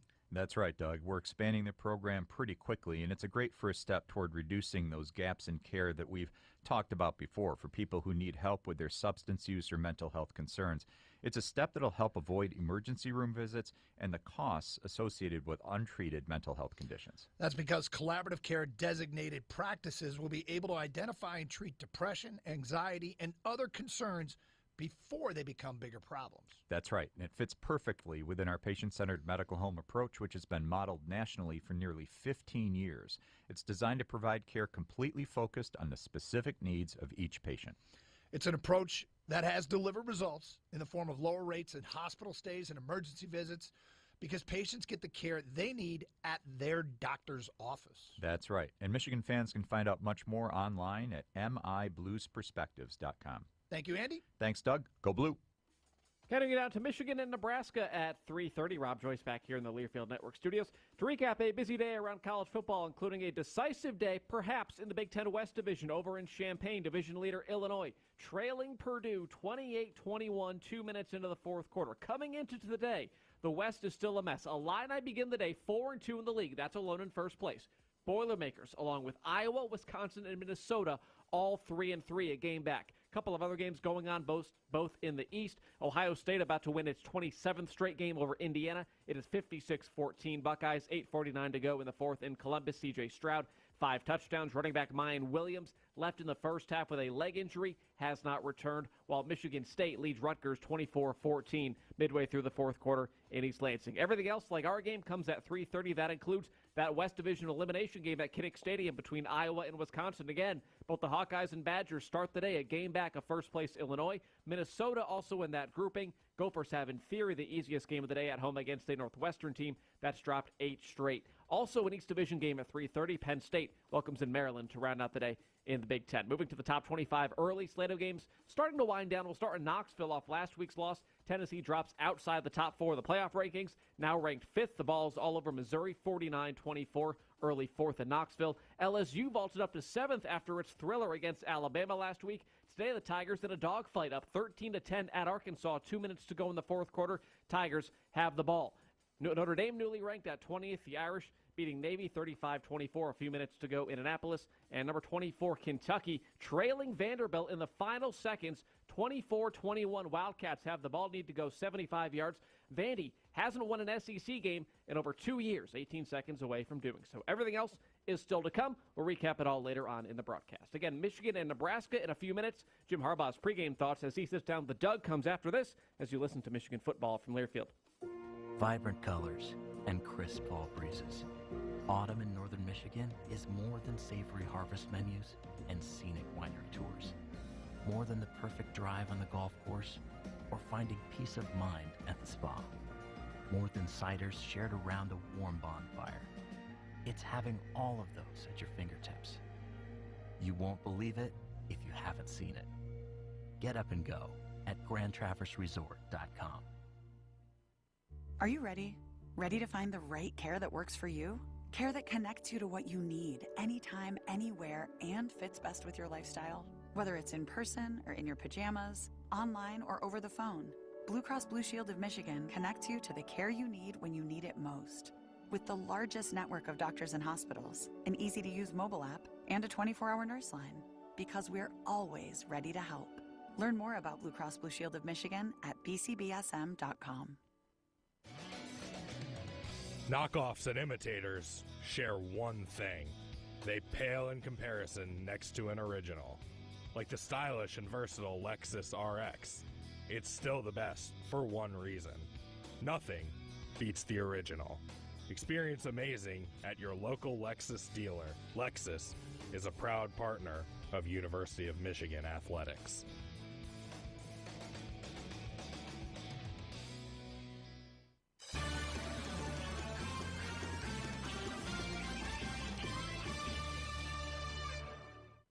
With kickoff approaching, let's hear from the head coach of the Wolverines, Jim Harbaugh. Now, here's the voice of Michigan football, Doug Karsch. Michigan and Nebraska coming up from the Big House, Wolverines and Cornhuskers. We bring in the head coach of the Wolverines, Jim Harbaugh. And coach, you played against these Huskers back in 1986, the Fiesta Bowl. I remember watching that game, and you know what stands out to me? Dave Arnold blocked a punt. And I swear Dave Arnold was always blocking punts. He was a punt blocker extraordinaire. That was a great game. Jamie Morris had a great game. John Colasar. That was the Fiesta Bowl of 1986. That is correct. That is correct. And, you know, they come in with a less than stellar record, but there's something special about when a traditional power of blue blood comes in and you see the N on the helmet. Kind of gets the juices flowing, doesn't it? It does. And they're really playing hard. And they played some really good quarters. You know, they played good halves. They played 3 quarters of really good football. I mean, they're like us. I mean, they're every team out there in college football is, you know, trying to put the full 4 quarters together. You know, play your absolute best, and we're all striving for that. They're extremely capable of that, and we're extremely capable of that, and you know, searching for that game where you play your best in special teams, offense, defense, for the full 4 quarters of the game. And you know, I think our team is preparing to do just that for Saturday, and excited about it. There's a great energy about the team, and you know, ready to take on as you said, you know, one of the real stellar programs of all of college football. Thinking back to last week, Mike Barrett had 2 interceptions. This is a 5th-year player who really settled into his spot at the will linebacker. He's your second leading tackler. He's just improved and improved throughout his career, and he's having his best year. Talk about what it means to this team to have him back for the 5th year. But it's just been great. He's a tremendous leader, you know, always about his business, going about it, whether and a great team guy, do anything for the in terms of special teams, defense, to really find that niche as the will backer. You know, he's had some different positions on the team throughout his career. To come back, have this great 5th year, I think it's a tremendous example for, you know, for other players as well. And I think Mike's gonna, you know, be a guy. Maybe he's got 1 more year of eligibility, whether he chooses to, you know, come back for that 6th year, or, you know, he's going to have a niche in football, you know, because he's really settled into a position and playing really good football. Coach, you started 5 different offensive line combinations last week. Jeff Percy and eventually Gio El-Hadi got in there. What does it say about that room and Sharon Moore that really you've been able to rotate guys through and you haven't missed a beat up front? Well, it says a lot about Coach Moore and his talents as a coach. He's a great coach, does a tremendous job. Says a lot about the players and the way they've developed, you know, their cohesiveness, and that there's, you know, 8, 9 guys that are, you know, really good. 10 guys as Andrew Gentry's coming along well too. So just a great group that we're really confident in, and yeah, just there's next man up mentality, or switch, go from guard to tackle, or tackle to guard. It's there's a lot of versatility in the players, and the coaching has been outstanding. Speaking of next man up, defensively, I thought Taylor Upshaw really helped you last week. Got up the field, didn't always get the sack, but he seemed like he was creating pressure off the edge. Yeah, Taylor's having a really good year. Is not a fanfare, type of thing, but he does the job, creating the run wall, getting the pushback, playing good, hard, and tough at all times. There's just some guys that do the job, and not looking to take the deep, long bow, but it's like a real man. It's a real man that steps in the gap, fills the gap, and stands tall and firm in there. And that's the kind of guy Taylor Upshaw is. And he's had big games, but he's always there. He is always there. Doing the hard stuff, doing the tough job. Sometimes the job that not everybody wants to do. And I can't say enough good things about Taylor Upshaw. With no self-promotion, just getting the job done.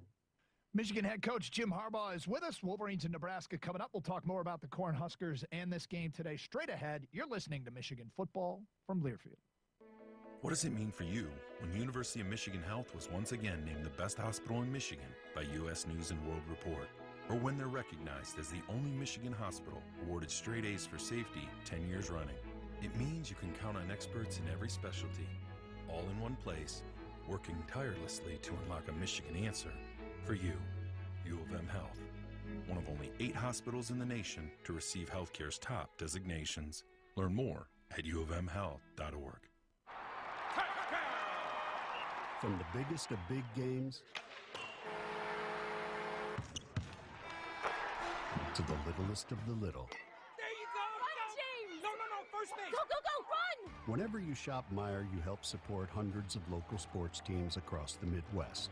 From some of the biggest stadiums in the state to the familiar fields down the street. You're helping make a difference to the people and places you call home. Learn more at Meijer.com/community. From Ann Arbor to Allen Park, Dexter to Detroit, Michiganders love game day. At DTE Energy, we're proud to bring it to you. Whether illuminating a stadium or keeping your living room warm and cozy, we're happy to be team players. That's why we offer programs, rebates, and a variety of resources to help optimize your home's energy efficiency so you can save on energy bills. On behalf of everyone at DTE, we hope you enjoy all the action. Here's to another great season.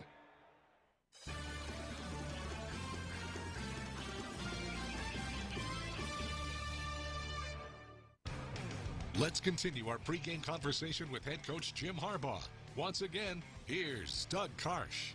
We continue with Michigan head coach Jim Harbaugh. And, Coach, let's talk a little bit about your quarterback. J.J. McCarthy met with the media this week at Schembechler Hall and said Tuesday there was an emphasis on the deep ball, completing the deep ball. How is that coming along? Been coming along good. We were hitting it in practice. We're real close in the game. It's almost like the interceptions. You're seeing them in practice.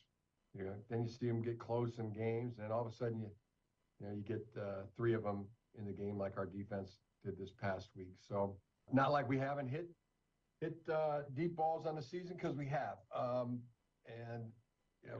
To get them in, get them in bunches like we did with the interceptions on defense. I think we're very close as you can be to getting them, and now I think we'll get them I think we're poised to get those. Blake Corum, he leads the country in rushing touchdowns. He's got over 1,000. You can't force him, Doug. You can't force him. You can't force the deep ball. You can't just force it. Well, are people trying to take that away? I mean, because JJ seems to be taking what the defense gives him. Well, there's no doubt about it. I think early in the season we hit a lot of deep balls, and then there was a conscious effort to take that away, and then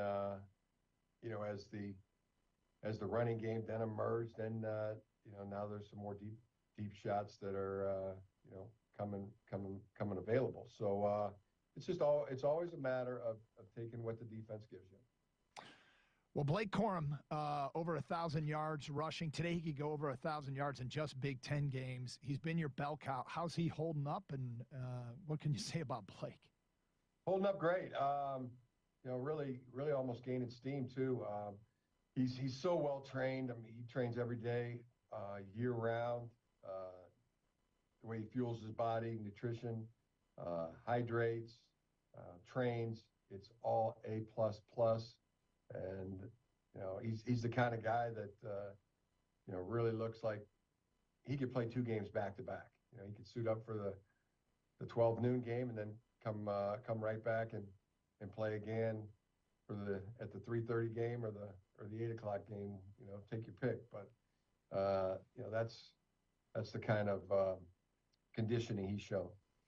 Nebraska comes in with an interim coach, Mickey Joseph. Have they changed it all with him running the program? Not a lot. I mean, they've talked about simplifying things on the defensive side, which they have. They have some. I think they have a little bit. Playing hard. I think the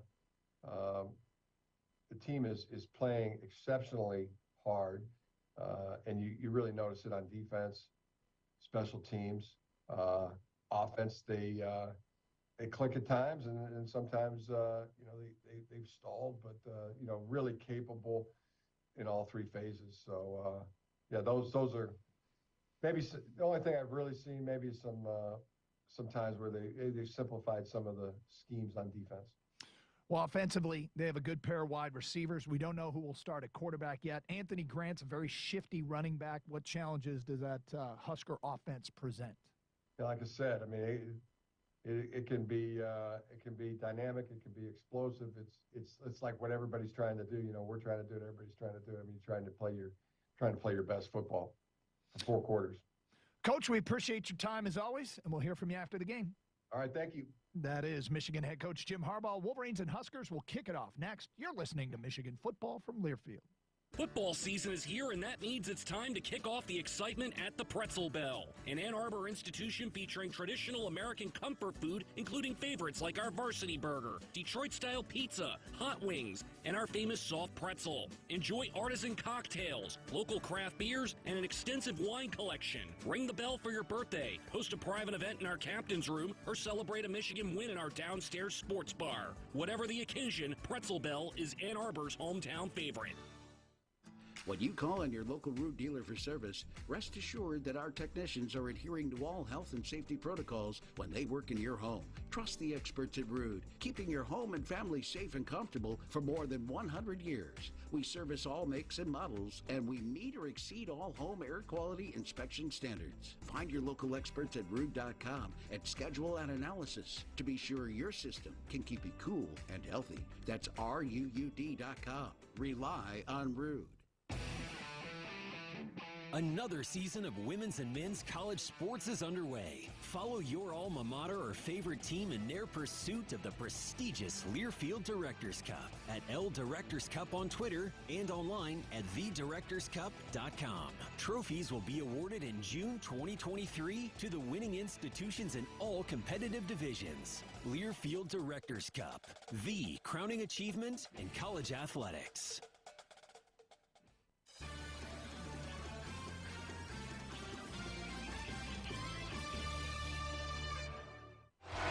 Behalf with Rutgers leading Michigan 17-14, and you should see the Scarlet Knights as they make their way up the tunnel. We just came in at halftime and said score 0-0, come out, have a better half. I tried to tell some of the guys to be calm in the face of adversity. We just had to continue playing our game. They made a couple plays, now we have to go out and make a couple. Somebody got to step up and make those plays. Wimsatt back to pass, and it's intercepted. Mike Barrett has got it going the other way for him. Running left, fights to the end zone, holds the ball out. Touchdown, Wolverines. Tip, intercepted again. It's Michael Barrett again. 20, 15, 10, 5. Touchdown, Wolverines. Back in the end zone, caught. Touchdown, Wolverines. Cornelius Johnson's got it. The thing that screamed off the tape was just how hard our players played in the game. If you just do your job and be who you are, it's going to come to you. We have our future in our own hands. You can't get to where you want to get unless you win every single game. This week is the most important game of our season because if we were to let one slip now, all our goals are going to be gone. We feel like it's all right there for us. The time is now. We're on a ride. It's a happy ride, and it could be even a magical ride.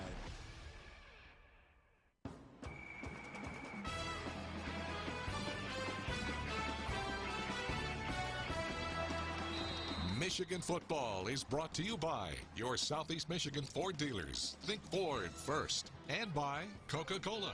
There's magic when we cheer together. Once again, here's Doug Karsch and Jansen.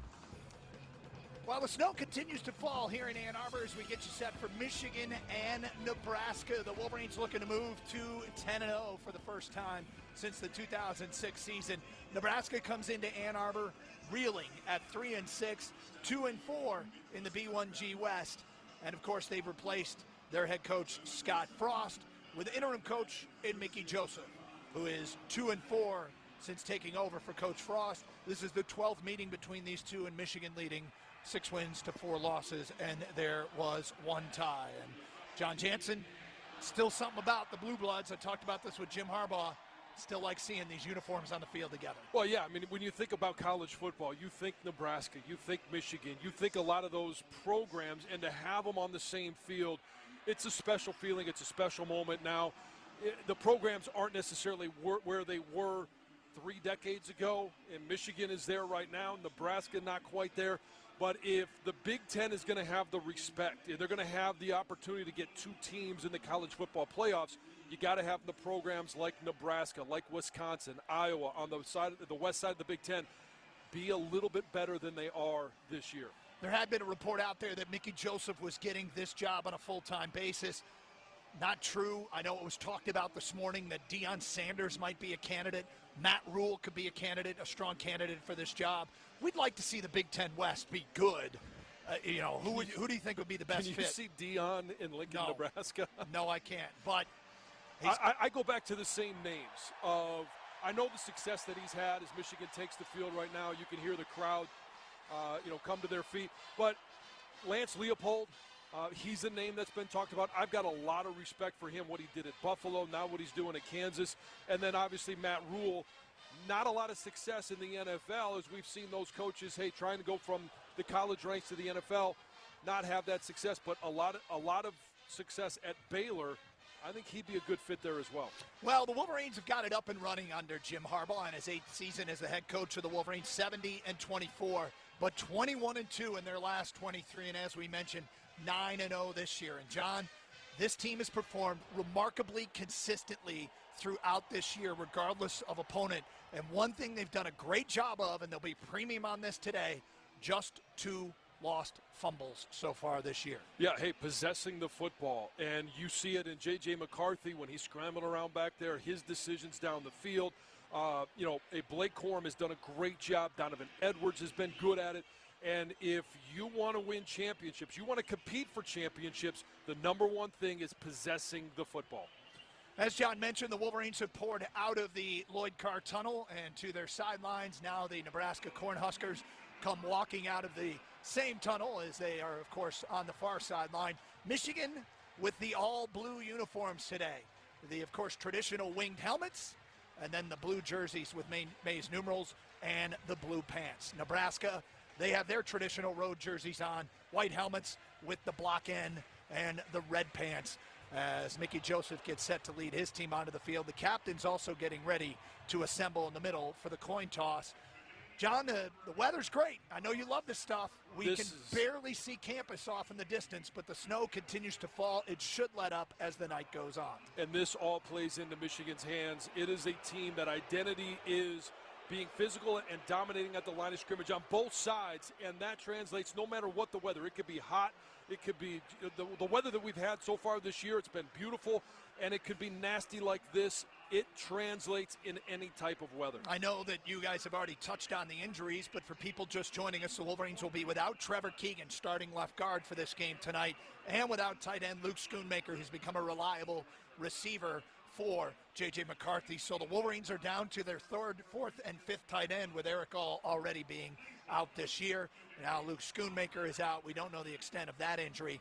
So Joel Honigberg, Max Bredesen, Colston Loveland, Matthew Hipner, Carter Seltzer, other guys will get their opportunity today. And depending on who starts at right tackle, John, we may see our 6th different combination up front for Michigan's offense. The offensive line's been outstanding. J.J. McCarthy not only doesn't get a lot, he doesn't get sacked a lot, he's only been pressured 18 times all year. Well, and hat is off to that offensive line, their ability to not have any drop-off no matter who was in there. We've seen Giovanni El-Hadi go in there. He's going to get the start for Trevor Keegan today. Come on in and shake hands. It's been a lot of fun to watch this offensive line. As you hear Jerry McGinn, our official down below, let's go down to the field for today's coin toss, brought to you by Rude. All right, gentlemen, we're going to use a special coin for today to honor our military for everything that they do for us every single day. On the one side, we have the United States flag. On the other, the Marine Corps emblem. 44, what's your call? The Marine Corps emblem is the call. It's the United States flag. Michigan has won the toss. I'd like to defer to the second half. Well, there you've heard it. The Wolverines will be kicking off to Nebraska as we're about set to get this one underway. That was today's coin toss, brought to you by Rude. You can rely on Rude. Let's go down to our guy on the field, number 8, Jason Avant, for these conditions. And Jason, did you like playing in this stuff? Hey, listen, I know John loved this stuff, but receivers hate this weather just deep down inside. But you love playing in a game that the crowd is into. But it's a hard game to throw and catch in, just to be honest. Yeah. The excuses from those guys begin. Hey, listen, we're still going to catch the ball, but do we have to like it? No. Okay, good answer. Good recovery. Is there much wind down there, Jason? Not much wind at all at this moment in time.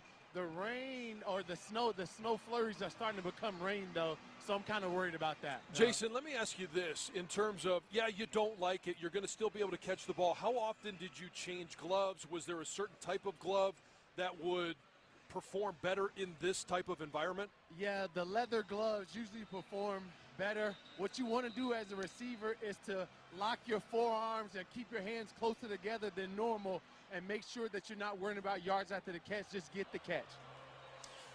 We'll be checking in with Jason throughout the day. The Wolverine kickoff team taking the field. We don't know who will start at quarterback for Nebraska. We've been told that 3 different guys could play with the starter Casey Thompson out. It could be Chuba Purdy. It could be Logan Smothers. And we've heard that Jarek Sinek also may get some snaps today. He has yet to throw a pass in his career. Last week they rotated between Purdy and Smothers. Deep for Nebraska is Tommy Hill to field Jake Moody's kickoff, who has 67 kickoffs, 4 touchbacks, and most importantly, 1 tackle. And this kick goes to one of the up man who signals for a fair catch and makes that fair catch, and Nebraska will take over on the 25-yard line. Yeah, it's interesting that they would do that. It's smart that they would do that. You want to make sure that they can handle the football. We just heard Jason Avant talk about how hard it is to be able to handle the ball in these type of conditions, especially if those snowflakes turn to rain. Make sure that they can catch it, test them early on. Well, it'll be Chuba Purdy at quarterback, who is Brock Purdy's younger brother, Mr. Irrelevant in this recent NFL draft with the last pick of the draft. Purdy, a transfer from Florida State, spent 2 seasons there, and he will get the first snap for Nebraska from a shotgun formation. Will set the Michigan defense in a moment as Purdy hands it off to his running back running left. That is Anthony Grant, who cuts it back upfield and has a gain of 3 before he's brought down by Junior Colson. The Michigan defense, Jalen Harrell is back, Chris Jenkins, Mozzie Smith, and Mike Morris up front. The linebackers, Junior Colson and Mike Barrett. Michigan plays 5 guys in the secondary with DJ Turner at one corner. The other corner will be Will Johnson getting the start as Nebraska going quickly. And back there getting dragged down is Purdy by Mikey Sainristo, who comes up and makes the tackle. And no gain. It'll be 3rd down and 6. Michigan safeties are Rod Moore and R.J. Moten gets a start today, and you just heard Mikey Sainristo. 3rd and 6 for Nebraska on this opening possession of the game. Scoreless early moments here in Ann Arbor. Purdy from a shotgun with 2 receivers split left, 1 split right. Grant flanked to his right, the outstanding running back. Purdy has the snap. Back to pass, looking downfield. He's got time. He's going to go over the top. He's got a man out there, and it's caught in Michigan territory. Nebraska gets the first down on a completion of Marcus Washington, who spent 3 seasons at Texas before transferring to Nebraska. A gain of 30 on 3rd and long, and Nebraska has it into Michigan territory down to the 41-yard line. A nice move off the ball to shake DJ Turner. He was about 3 steps behind.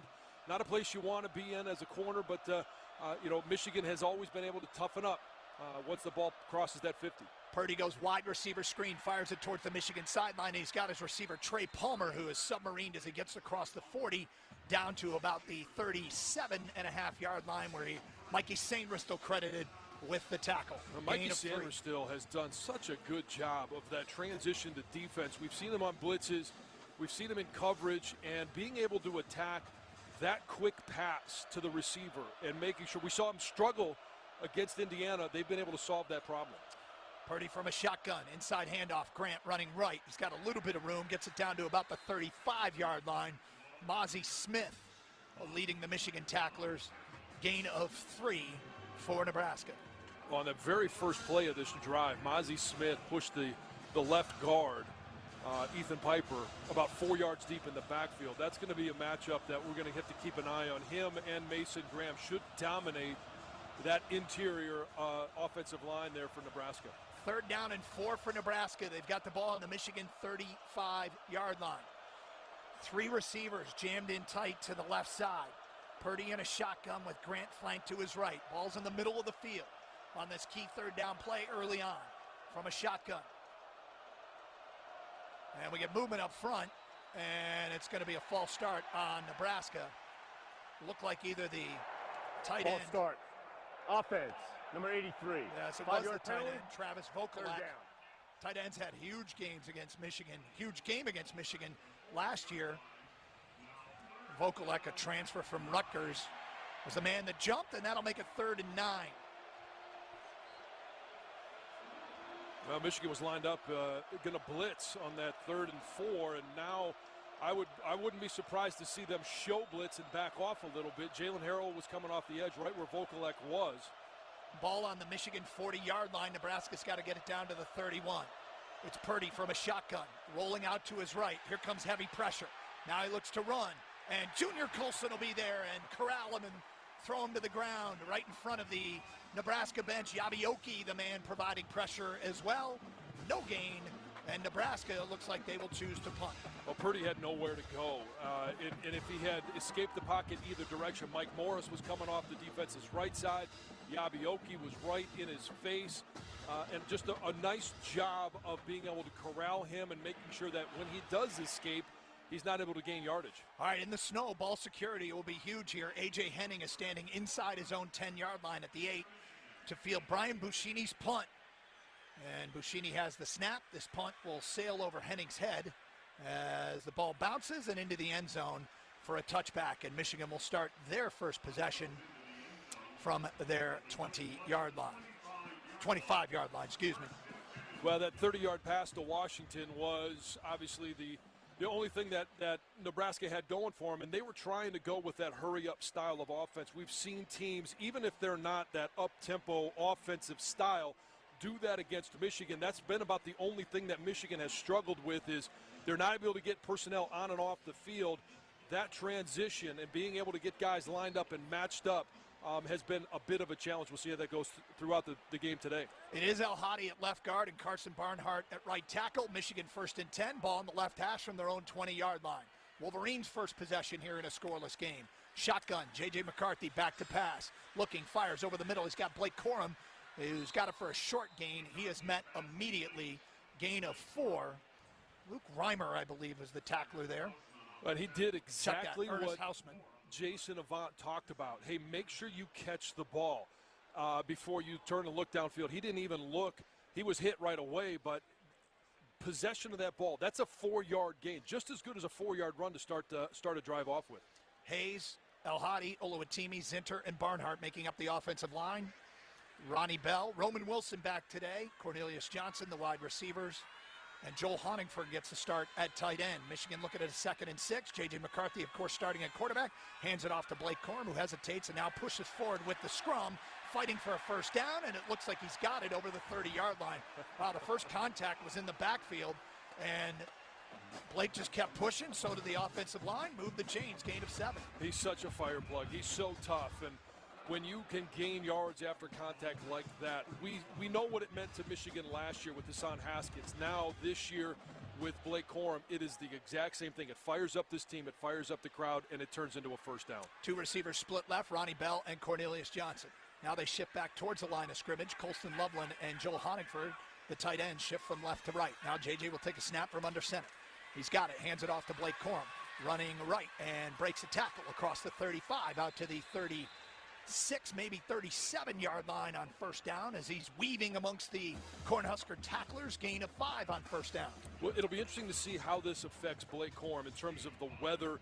Normally, there's a cutback lane there right behind Olu, and Blake Corum normally is able to hit that. He didn't make that cutback. Still a nice gain of 6 yards, 5 yards, but it'll be interesting to see how this footing affects Michigan's offense. 9:20 to go first quarter. We're scoreless from here in Ann Arbor. Michigan with the ball on their own 36. J.J. McCarthy under center. Turns, play action to Donovan Edwards. Back to pass, stepping up in the pocket. It's going to fire deep. He's got a man out there. It's caught. Ronnie Bell in Nebraska territory.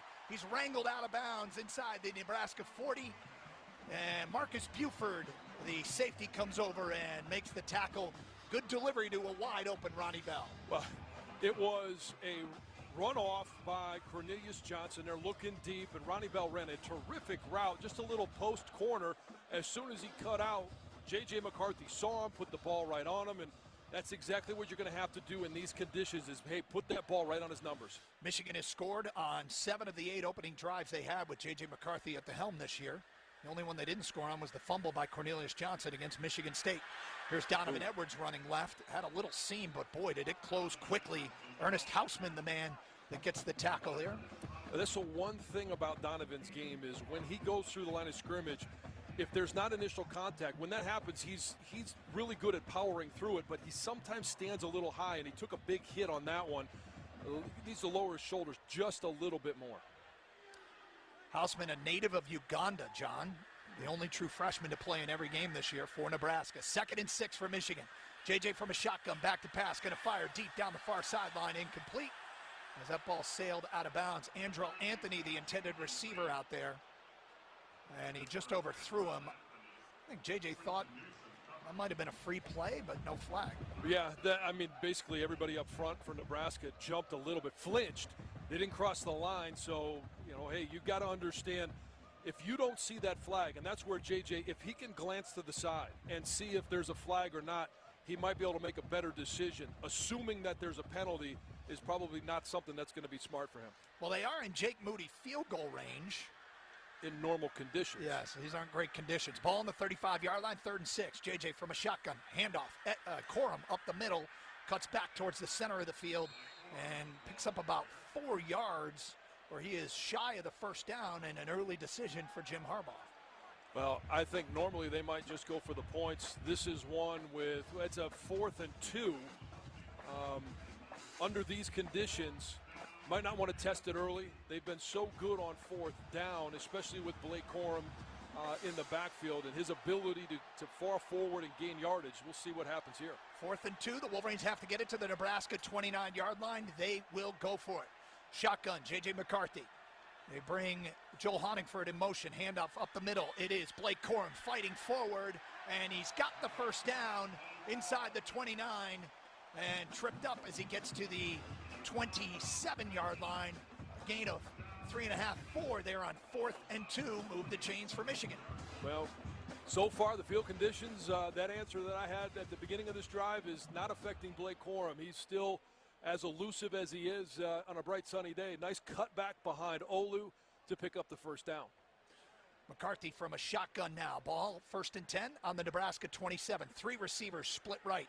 Roman Wilson, Ronnie Bell, and Cornelius Jansen. Donovan Edwards in the Michigan backfield. From a shotgun, JJ's got it. Inside handoff. Donovan Edwards is going to bounce it outside to the 25, to the 20, puts his head down and drives forward, where he is met by Ernest Hausman. Gain of 9 on first down for Donovan Edwards. So they collapsed the right side, and Ryan Hayes, left tackle, pulled around really with nobody to block and just started running downfield. A great job by the right side of that offensive line of taking the movement of Nebraska, using it to their advantage and collapsing that side down. 2nd down and 1.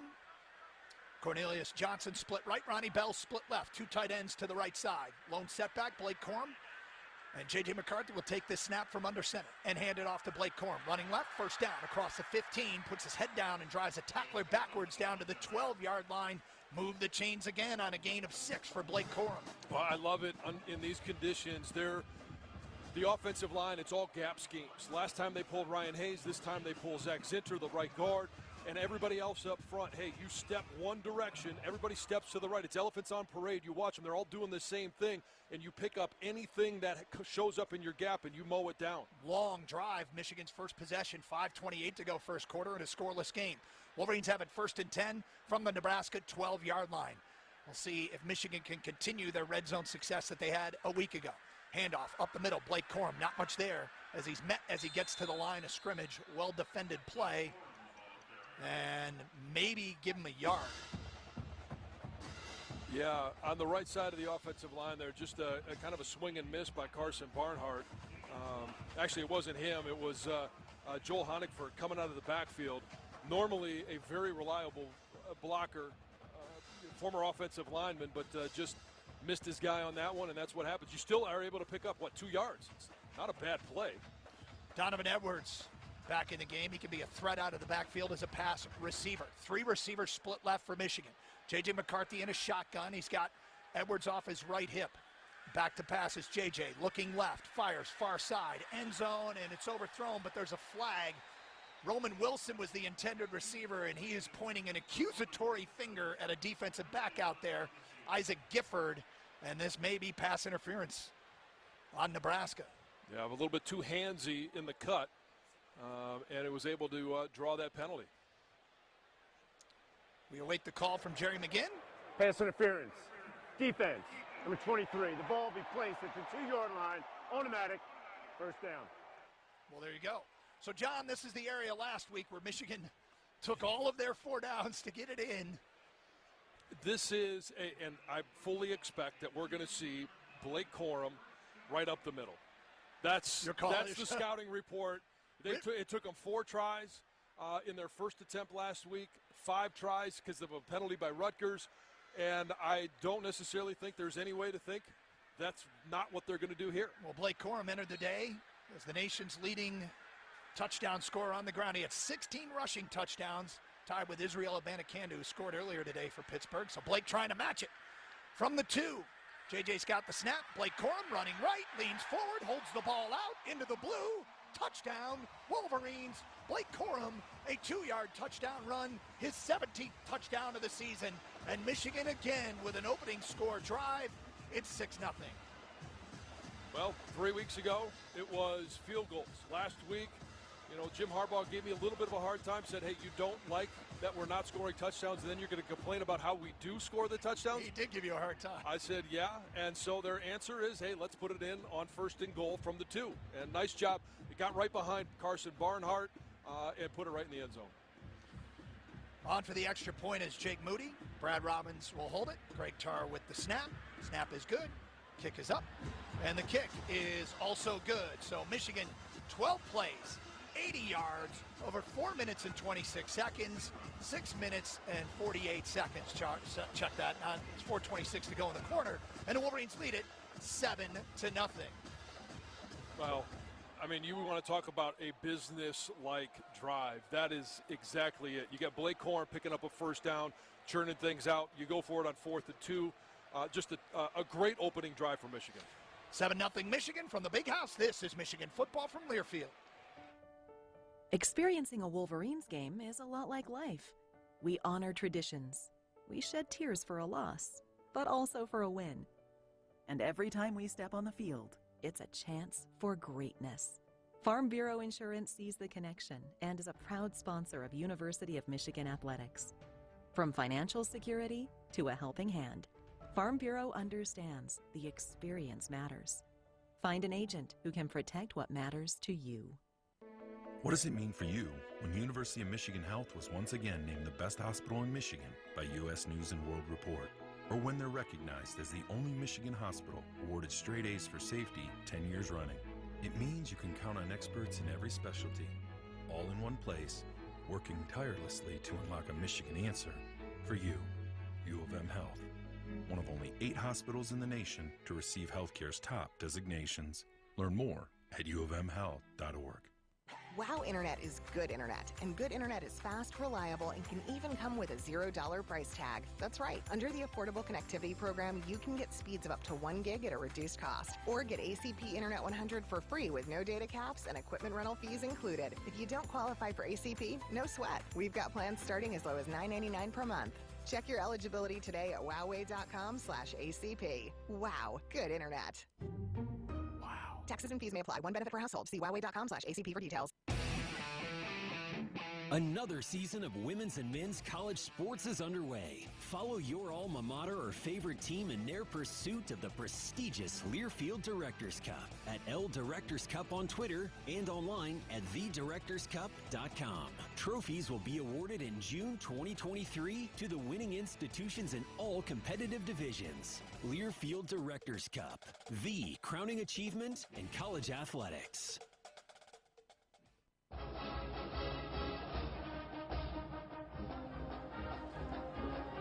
Doug Karsch, John Jansen back in the big house. 7-0 Michigan after a long, time-consuming opening drive by the Wolverines after forcing the Nebraska punt. And Michigan, once again, John, on the opening drive, they script the first 15 plays. By the time they get to the game, they've run the opening drive 5 times. It's been very effective. And it's not just their ability to score.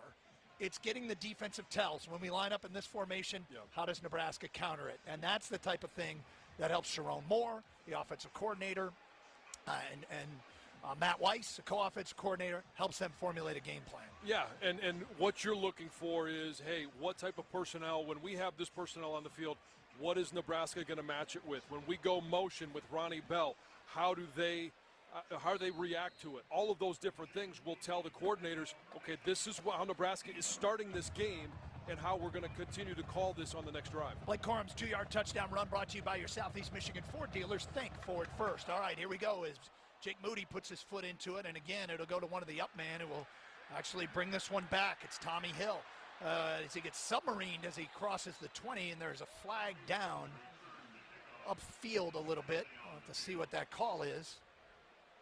Well, you know, this Michigan kickoff team is filled with heat-seeking missiles, and they are just begging for the opportunity for somebody to not fair catch it, for Jake Moody not to kick it out of the back of the end zone. They haven't had a lot of opportunity to cover kicks. No, they haven't. During the return, holding, return team number 5. It'll be 10-yard penalty from the end of the run. First down, Nebraska. That'll back Media. Up. Timeout. That'll back up the Cornhuskers a bit more. Let's pause 10 seconds for station identification. This is Michigan football from Learfield.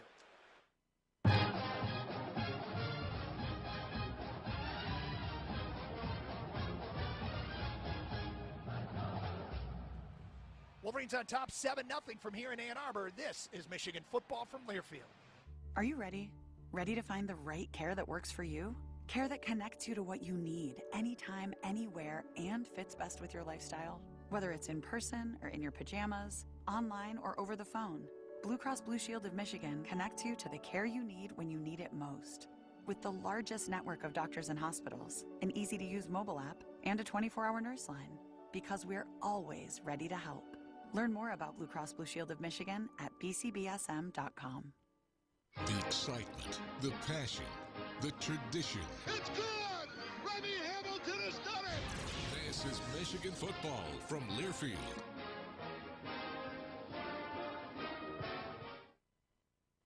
Boguth Financial Group is now a proud wealth management partner of Michigan Athletics, and we want you to help us celebrate. We're inviting you to attend our night out at the Big House on Thursday, December 1st at Michigan Stadium. Enjoy complimentary dinner and drinks and get exclusive access to see the Big House. Just go to mgoblue.com/Big House to sign up. That's mgoblue.com/Big House. Limited seats are available. Sign up today and go blue. Your Metro Detroit Chevy dealers are changing the game with their impressive family of SUVs, like the popular Chevy Equinox. Equinox is the perfect compact SUV, Its sporty style is versatile and spacious. Its safety features surround you with security. And with technology like an available built-in Wi-Fi hotspot, Chevy Equinox keeps you connected wherever you go. Put it in D and see why Chevy drives the Motor City. Visit ChevyDetroit.com.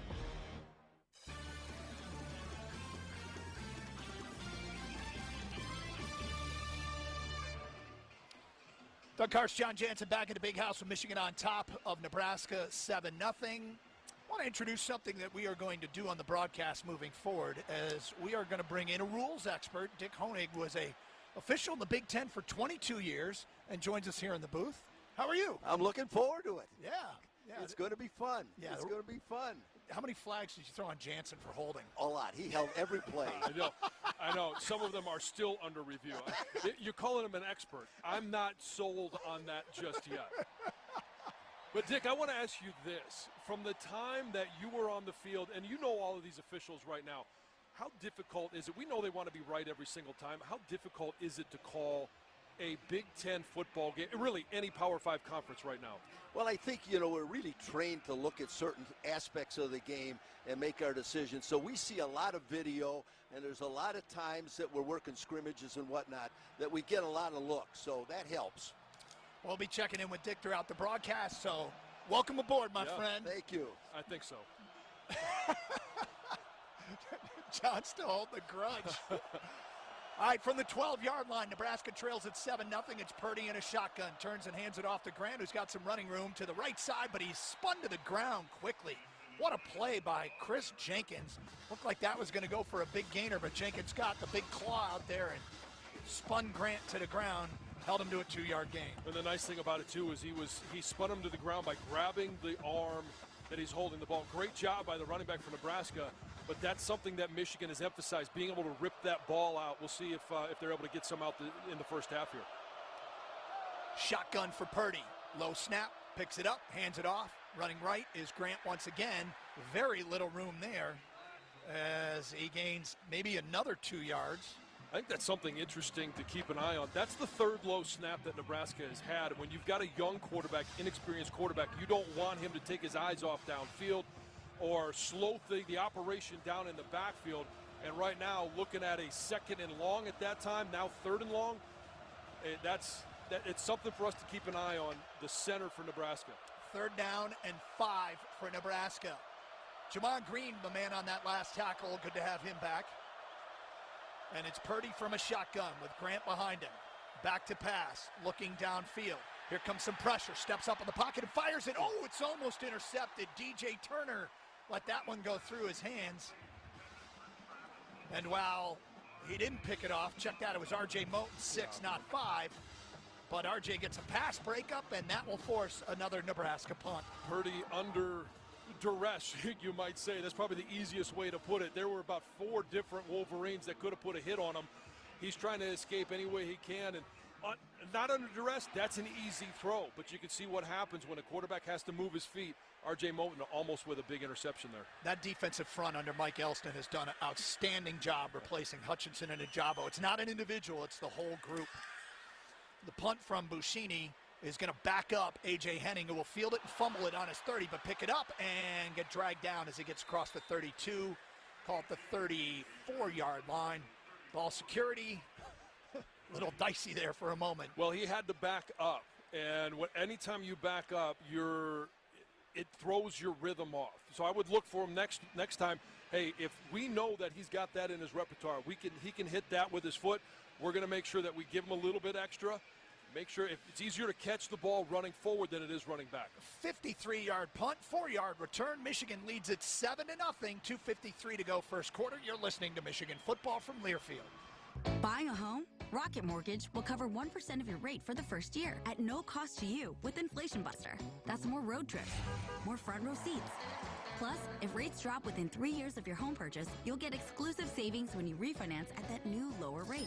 Save when you buy today and refinance tomorrow. Call 833-7-ROCKET today or visit inflationbuster.com to start saving. For fees covered, rate like date requirements and other terms and conditions, visit inflationbuster.com. Call 1-833-7-ROCKET. Equal housing lender, licensed in all 50 states. NMLS Consumer Access.org, number 3030. Hey Michigan fans, StubHub is the easiest way to buy and sell Wolverine tickets for almost 20 years. Whether you're looking for a single seat at the 50 or a section for your whole squad, StubHub has the best selection of tickets for any budget. Use Virtual View to find your perfect spot. Score a great deal with a price alert and get your tickets delivered instantly. It's the best way into Michigan Stadium. StubHub is the official fan-to-fan ticket marketplace of Michigan Athletics. StubHub, be there. Need plastic? Alro Plastics has been a one-stop source for cut-to-size plastic since 1987. Our inventory includes sheet, rod, tube, grating, and plate. We will cut and ship many orders the same day. Alro provides value-added processing to meet the most demanding fabrication requirements. Whether your business is large or small, Alro Plastics will provide you with competitive pricing, technical support, and superior service. Learn more at alro.com/plastics. It takes hard work to be the best in the game. Planning, commitment, resilience, sweat. That's why Old Dominion Freight Line, the #1 national LTL carrier for quality, works hard to be the best in the game and is proud to support those striving to be the best in theirs. Old Dominion Freight Line, exclusive freight partner of Michigan Athletics, helping the world keep promises. Two big college football brands are squaring off today at Michigan Stadium. Let's return to our live coverage of the Wolverines and the Cornhuskers. 7-0 Michigan on top, 2:53 to go first quarter. How'd you like to be able to listen to us while synced up to your TV in the comfort of your own home? Go to syncmygame.com to find out how. That's syncmygame.com. Well, John, we have the ultimate test for Dick Honing, who is going to be our rules expert. I love this. The question is, exactly how short was J.T. Barrett back in 2016 on that fourth down play? Well, sometimes he was short. Context matters. Thank you, Dick. we put you on this spot. Yes. You're now forgiven for one holding. Well played. We were going to let you work no matter what you said. All right, Michigan will take over on their own 34-yard line, leading 7-0 from here in Ann Arbor. Wolverines with 4 receivers, 3 split to the right, 1 left. J.J. McCarthy in a shotgun. And Blake Corum in the backfield next to him. Blake with the only touchdown that does indeed tie him with Israel Abanikanda from Pittsburgh. 17 rushing touchdowns and 18 total touchdowns. Both lead the nation. Blake has the handoff, running right. Very little room, but fights forward again for another good pickup. John, these plays aren't huge holes, but Blake makes the most out of them. Well, and it looks like right now, as he hits the hole, he does a great job of lowering his shoulder, so it's shoulder pad on shoulder pad. He's not getting hit at the waist or at the legs where he would have to stop churning. As soon as you pop that shoulder pad, now he accelerates and is able to pick up 5 yards. Pistol formation for J.J. Blake Corum behind him. They put Max Bredesen in motion. Back to pass is J.J. McCarthy. Here comes the rush from the outside, and getting home and getting him is Garrett Nelson off the edge as he beat Carson Barnhart, give him a sack and a loss on the play. Wow, a lot of strength showed by Nelson there. Kind of got J.J. with one arm, dropped him for a loss of 8. And all Carson did there was dip his head. And as soon as you dip your head, you try and stick your arms out. Mathis was able to swat his arms down. Nelson was able to swat his arms down, and you get an offensive tackle off balance, you're going to beat him around the edge every single time. 3rd and 13 for Michigan, as Nebraska is going to call a timeout. Garrett Nelson, the junior, his dad. Nebraska, their first of the half. Was a 30-second charge timeout. Was an elite wrestler at Nebraska. Those wrestling skills can translate onto the football field in the trenches. Well, they can. Some of it's in terms of, just how you use your body and leverage. That one there was just all hand fighting. And I've talked about that a number of times. When you get to be a good hand fighter, that separates those offensive linemen and defensive linemen from good to either really good and great. That you can have good technique, you can have good sets, but if there's a flaw, and if you dip your head and you don't stick your hands out and have violent intentions, you leave yourself open to what we just saw happen, a short corner. Nelson now with 5.5 sacks on the season, leads the Cornhusker defense. 3rd and 13 for Michigan out of the timeout. Back to pass is JJ from a shotgun. Good blitz pickup. Now fires to a crossing Ronnie Bell, incomplete. I don't know which running back got his head down and submarine to blitzer. That was Donovan Edwards. Wow. Did a great job of basically flipping him upside down. Well, pass falls harmlessly on a crossing route to Ronnie Bell, and Michigan will be forced to punt for the first time today. Yep. And as soon as that offensive line gets to the bench, it's going to be a technique issue for Carson Barnhart, and then it's going to be blitz pickup, identifying who's coming, how many are coming, where are we going to block them, and making sure that you get everybody in the right spot. And deep for Nebraska is Oliver Martin, who started his career at Michigan.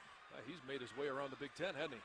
Yes, he has. And from Michigan to Iowa and now to Nebraska. Oh, heavy pressure. Robbins just got the punt off. It lands on the 40, and we'll take a Michigan roll, and we got a flag in the backfield. Roughing the punter. And Robbins is slow to get up. The question is it running into or is it roughing? Robbins slams his helmet to the ground as he limps off. And I believe it's running into.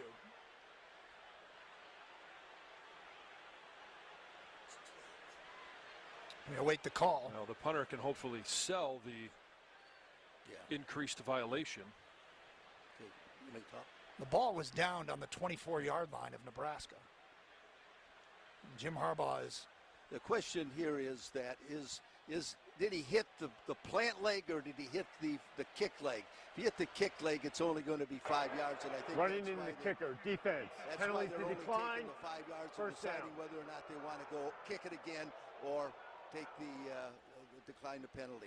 Well, thank you very much. The penalty wouldn't have got him a first down, so the Wolverines with a hobbled punter now opt to decline the penalty. The ball rolled, got a pretty good roll to the 24-yard line of Nebraska, and that's where the Cornhuskers will take over. Dick, real quick, how does the way a punter reacts, does that affect the judgment of the official at all? No, selling it? We've got to see. Yeah, they try to sell it all the time, but you got to see it, and there's got to be contact. Okay. We see Gabe Irvin Jr. in the backfield for the first time. He's directly behind Chubba Purdy. Irvin Jr., a redshirt freshman out of Buford, Georgia, and he will carry the ball running left on his first carry and get it across the 25 and fight forward to the 27-yard line. Mason Graham leading the Michigan tacklers. Mason Graham he's doing a really good job as a young player. I just mentioned hand fighting with Carson Barnhart. Mason Graham and Mozzie Smith, both really good at creating separation and shedding a block, trying to get to where the ball is being run, and Mason with a good example of it right there, shedding that guard. Gain of 3 on first down, 2nd and 7. Ball on the left hash for Nebraska. Purdy in a shotgun. Fakes the handoff to Irvin, now rolling to his right, looking downfield. He's going to fire, and it is off the fingertips of his intended receiver out there, Trey Palmer. Looked like dropping into coverage. Jalen Harrell almost had a chance. Maybe mistimed his jump a little bit. Now I see the replay. He didn't mistime his jump. That was too tall for him. Well, it was, but he was in great position to make that a very difficult throw for Purdy. Just being there makes Purdy put a little bit more loft and a little more distance on that ball, which is why it was overthrown. Well, a 3rd and 7 for Nebraska. We got 45 seconds to go. First quarter, Michigan up 7-0. Ball on the left hash. 5 receivers for Purdy, who's alone in the backfield. Michigan with just 1 down lineman. It's Mozzie Smith. Everybody else standing up. Purdy's got the snap. Back to pass. Looking. Fires. And it is caught, but just short of the first down. Did he reach forward and get it? As Michael Barrett brings down the tight end, Vokalek. And it looks like he will be shy of the first down by a couple of yards. And Mickey Joseph has a decision to make. He can let the clock run out on this quarter if he so chooses. 25 seconds and running. By the way, the snow has stopped here at the Big House.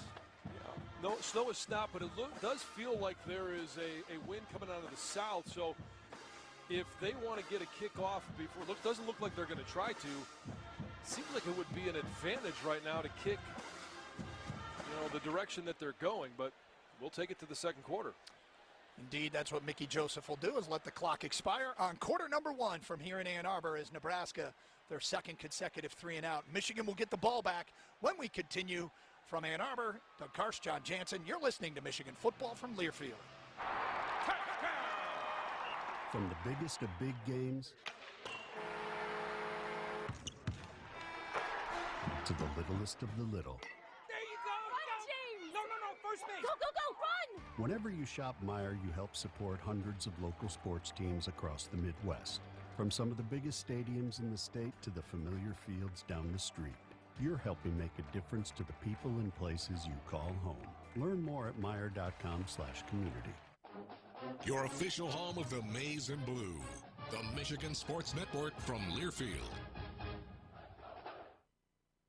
Place an order for a 2023 Explorer lease today and receive $1,000 bonus cash. Plus, you can lock in your deal right now. And if at the time of delivery the deal gets better, you get the better deal. Returning AZ plan lessees can order a 2023 Explorer and lease it for $339 a month for 24 months, with $4,509 due at signing. Order today and take delivery by December 31st, 2022.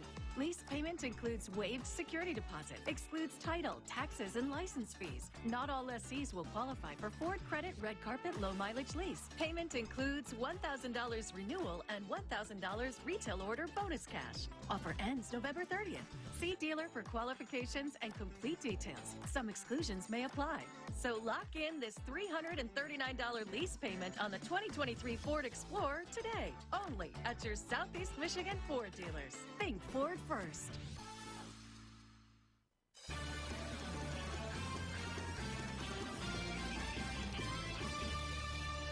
One quarter complete in Ann Arbor. Michigan leads Nebraska 7-0. Rob Joyce back in the studios. Quick Big Ten scoreboard update. 3 games in progress. Start in Happy Valley. Penn State leads Maryland 7-0. 10 minutes in State College. Iowa and Wisconsin, the Badgers have a 3-0 lead as the first quarter winds down at Kinnick Stadium. And Minnesota, a 7-0 edge on Northwestern. 1 minute to go in the first quarter in Minneapolis. Why are those last 2 results important? Well, Purdue beat Illinois in Champaign today, 31-24. That means right now there's a 2-way tie for first in the West Division between the Boilermakers and the Illini. The Iowa-Wisconsin winner will make it a 3-way tie. Minnesota could make it a 4-way tie for first if they win with 2 weeks to go. 2 other finals. Ohio State beats Indiana 56-14. Michigan State 27-21 win over Rutgers. That's your Big Ten scoreboard update brought to you by Abso Pure Water, the official bottled water of Michigan Athletics. We'll run through the top 25 and everything else at halftime. For now, back to Doug and John. Thank you, Rob. Michigan on top 7-0 here at the Big House. Quarter number 1 in the books. Michigan with 67 total yards, 29 through the air, 38 on the ground, 5 first downs, and they possessed the ball for 8 minutes and 14 seconds in quarter number 1. Nebraska, 52 yards, most of it on the first drive. So they got into Michigan territory, and they followed that up with a pair of 3-and-outs. Just the 1 first down for Nebraska came on that 30-yard hookup. And the Wolverines lead it 7-0, and Nebraska will be forced to punt here to get things underway in quarter number 2. Yeah, and I think the other key stat right now is Michigan has no penalties. Nebraska, 3 penalties for 25 yards. We saw the big one. They had a decent return off of Michigan's kickoff after the touchdown, and that was a block in the back. It was actually a hold, and, half the distance to the goal. So it was set them back a little bit. Let's go down below to number 8, Jason Avant. Jason? Punter Brad Robbins went into the tent. He came out and kicked a few. He is ready to go. It appears to be a left leg injury. The backup punter was punting, but he's up and ready to go now. Well, that is good news. The backup being Tommy Doman has a bright future. But at this point, I'd like to see Brad Robbins out there. Leads the country in hang time. Brian Buschini, who is a All-American at the FCS level at Montana, transferred to Nebraska. He's back to punt, averaging 44.9 per punt, and he puts his right foot into this one, and it's a low punt that A.J. Henning comes up and fields it on 1 bounce in traffic, and he is wrangled to the ground at the 26-yard line. He loves to do that, and it drives me crazy. It hasn't cost him a turnover at this point, but you're in traffic. There's a lot of things going on, and I know the decision was made because the ball bounced right up in the air, but at some point, man, scares you. It does scare me. It does scare me a lot. He's trying to keep that from rolling deeper, but, I mean, he was surrounded by Cornhuskers. Yeah. One bobble, and that could be problems. But Wolverines take over, ball on the right hash at the 27-yard line, 1st and 10 with a 7-0 lead. 3 receivers split out for J.J. McCarthy, 2 left, 1 right. And Blake Corum in the backfield has the handoff and has a big hole across the 30. Cuts between a pair of tacklers at the 35 and drives forward out to the 39-yard line. Blake Corum on 1st down. Move the chains, a gain of 12. Well, gap blocking again, front side. Everybody takes a gap. They pull Carson Barnhart from his tackle position to they all counter and block the end man on the line of scrimmage, and a lot of green grass there for Blake Corum. Luke Reimer, the man on the tackle. Outstanding linebacker for Nebraska. From a shotgun on 1st and 10 from the 39, J.J. back to pass, rolls to his right, looking downfield. He's going to fire it deep. Andrell Anthony is out there, and incomplete. He overthrew him by about a stride as Anthony went to the ground in coverage. Marcus Buford out there. Fans want a flag, but I think that one is what you would call uncatchable. Yeah, it was uncatchable, and it was good coverage. They just got their feet tangled up, and they decide to go ahead and roll J.J. McCarthy out, give him a little extra time, and boy, did he put his arm into that one. That one went from about the 30-yard line all the way down to the opposite 5. That was Tuesday's practice. They tried to emphasize the deep ball. Yep. Spent much of Tuesday's practice doing just that. 2nd and 10 for Michigan from their own 39-yard line. J.J. back to pass again. He's going to go deep again. Fires it out there. Cornelius Johnson goes up, and he can't bring it down. That one looked a little bit more catchable. Yeah, I think Cornelius just got a little bit turned around, then he went up for it, and it was a lot of hand fight and a lot of contact down the, on that route. Well, I think that one went right through his hands. He's probably going to want that one back. They're taking their shots. Well, and the problem with taking 2 shots like that is, yeah, if you connect, it's great. If you don't, now you're at 3rd and 10. 3 receivers split right for J.J. McCarthy. Blake Corum in the backfield off his left hip. Back to pass is J.J. Looking downfield, fires underneath, crossing route, bobbled by Ronnie Bell and dropped. Is it ruled a fumble or incomplete? Incomplete. Incomplete, yeah. That is the 5th consecutive incompletion from J.J. McCarthy. Well, and you can understand the 2 down the field, those incompletions, but that one was right in Ronnie Bell's hands, and again, that Ronnie Bell is usually a very sure-handed receiver, and his, quite honestly, JJ's go-to with Luke Schoonmaker out, he's going to be his go-to on 3rd down. Well, Brad Robbins back on to punt following the running into the kicker penalty, which had him limping off. Had some treatment in the tent. Now he's back out there. On 4th and 10, Robbins standing on his own 25-yard line. Oliver Martin deep, high snap. Robbins pulls it down and gets off pretty good punt. Fair catch signaled for and made at the 20-yard line by the former Wolverine, Oliver Martin. And that's where Nebraska will take over when we continue. 42 yards on the punt. It's 7-0 Michigan, 13:54 to go in the first half. You're listening to Michigan football from Learfield. George Thorogood, bad of the ball, shaking down the thunder. Wednesday, December 28th at Soaring Eagle Casino and Resort. Plug in and rock hard. Tickets start at $45 and are on sale now at the box office and etix.com. The New Year's pre-party starts here. George Thorogood and the Destroyer. Wednesday, December 28th at Soaring Eagle Casino.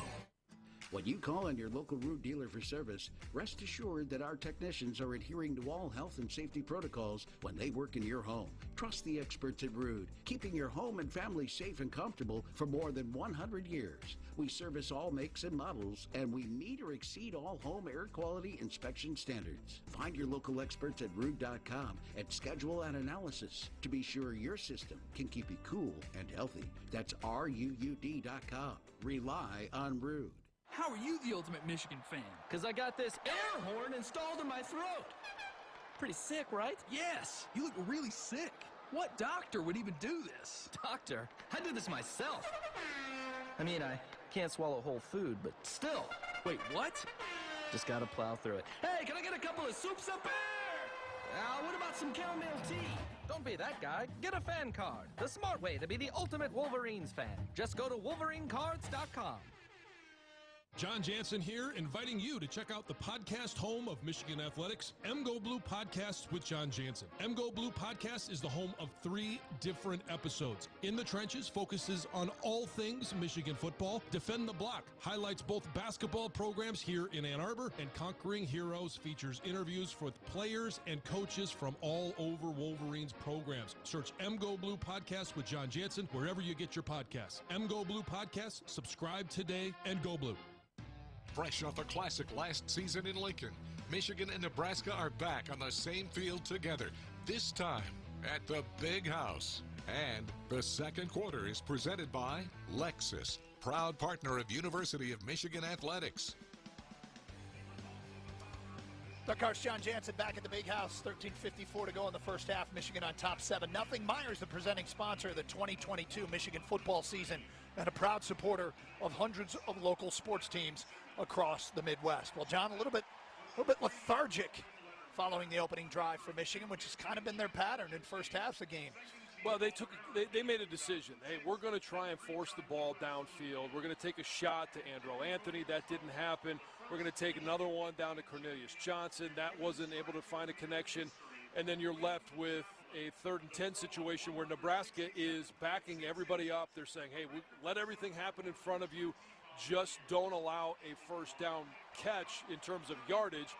And then Ronnie Bell dropped one. So I'm okay with them taking shots. I'm not concerned about where the offense is right now. I do want to see them be able to connect on some of those. So, hey, to be able to connect, you got to take some. Well, they took 2 shots on the last possession. Both went incomplete, and then an incompletion on 3rd and long. So Nebraska takes over with the tip of the football on their own 20-yard line. They trail at 7-0. Purdy continues at quarterback. He's in a shotgun. Anthony Grant flanked to his right. Back to pass. Looking downfield is Purdy. Here comes a heavy rush. Now he's going to fire it, and is it caught or did it hit the ground? Hit the ground. Diving receiver there. It was Alante Brown. Will Johnson, the man in coverage. But there's the pass rush again, John. Yeah, Junior Colson, they brought him off of the edge, and he slowed down just a second because he didn't want to miss the quarterback, and that little slowdown allowed Purdy to be able to get that ball off. Hey, if you're coming on a blitz, especially from depth, you run through the quarterback, and you don't have to worry about, hey, missing or anything. You got to pick out a landmark and hit it. 2 receivers split right for Purdy, who's in a shotgun. Grant to his right, and we got a whistle and a flag, and it looks like Nebraska jumped again, which all that's going to do is get the fans more into this one. The 4th penalty on Nebraska. False start. Offense, number 75. 5-yard penalty, 2nd down. They're not an overly penalized team, John. Pretty good. They generally are, but when you're in an environment like this, you've got a young quarterback. That's, I think, the key is Michigan's moving around. You're starting to get some crowd noise. A young quarterback is not going to be as rhythmic as a veteran is there, and understand the importance of having that rhythmic cadence. Purdy played 2 seasons at Florida State before transferring to Nebraska. And he's got a shotgun snap, inside handoff to Grant, and he's going to be met right when he gets to the line of scrimmage by Junior Colson, who fought off a block and made the tackle. What a play. Yeah, Junior Colson hit the A-gap and hit it at about 100 miles an hour. Read that play exactly the way it should be executed. Nice job and we mentioned it, first down, they bring him off the edge in a blitz.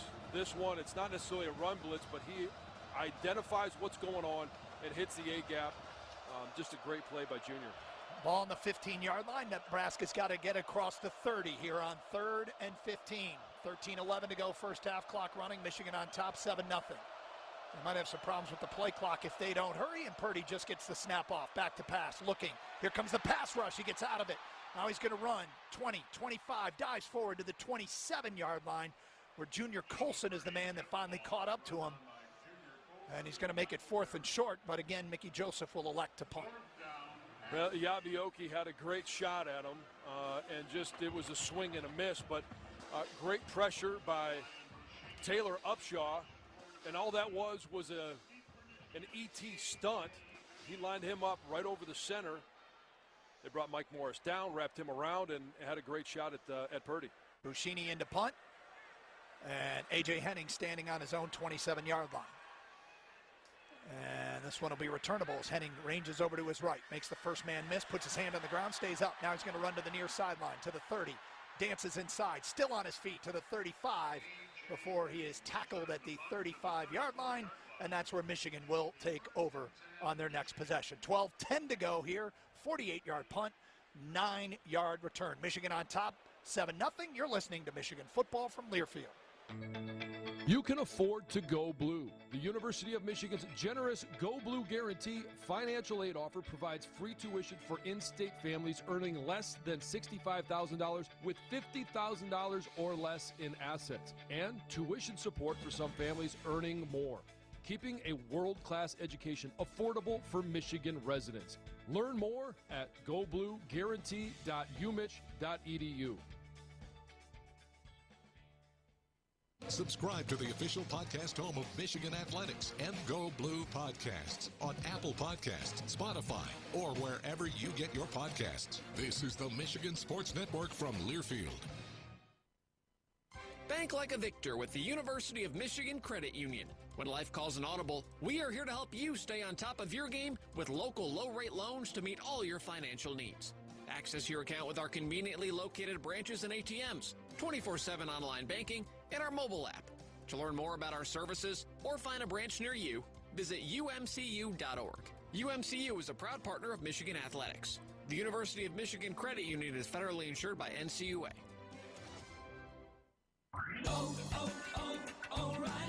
Don't miss See Better, Drive Safer Month at O'Reilly Auto Parts with great deals on wiper blades, headlight bulbs, and more. Right now, get up to a $20 gift card after a mail-in rebate with the purchase of select Sylvania bulbs. Plus, get double O Rewards points with your purchase. Prepare for the weather ahead during See Better, Drive Safer Month at O'Reilly Auto Parts.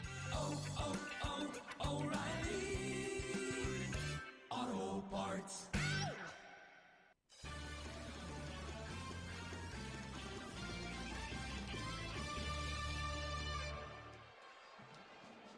Doug Karsch, John Jansen back at the Big House. Our engineer is Tony Butler. Host Brian Bush. Rob Joyce in studio. Our spotters, Rich Marion. Stats, Bruce Motti. And our rules expert is Dick Honig. Michigan football is brought to you by Blue Cross Blue Shield of Michigan. Blue Cross is ready to help with physical health, mental health, and everything in between. Learn more at bcbsm.com. 7-0 Michigan. 12-10 to go here in quarter number 2. Let's go down below to number 8. Jason? The last drive, we saw the offense take a couple shots down the field. I think we can't press as much as we're doing. Earlier in the we hit a big on a Detroit route, in and back out. Those are plays that are manufactured in a normal flow of the offense. You can't press for the big play. Just go out and play Michigan football. It'll come when it's supposed to. What are some of the keys to those deep throws? Because, Jason, you were part of an explosive offense and played with Chad Henne, who had just a cannon for an arm. Well, one of the keys is that you can't have tendency breakers, right? So when Andrew Anthony comes in the game, everybody is expecting a deep shot. So you have to get those plays with guys that are on the field all the time, with Cornelius Johnson and Ronnie Bell as well. Well, Anthony's in there right now. He split wide right. Ronnie Bell and Roman Wilson also split to that side. A lot of room out there with the ball on the left hash. J.J. McCarthy in a shotgun, ball on the Michigan 34-yard line. 1st and 10, Wolverines on top 7-0. They'll go inside handoff to Blake Corum, who fires through a hole out to the 39, just shy of the 40-yard line, a gain of 5 on 1st down on a well-blocked play. Now here's where you can look to take a shot downfield. You're in an advantageous position. If you don't complete it, you're still looking at 3rd and 5. Instead of taking 2 shots, 1st and 2nd down, and looking at 3rd and 10 if you don't connect. But a nice job of picking up yardage with that run game on 1st down. Shotgun, J.J. McCarthy brings Colston Loveland in motion on 2nd and 5 from their own 39-yard line.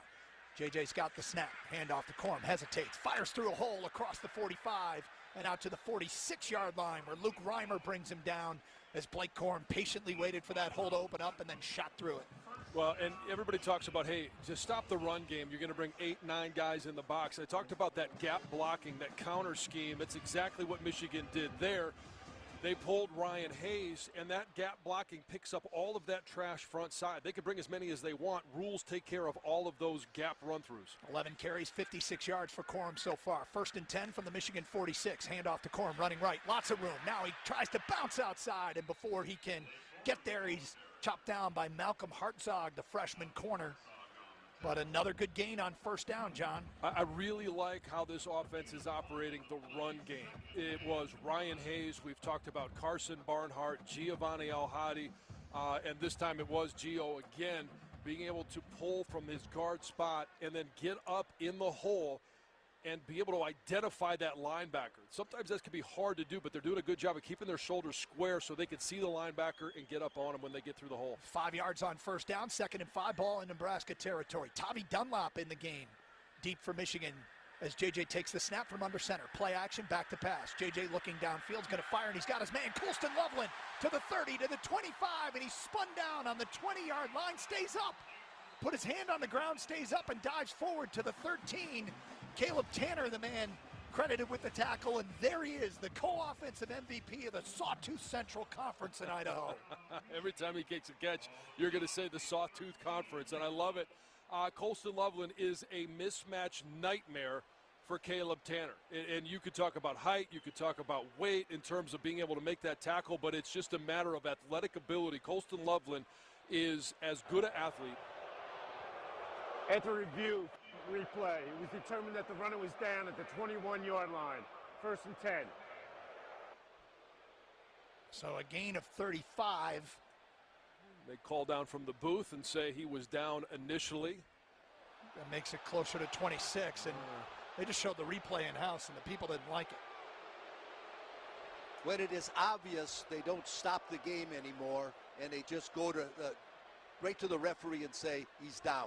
Well, I do like that. It does move quicker. Thank you, Dick Honing, our rules expert. Handoff to Blake Corum, bouncing outside. 20, trying to turn the corner. 15 to the 10, and he's wrestled out of bounds by Malcolm Hartzog. An 11-yard gain on 1st down. If you can get Blake Corum one-on-one with anybody on the field, I don't care if it's a corner, if it's a safety, it's a linebacker, that's a win for Michigan. They're able to wash everything down on the right side. They got Blake Corum and a corner, Malcolm Hartzog, on one-on-one, and it's just a race basically to the sideline. 7-0, Michigan looking to add to their lead. They've got it 1st and goal from the 9-yard line. 8:55 to go 1st half. 3 tight ends, split left, Blake Corum. Play action, back to pass, wide open. J.J. McCarthy fires to the end zone, caught, touchdown, Wolverines. Ronnie Bell, and the Wolverines lead it 13-0.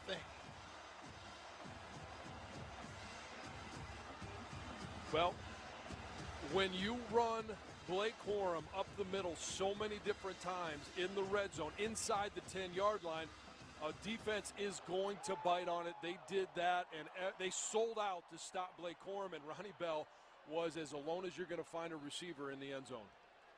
Simple pitch and catch. And Ronnie Bell gets into the end zone for his 2nd touchdown catch of the year. Jake Moody on for the extra point out of Brad Robbins' hole. Snap is good by Greg Tarr, and the kick is up, and the kick is good. And Michigan has taken a 14-0 lead here over the Cornhuskers in Ann Arbor with 8:46 to go in quarter number 2. 6 plays, 66 yards, 3 minutes and 24 seconds. Wolverine touchdown pass of 8 yards from J.J. McCarthy to Ronnie Bell.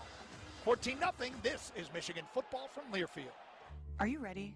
Ready to find the right care that works for you?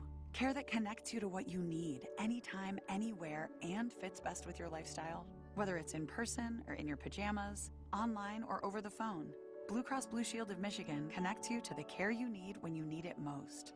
With the largest network of doctors and hospitals, an easy-to-use mobile app, and a 24-hour nurse line. Because we're always ready to help. Learn more about Blue Cross Blue Shield of Michigan at bcbsm.com. It's time we go together. Let's go see something new together. Let's go capture moments together. Let's go experience something unexpected together. Wherever you go, enjoy a cleaner running engine with Citgo's top-tier Tri-Clean gasoline.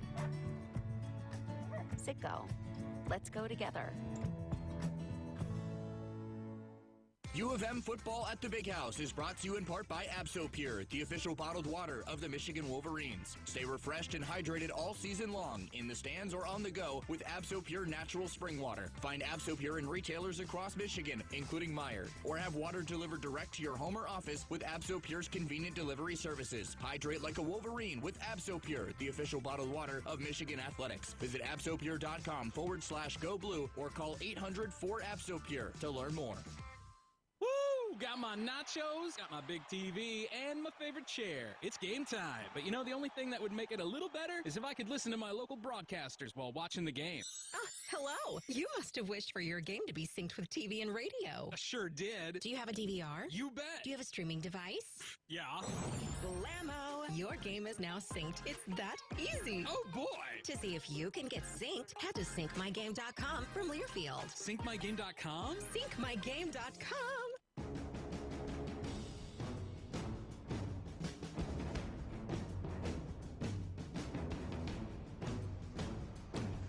Doug Karsch, John Jansen back at the Big House with Michigan on top of Nebraska, 14-0. 8:46 to go in half number one. Let's go down below to number 8, Jason Avant. I'm with Michigan. Great tackle, Taylor Lewan. Taylor, how does it feel to be back in the Big House? Man, it's incredible coming out here and seeing all the fans. And I was telling somebody this earlier, when you play here, you don't realize the kind of impact you might be having or not having. And coming back here to Ann Arbor and being welcomed with open arms like they have, it's been incredible. It truly has been an amazing experience. So, I mean, I love this place. It's unreal. Awesome. We'll get back to you more after the break, okay? Thank you, Jason. Jake Moody getting set to kick off with Michigan on top. 14-0, and the defense having forced 3 straight 3-and-outs. That was a problem for Nebraska last week as they had a string of 3-and-outs in their game against Minnesota. Well, that's the whole goal for Michigan, is to get off the field defensively as quick as possible. Jake Moody bombs this one into the end zone, and Hill thinks about taking it out and then is told, that might not be a good idea, and stops to take a knee just shy of the goal line, and Nebraska will take over at the 25-yard line. Let's go back down to Jason with Taylor Lewan. You're here in the Big House. Tell me about what you're doing off the field. Man, so me and my boy Will Compton is standing over just in front of us. We started a podcast about 3 years ago. He went to Nebraska, I went to Michigan, obviously, and it's been cool because for whatever reason, Michigan and Nebraska has allowed us to play a trophy game, and so we got a 40-pound bronze trophy made that Nebraska and Michigan are playing for right now. It's cool to know that like history is, in a way, starting today over something that like a friendship was born, and we have these 2 prestigious universities to kind of keep things going. So it's been incredible, man. It's very cool. Congratulations on that. Look forward to seeing you again. Thanks, man. Appreciate it. Go Blue. All right, new trophy game. From the 25-yard line, Nebraska will take over, trailing 14-0 here at the Big House. Brock Purdy at quarterback with Grant to his right. Back to pass is Purdy. Play action fake. Looking downfield. Now he's going to step up and run, and he's got room to the 30. Waits for a block across the 35 out to the 38-yard line where Jalen Harrell makes the tackle. By the way, that 8-yard touchdown pass to Ronnie Bell was brought to you by your Southeast Michigan Ford dealers. Think Ford first. Well, and all Chuba Purdy saw was everybody's back turned to him, a rushing lane. Hey, I'm going to try and pick up as much as I can. He's able to pick up a first down. Tommy Hill shifts into the backfield. Now shifts out of the backfield from next to Purdy as they go empty. Back to pass is Purdy. Fires behind his receiver, Hill, who just gets a hand on it, incomplete on first down. You're watching basically a quarterback trying to develop chemistry with his receivers. Sure, they've had practice, but when you play at a game speed, it's completely different. And you've got a quarterback that does have some experience, had it, in the previous, school. Now trying to figure out how to do that with this receiving core, and it's been a challenge so far today for Purdy. Our starting running back, Anthony Grant from Buford, Georgia. The backup, Gabe Irvin, also from Buford, Georgia. And now Ramir Johnson is in there, and he is not even from Buford. Play action, back to pass, fires near side, and it's caught across the 40 out towards the 43-yard line, outside the numbers in front of the Michigan bench, a gain of 5 yards. It was Trey Palmer, the transfer from LSU.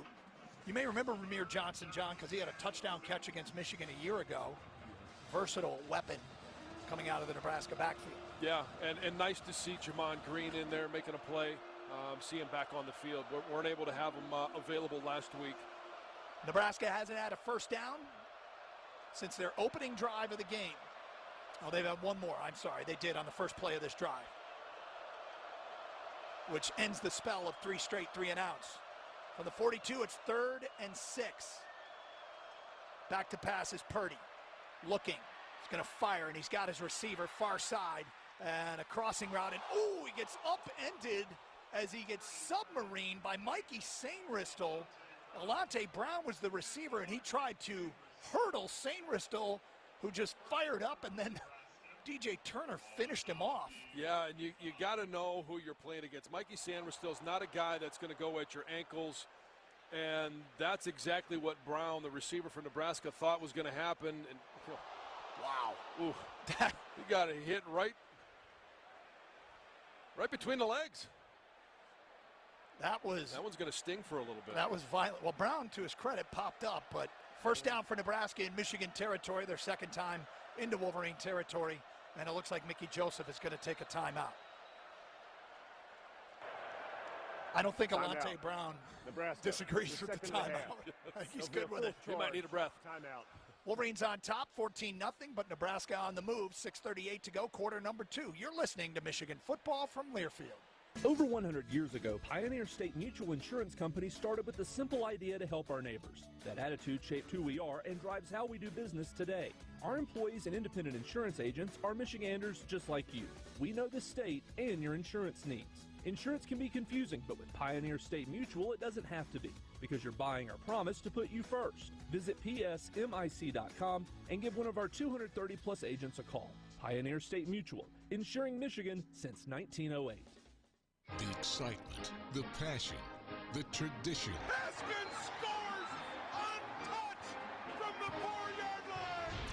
This is Michigan football from Learfield.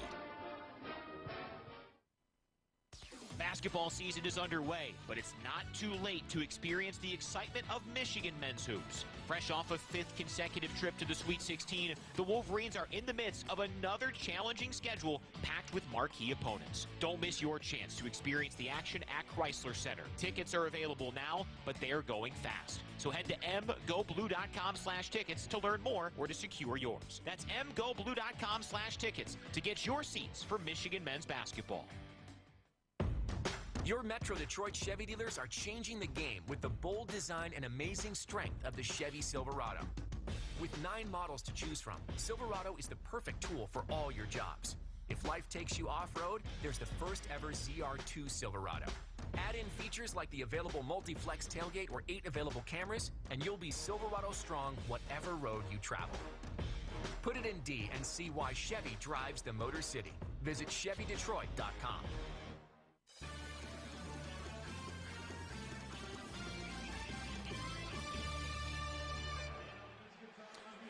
Doug Karsch and John Jansen back at the big house with Michigan on top of Nebraska, 14-0. Nebraska's gotten the ball to the Michigan 45-yard line. And, John, we're seeing this quarterback Purdy trying to, as you said, develop a bit of chemistry with his receivers. And they've got some talented receivers. Trey Palmer's really good. Alante Brown was the nation's #1 prep recruit after going to a year of prep school back in 2020. Marcus Washington spent 3 seasons in Texas, and he averages over 15 yards a catch. Oliver Martin mixes in there, and Ramir Johnson's been a reliable target for them historically out of the back. He had 6 catches against Michigan last year, including a 41-yard touchdown pass. There's some weapons here. Yeah, it's a talented group. They've got a lot of targets, and they can spread the ball around. Now it's a matter of how can Purdy look at this defense, analyze the defense. We've already seen the 30-yard catch to Washington. You had that 13-yarder to Brown just a moment ago, and he's got a 13-yard run himself. You've got to find a way for Michigan to identify where these playmakers are and prevent those first down yardage plays. Second quarter is presented by Lexus. Lexus, proud partner of University of Michigan Athletics. All right, Nebraska out of the timeout. Sends 3 receivers wide right in a bunch formation with the ball on the left hash. Purdy in a shotgun. He's got Ramir Johnson flanked to his right. Now they'll change the play. Plenty of time on the play clock. As Purdy shifts a receiver to the left, now pistol formation with Jansen directly behind him. 1st and 10, Nebraska. Purdy's got the snap. Play action. Back to pass. Here comes the rush. Going to fire underneath, looking for his tight end. Incomplete, and we're going to get a flag, and it looks like Michigan might get a roughing the passer. Looks like that one's going to be on Taylor Upshaw. He was rushing off of the right edge. And personal foul. Roughing the passer. Defense. 91. 15-yard penalty. Automatic. First down. That rusher is expected to know that the pass is gone, and therefore that contact will always be called because they're going to protect the quarterbacks. Is it a matter of steps? Or yes, it is. So how many steps does a defensive player get? If he takes more than 2 or it takes 2, you've got problems. Thank you to our rules expert, Nick Honing, who joins us in the booth from here at the Big House. That moves the ball down to the Michigan 30-yard line, 1st and 10. Purdy in a shotgun with Jansen directly behind him. Has the snap, back to pass again. Steps up in the pocket, and he's going to run. And he's got some room, and he gets it across the 25, dives forward to the 23-yard line. DJ Turner, the man that makes the tackle, gain of 7 on 1st down. Well, Purdy's shown the ability to escape the pocket and gain some yardage. They're going to have to make sure that they stay tight to their rush lanes. Mozzie Smith just missed them right at about the line of scrimmage, and the risk you run is, hey, linebackers, backs are turned, they're covering receivers, covering tight ends. There's a lot of grass there, but a good job of identifying that he's loose and stopping him before he got to the first down yardage. 2nd down and 3 for Nebraska. Ball on the Michigan 23-yard line. Anthony Grant back in. He is flanked to Purdy's left. He's got the snap, back to pass. Here comes a blitz. Rolls out. He's going to fire, and he's got his man at the 20 and dropped. Oh, boy. Trey Palmer was wide open as Purdy created some time escaping the blitz. And then Palmer dropped it right at the 1st down marker, so it'll be 3rd and 3 for Nebraska. Well, and Michigan's going to have to come up with an answer for some of those crossing routes. Brown, when he took that big hit from Mikey Sandmerstill, that was a crossing route. This one as well. And you don't want to rely, obviously, on dropped passes. Trey Palmer dropped that one, but it was for 1st down yardage. Now Michigan is in position to get a big stop here and possibly force a field goal. 14-0, Michigan on top, 5:39 to go in quarter number 2. Nebraska looking at a 3rd and 3. Back to pass is Purdy. He's going to step up in the pocket. Looks like he's going to run for it, and he's going to get the 1st down to the 20, and he slides at the 15-yard line where he takes an awkward hit from Rod Moore, and Moore pulled up at the last second, but the way Purdy went down. Official's time.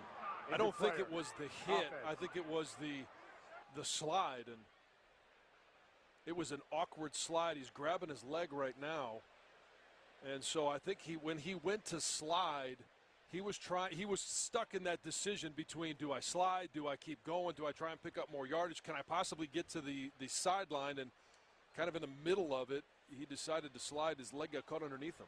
Might be a groin injury as he went down very awkwardly. Looked like maybe his knee got caught in the turf, and then when Moore got there, he kind of forced him back a little bit. Yeah, let's go down to Jason Yvonne, who's right there. Jason? Yeah, I'm looking at him right now, right behind him. They're working on his right knee right as we speak, so it looks like he's talking to him. They're trying to help him up. Looking at his right knee and his right ankle as well. All right. Yeah, it looked like he got caught in the turf when he went down to slide, and just unfortunate. Hopefully he's going to be okay. Well, there's baseball in his family, and then that wasn't exactly what I'd call a classic baseball slide. His dad played baseball at the University of Miami. Yeah, and I mean, he's been the bulk of their offense so far. Obviously, he's found some success down the field, but right now Purdy has 40 yards rushing, and Nebraska's 2 other running backs only have 14 yards. Wow. Well, Logan Smothers was in the running for this quarterback job. He's more of a runner. Out of Muscle Shoals, Alabama. Well, Michigan's going to have to, no matter who's in at quarterback, they're going to have to find an answer for what are we doing? Are we going to keep a linebacker in? And obviously it exposes something in the secondary. You're going to have more man coverage at that point, but you can't allow a quarterback to continue to pick up yardage with his feet simply because you're rushing 4 guys, dropping 7 into coverage with all those weapons that you talked about, Doug, in terms of Nebraska does have some good targets at the receiver position. Well, they've helped Purdy off the field, and Smothers will take over on a 1st and 10, goes quarterback draw to the 15, and puts his head down and drives forward for a gain of a couple of yards. Michael Barrett leading the Michigan tacklers, gain of 3. So Purdy helped off the field. Logan Smothers, he had a 24-carry game against Iowa last year. Mobile quarterbacks are really hard to defend, especially when you get down inside the red zone. You get that extra blocker with the running back. Gabe Irvin in at running back, but Smothers is going to throw, and he's hit as he releases it. Mason Graham, nice job. He got there right as Smothers let it go, and that's going to set up a 3rd and 7 for Nebraska here. Clock stop, rather, 4:55 to go. Mikey St. Bristol's picked up the football and has run all the way the other direction and into the end zone. I'm not sure that they whistled it dead. Is this actually potentially a fumble? Incomplete pass. Okay, we just didn't hear a whistle, and the players didn't, so they're going to follow through on the play, but it was an incomplete pass. We'll get a chance to look at it on, his arm was clearly coming forward. The ball was in the hand? Yeah. Let's go to Dick Honey. What's that? It was clearly a pass, but only the referee can make that decision because he's the only one that's got a good view of it. So the downfield guys have got to let it go. A great job by the Michigan player by picking it up and running it back because you never know. Why not? Thank you, Dick. Now, I mentioned Mason Graham. Mason Graham beat Ethan Piper, the center. I mean, like he wasn't even there. Great job of getting on the quarterback quickly and forcing that incompletion. 4:54 to go in the half. It's 14-0 Michigan. Nebraska looking at a 3rd and 7 from the 12-yard line. From a shotgun, Logan Smothers on for the injured Chubba Purdy. Takes the snap, low snap, and he's got to go to the ground and recover it, and he's smothered under by the Wolverines. John, you've called that. You saw it coming. Well, I mean, anytime you have a center who has a propensity for low snaps, if you don't get it fixed, it's really hard, especially for a quarterback that's fresh on the scene, coming in, whether he's been hurt, whether it's a new guy coming in. But, after he just took a hit from Mason Graham where he was on him right away. Hey, I want to get that ball. I want to get rid of it. And when it's low, it's really hard to handle. Trent Hickson is the center, and that is at least the 3rd low snap he's had. That's going to bring on Timmy Bleekrode to attempt a 37-yard field goal. Snap is down, the kick is on its way, and it is just barely good. Wow. That ball. It didn't look like it barely got above crossbar level. That was not exactly the driver that he pulled out there, as that one just cleared the crossbar from 37 yards, but it's good, and Nebraska leads it, Michigan leads it 14-3. Second quarter is presented by Lexus. Lexus, proud partner of University of Michigan Athletics. With the Wolverines on top 14-3, 4:10 to go here, second quarter. Let's pause 10 seconds for station identification. This is Michigan football from Learfield.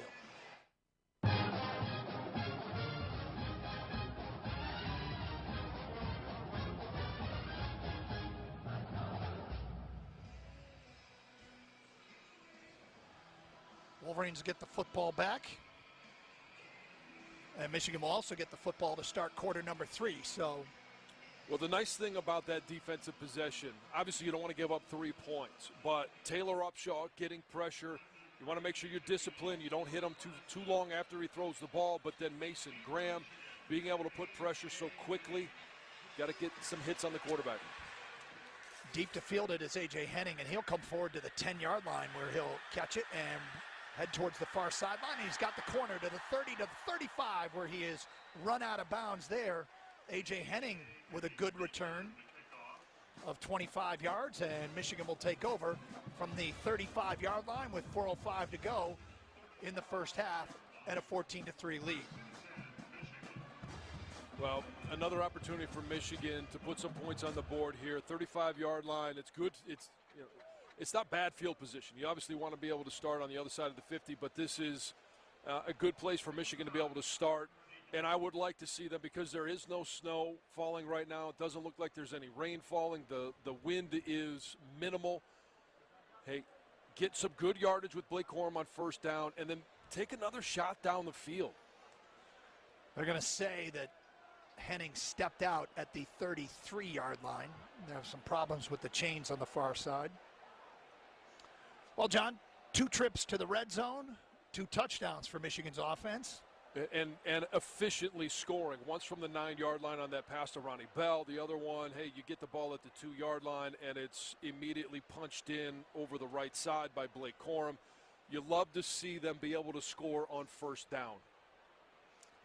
And they're having some problems with the chains on the far side. Or do we have an injury? Yeah, I think we have an injury. Is it somebody on the Nebraska sideline? Maybe somebody got hit when they were rolling around over there. I know AJ, when he got hit and went out of bounds, went low. Maybe might have hit somebody that's not paying attention. That's it's a risky place to stand, and they'll always tell you, whether you're in the game or you're on the sidelines, you got to have your eyes on the ball all the time, because we've seen it on Michigan's sideline. I know there's been equipment managers, there's been coaches that have been hit by players rolling out of bounds. One of the support staff members for Nebraska, and they've got him up. John, I did 16 years on the sidelines and didn't take any serious hits, but I'll tell you what was a dangerous time was on kickoffs. Well, I mean, guys are flying around so much, and things happen so quickly down there. And especially when you get a guy like A.J. Henning, who comes as quickly as he can come to the sidelines and starts rolling out of bounds. Offensive coordinator. Yeah, we're being told it's Mark Whipple, the offensive coordinator for Nebraska, who is in his first year with the Cornhuskers. He was the offensive coordinator at Pitt last year with Kenny Pickett. So we're ready to go here from the 33-yard line. Handoff up the middle. Blake Corum, he's got some room. Dances to his right across the 40, out to the 46-yard line. Check that 44-yard line. Blake Corum on first down with another quality run, a pickup of 11. Yep, and he comes up limping just a little bit on that play, so we'll have to see if he's able to shake that one off. But he's been such a physical and aggressive runner. I mean, when you run the ball 30 times, 33 times during the game, he's been so durable.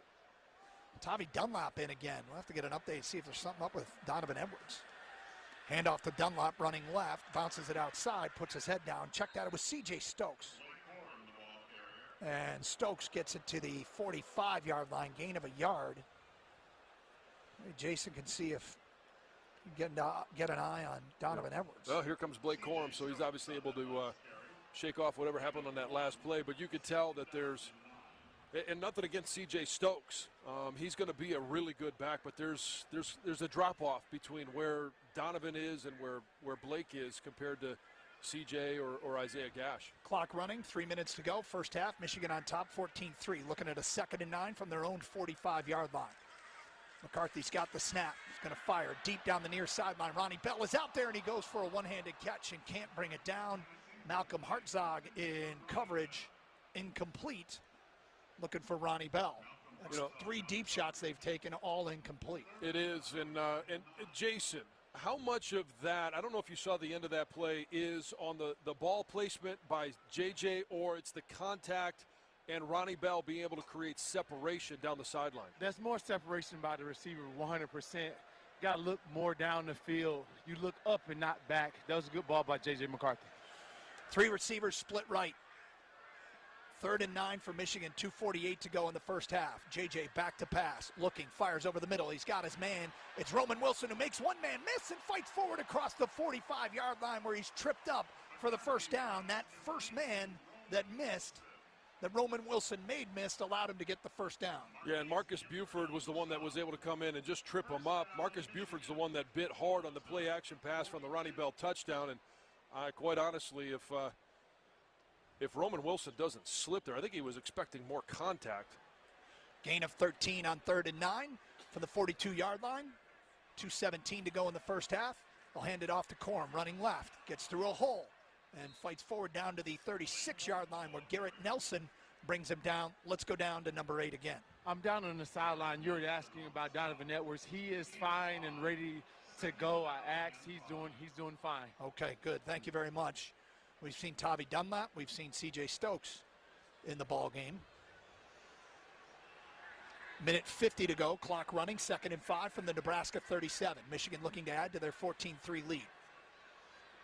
J.J. McCarthy in a shotgun. Has the snap. Handoff. Blake Corum dances up the middle. He's got some room. Close to the first down across the 35 down to the 32. Luke Reimer. Another tackle for Luke Reimer. That's going to set up a 3rd and short. Yeah, when they brought Roman Wilson across the formation there, I was looking, maybe they might check to a pass because it was clearly man coverage. Ronnie Bell out wide, Roman Wilson in the slot on the right side, and I don't know that Nebraska has the ability to match up with Roman Wilson's speed. 3rd and 2. JJ's got the snap, hands it off to Corum, up the middle, runs into the back of his blockers, and I don't think he got it, John. No, he's a little bit short. Not great push up front, nowhere for him to go. And he was churning away like he always does, but came up short. I think he cut it in half with 2 to go. He was able to get 1. Now, as we saw in the first quarter, Michigan is clearly going to go for this one. From the Nebraska 33-yard line, it's 4th and 1. 45 seconds to go in half number 1. The clock is running. JJ from a shotgun. The Wolverines substituted, and Nebraska has to be allowed to substitute, but they're going to call a timeout. Timeout, Nebraska. That's their final charge, timeout of the half, 30 seconds. Well, the initial substitute was allowed to happen, and then Nebraska tried to sub late after Michigan had already been set, and they called that timeout just as Michigan snapped it because they would have had 12 men on the field. All right, let's set the situation here. 37 seconds to go in the half. Michigan's got it 4th and 1 from the Nebraska 33-yard line. Michigan has all 3 timeouts right now. Nebraska just spent their last one, and obviously what they're going to try and do is pick up the first down. Clock is going to stop on the first down play, and hopefully with 37 seconds left, you're going to be looking at maybe first down with 32, 31 seconds to go and all 3 timeouts. I like Michigan's chances to take some shots at the end zone if they can convert this into a first. Well, here we go on 4th and 1. J.J. McCarthy in a shotgun. Hands it off to Blake Corum, and he's fighting forward for the first down to the 30-yard line. Luke Reimer again on the tackle. I keep calling that name. He had 19 tackles in a game against Purdue last year. Yeah, Michigan's got to get lined up. They're going hurry up, and the snap. JJ inside handoff. Blake Corum running left. Spins out of 1 tackle across the 25 down to the 23. And Jim Harbaugh is going to use a timeout with 23 seconds left to go in the first half. I don't think he needs to. I think there was a penalty. I think it was illegal substitution on the defense. I think they had 12 men on the field. There's a penalty marker down at the 5-yard line. Okay. They do have 12. Okay, thank you, Dick. Dick Honing, our rules expert, after 22 years on the field as a Big Ten official. Yeah, Nebraska tried to substitute, and Michigan went quickly. And they must have declined it. I think they took it. Legal substitution, defense. More than 11 players on the field. Penalties decline. You're right. 2nd down.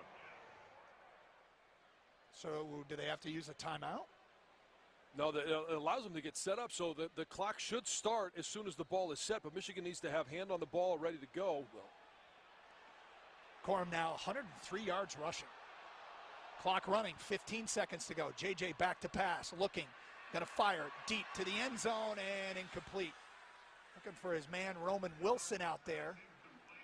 10 seconds to go in the half. You know, I wish they had taken the timeout there because they decided to go in motion, which slowed things down. And instead of 20 seconds, yeah, they wasted some time. They wasted 10 seconds. And honestly, if you run that play, you should probably looking at about 13, 14 seconds right now instead of 10. Well, there's 10 seconds to go. 3rd and 4 from the Nebraska 24. 3 receivers split right. Lots of room out there with the ball on the left hash. Cornelius Johnson, the lone receiver, split left. From the shotgun, back to pass. J.J. McCarthy looks, fires, slant. Cornelius has got it. 20, 15, and tackled in the middle of the field at the 11-yard line with 5 seconds to go. And this is where that lost time probably means they won't get another shot at the end zone. Well, I think they could still take 1 shot. I don't know if apparently they're not going to risk it.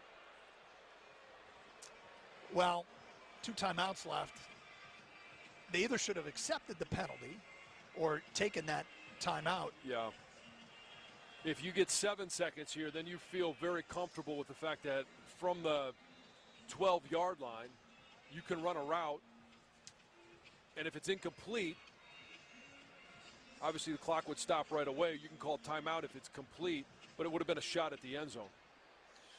So Jake Moody, this will be a 30-yard field goal. The ball is directly in the middle of the field with 5 seconds to go in the first half, and Michigan on top, 14-3. Snap back to Robbins is good. The ball is placed down. The kick is on its way, and the kick is good. And the clock will stop with 1 second to go in the half, and Michigan's lead now is 17-3. Now, you can't be disappointed with getting points out of the drive, but they should have got another shot out of the end zone. Yeah, they should have got one more shot off that penalty. They could have, when they declined it, immediately called timeout and saved themselves, to have 7 seconds on that final play. Would have been a shot at the end zone with enough time to call timeout and still be able to kick the field goal if it's not successful. Well, the good news for Michigan is they get points on the final drive of the second quarter, and they will get the ball to start the second half. Yeah, they obviously having deferred it at the beginning of the game, so I expect this one will probably be some type of a squib kick, or for Jake Moody, heck, just kick it into the first row.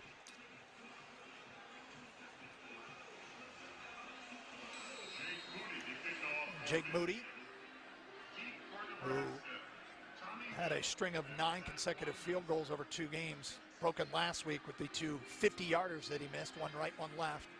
Came back and hit one later, and now he's hit one here, and he'll put the right foot into it and sail it out of the back of the end zone. And Nebraska, we'll see, with 1 second left. I expect him to come out, take a knee, take it into halftime, and Michigan in the first half, 200 yards of total offense. It's a good half, but they left some opportunities on the field. Still trying to connect on that deep pass. We've seen them take shots down the field a couple of times to Ronnie Bell.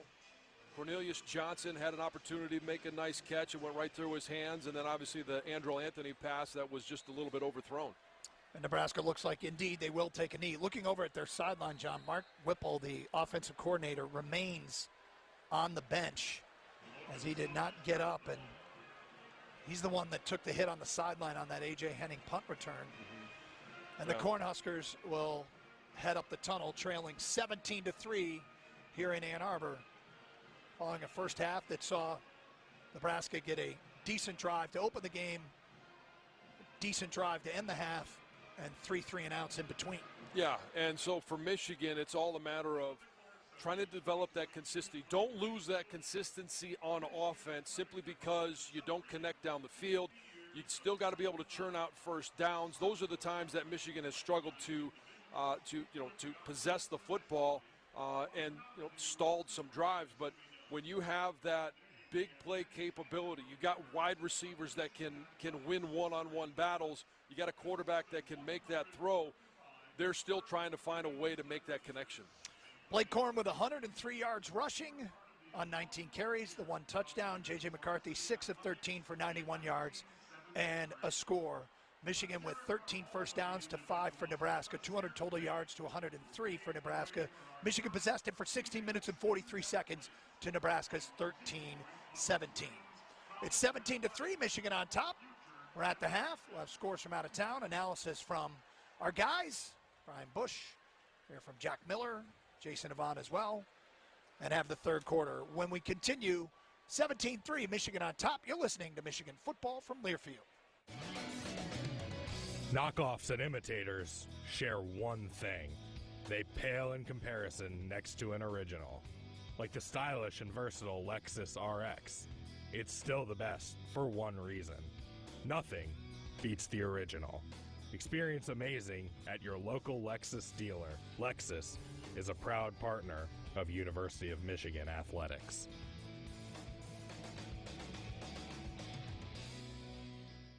Today's broadcast is brought to you by eBay Motors. You might not have the biggest garage, but with eBay Motors, you always have 122 million parts for your car right at your fingertips. ebaymotors.com. Let's ride. This is the Michigan Sports Network from Learfield. Let's be frank, your home, vehicles, and business are a lot like sports. The unexpected can happen at any time. Insurance may be the last thing on your mind, and that's okay. It's the first thing on ours every day. You can depend on Emil Rummel Agency and Michigan-based Frankenmuth Insurance to be on your team. Visit Emil Rummel Agency today at www.rummelinsurance.com.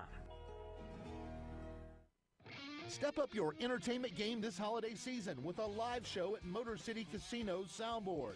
Enjoy a surf rock spin on holiday classics as Switchfoot's This Is Our Christmas Tour comes to town on December 7th. Give yourself the gift of a magical Michael Jackson tribute concert presented by MJ Live on December 28th. Then experience a night of Killer Queen classics performed by all-star tribute band Bohemian Queen on December 29th. Get your tickets at Ticketmaster.com today.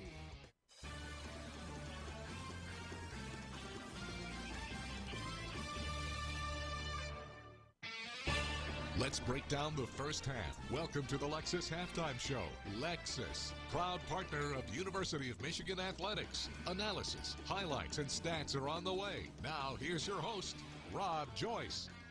Halftime for the Big House. Michigan leads Nebraska 17-3. Time to recap the opening 30 minutes of action on a snowy Saturday in Ann Arbor. Huskers received the ball first. Within a few plays, found themselves inside Wolverine territory before punting. Michigan needing to go 80 yards. No problem. A fourth down conversion. A third down defensive penalty helps put the ball in the red zone. And unlike last week against Rutgers, it didn't take a whole lot of effort from there to find Pater. From the 2, J.J. Scout the snap. Blake Corum running right, leans forward, holds the ball out into the blue. Touchdown, Wolverines. Blake Corum, a 2-yard touchdown run, his 17th touchdown of the season. And Michigan again with an opening score drive. And don't look now, Blake Corum already over 100 yards again in the first half. 103 yards, and that touchdown caps a 12-play, 80-yard drive to open the scoring. Took nearly 7 minutes off the clock. That's your lone first quarter scoring play. A lot of punts. First 7 possessions, 6 combined punts. Not a whole lot going on until midway through the second. Colston Loveland, a 28-yard reception inside the Nebraska red zone. A few plays later, Maize and Blue go to the air again to double the lead. 3 tight ends, split left, Blake Corum. Play action, back to pass, wide open, J.J. McCarthy fires to the end zone, caught, touchdown, Wolverines. Ronnie Bell, and the Wolverines lead it 13-0. 6-play, 66-yard drive. Ronnie Bell's second score of the year makes it 14-0. To this point, Nebraska had done very little on offense. Back-to-back 3-and-outs, in need of something. It gets just that, a long drive into the Michigan red zone, but the defense bends, does not break, ends with a short field goal to wrap up a 12-play drive, gets the Huskers on the board, cuts the lead to 14-3. One last chance for Michigan before the break, took over with about 4 minutes to go on the clock. Run out of time, though. They do drive inside the 50-yard line, methodically get there. They convert a 4th and 1 from the 33, get into the red zone, but run out of time to get into the end zone. And they end the half with a short Jake Moody field goal. 2-score game at the break, 17-3. Michigan is firmly in control, nearly doubling up Nebraska in total yardage. Take a timeout and come back, tell you what else is going on around the Big Ten and the top 25 after this, as you're listening to the Lexus Halftime Show here, as you also listen to Michigan football from Learfield. It's time to bring the big game to your backyard. With battery power, made by Steel. Steel battery blowers start at just $139.99, and battery chainsaws start at $299.99. Find yours at over 10,000 local dealers. Visit SteelDealers.com. Real Steel. Find yours. All prices BS SRP.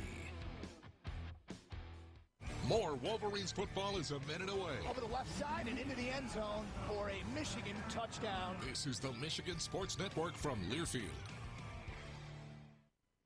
Our Black Friday sales event is back. Your Detroit Chrysler Dodge Jeep Ram dealers have some amazing incentives to get you on the road in a new ride. Huge cash allowances, low APRs, and best of all, exceptional employee lease deals on some of our hottest selling models. Like the powerful 2022 Ram 1500 Bighorn Crew Cab and the capable Jeep Compass Limited. Plenty of inventory to choose from, or build the vehicle the way you want it and place your order today. Hurry in to a Detroit Chrysler Dodge Jeep Ram dealer.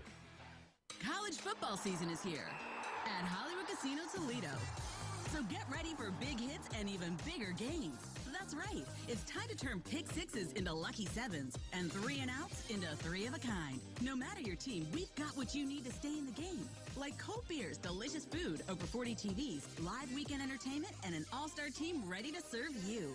Play all season long at Hollywood Casino Toledo. Must be 21. Gambling problem? Call 1-800-589-9966.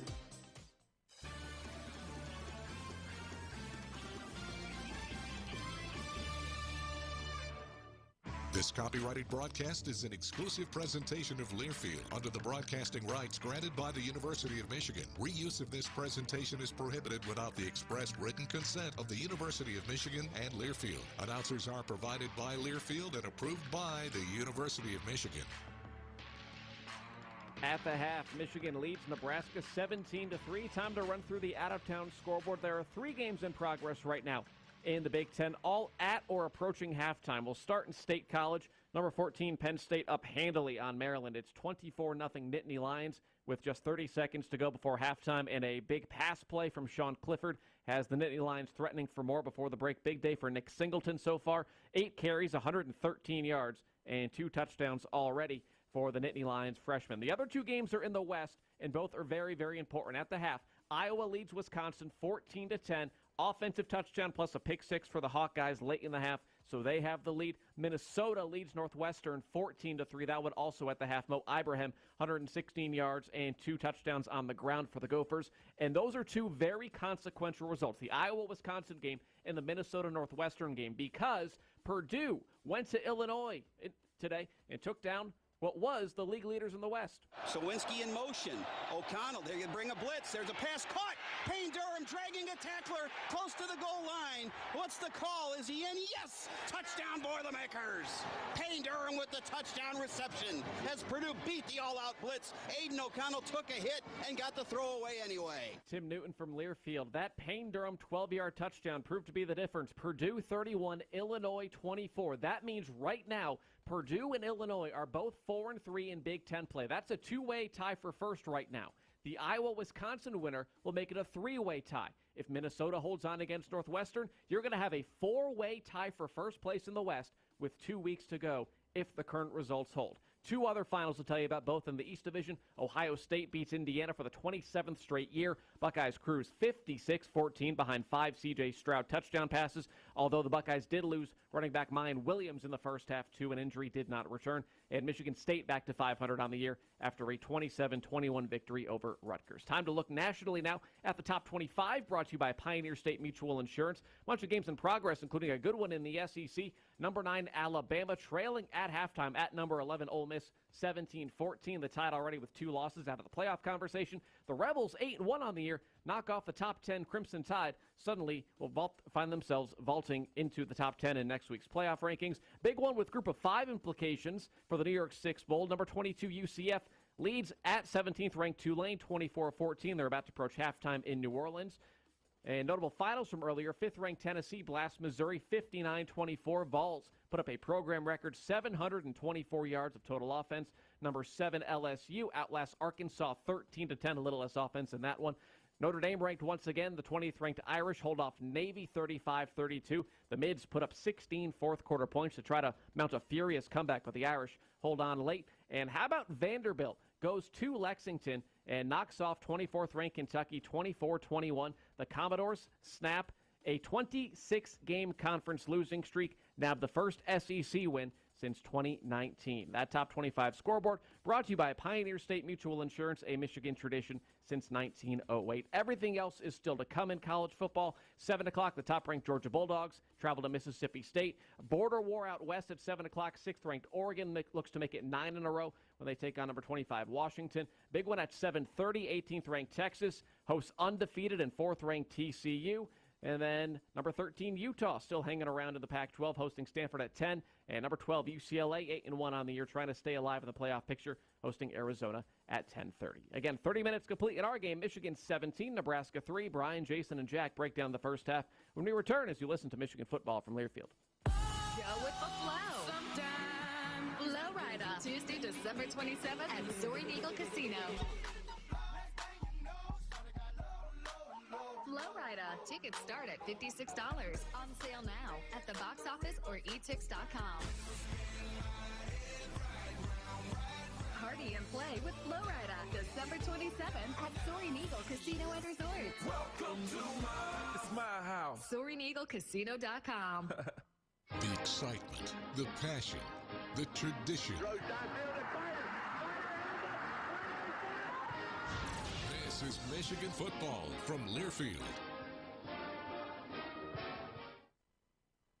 Foguth Financial Group is now a proud wealth management partner of Michigan Athletics, and we want you to help us celebrate. We're inviting you to attend our night out at the Big House on Thursday, December 1st at Michigan Stadium. Enjoy complimentary dinner and drinks and get exclusive access to see the Big House. Just go to mgoblue.com/Big House to sign up. That's mgoblue.com/Big House. Limited seats are available. Sign up today and go blue. Knockoffs and imitators share one thing. They pale in comparison next to an original. Like the stylish and versatile Lexus RX. It's still the best for one reason. Nothing beats the original. Experience amazing at your local Lexus dealer. Lexus is a proud partner of University of Michigan Athletics.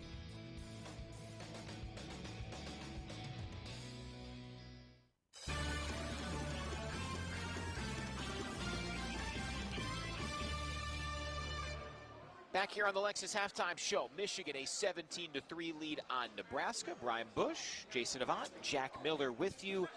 Well, guys, Blake Corum normally is the focal point of the offense, but boy, outside of that J.J. McCarthy to Ronnie Bell touchdown, Jason, he's been pretty much all of Michigan's offense. Yeah, Blake Corum has been the bell cow for sure. We can't complete passes at a high level. Our receivers have to win better. It's not just about throwing shots down the field haphazardly. You still have to win your one-on-one matchup, and we are not doing a consistent job of doing that, which is making some of the throws harder. Earlier in the year, it was about J.J. McCarthy missing throws down the field. Now it's about our receivers having to win these one-on-one matchups, and Nebraska presents a lot of those down the field. Offensive line-wise, of course, Michigan getting a few pieces back. Jack Miller, what have you seen? Obviously, that run game's still thriving. Yeah, I think the run game's been really good. I mean, I don't know how many times we can talk about Blake Corum and what he's doing. He's turning 1 yard into 5 like it's the easiest thing in the world, and it's not. He's an incredible running back. I think the pass protection has been subpar. I think that there's just been some mental mislaps and, just getting a little lazy at times in the pass protection. But they're running the ball well, and they're doing that effectively. And like everything to this point in the year, that's carrying them to a lead right now. Yeah, Corum 19 carries, 103 yards and a touchdown. He's added a 4-yard catch as well. So, I mean, it's the elephant in the room. It is our halftime adjustment brought to you by your Metro Detroit Chevy dealers, trying to get that downfield passing going. Jason, you talked about it a little bit. Michigan's clearly trying to do it. We've seen J.J. throw down the field more than really most first halves this season. Yeah, he does, and I don't blame the coach for trying to do it. The times that we do it within the system, like the one to Colston Loveland and the one early in the game to Ronnie Bell, those are not 40 or 50-yard plays, but you still can manufacture big plays by 20-yard throws, 30-yard throws, which is more controlled, and maybe a guy shakes a tackle. So we may have to do it like that if our guys aren't winning one-on-one down the field. Yeah, it'd be nice to see the timing and some of those balls develop down the field that we've all been looking for this entire season, and hopefully they can get on page with that. We'll see if they have to in the second half, that they already have the lead and can run the ball so effectively. And then I think defensively, you just got to contain the quarterback better. They've just been bailed out a few different times on the QB getting out of pressure, escaping for the first down. Look for a spy, something like that, to keep him in the box. Coverage has been great. Pass, the rush is getting there, just not in time. They got to contain him, and everything should be okay defensively. Yeah, today's halftime adjustment brought to you by your Metro Detroit Chevy dealers. Put it in D and see why Chevy drives the Motor City. We knew the quarterback issues for Nebraska coming in, and Jason, it does not feel. Michigan's offense certainly has some meat on the bone, but Michigan's defense, it's going to be very difficult for Nebraska to get a whole lot going based on their personnel and what Michigan's doing on that defensive side. Yeah, 100%. They're undermanned when it comes to personnel. Most of their offense is the quarterback scrambling around. And Purdy doesn't throw the ball extremely well. I think Smothers throws the ball better. He led a late comeback last week, but I don't necessarily think that they have the tools on the offensive side of the ball to compete with our defense. Talk about Mikey Sanders still just making play after play, hitting a guy in the backfield, Junior Colson making plays. This defense is playing extremely well. Look, we've been a second-half team all season. It's a good enough first half. keep it rolling, make the adjustments, go finish this one out. Yeah, no doubt. Junior Colson, 5 tackles, 4 solo. He's got a sack as well. Sainrisel tied for second with 3. And you know what, we talk all about Michigan building and being able to replace when people are down. Luke Schoonmaker out for this one. Eric All, he's been out for the season over the last few weeks. And I mean, how about that play, Jason, from Colston Loveland, a true freshman. He's come from out west. He's a country boy.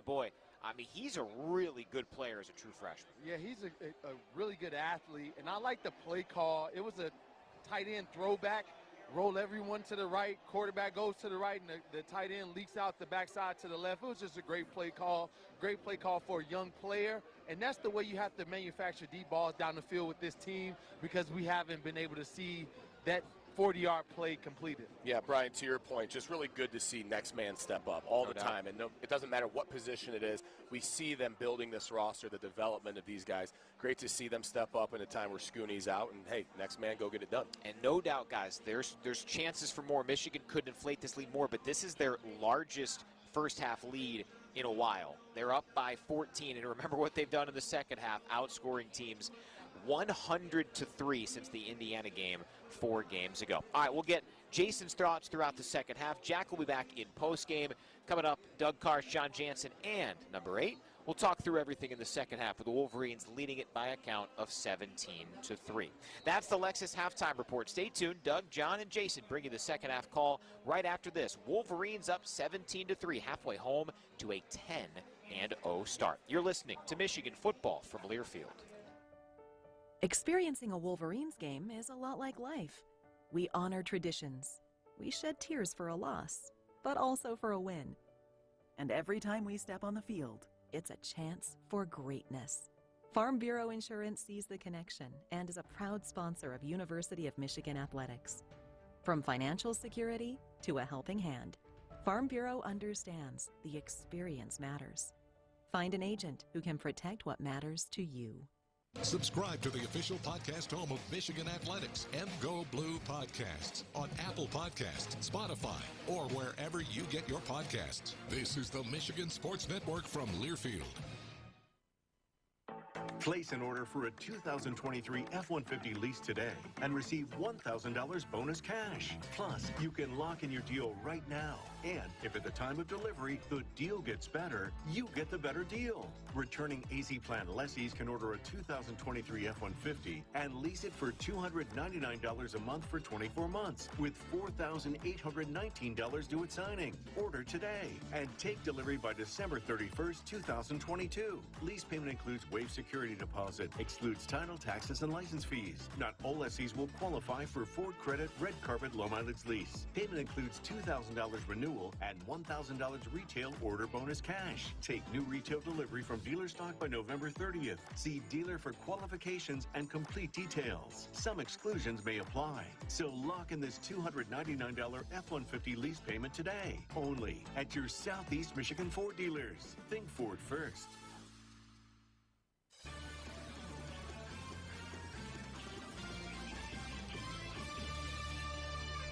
You're locked into our broadcast of this Michigan-Nebraska clash. Once again, here's Doug Karsch and John Jansen. Well, the snow has stopped here in Ann Arbor. Michigan leading at 17-3 as we get set for the second half of play. The Wolverines will receive the opening kick. Let's go down to the field. Jim Harbaugh speaking to his team. Jason Avant has what Coach Harbaugh had to say. Coach Harbaugh said to the offense, keep pounding the ball. Stay on your guys, sustain blocks, lock in, focus on your assignment. We get the ball the first half, and let's the first part of the second half, and let's make plays. Defense, communicate to the secondary, can't leave guys open. Know that the quarterback is going to run the football and get off blocks. Lastly, give me your best 30 minutes of football. And also, offensive coordinator Mark Whipple will not be coaching the second half. Again, he was hurt on that play with A.J. Henning. He is not going to be calling plays the second half. That's a shame. Jason, thank you very much. Coach Whipple hit when Henning was tackled out of bounds on that last Michigan kick return. And we saw a cart take him up to the locker room after the teams had exited.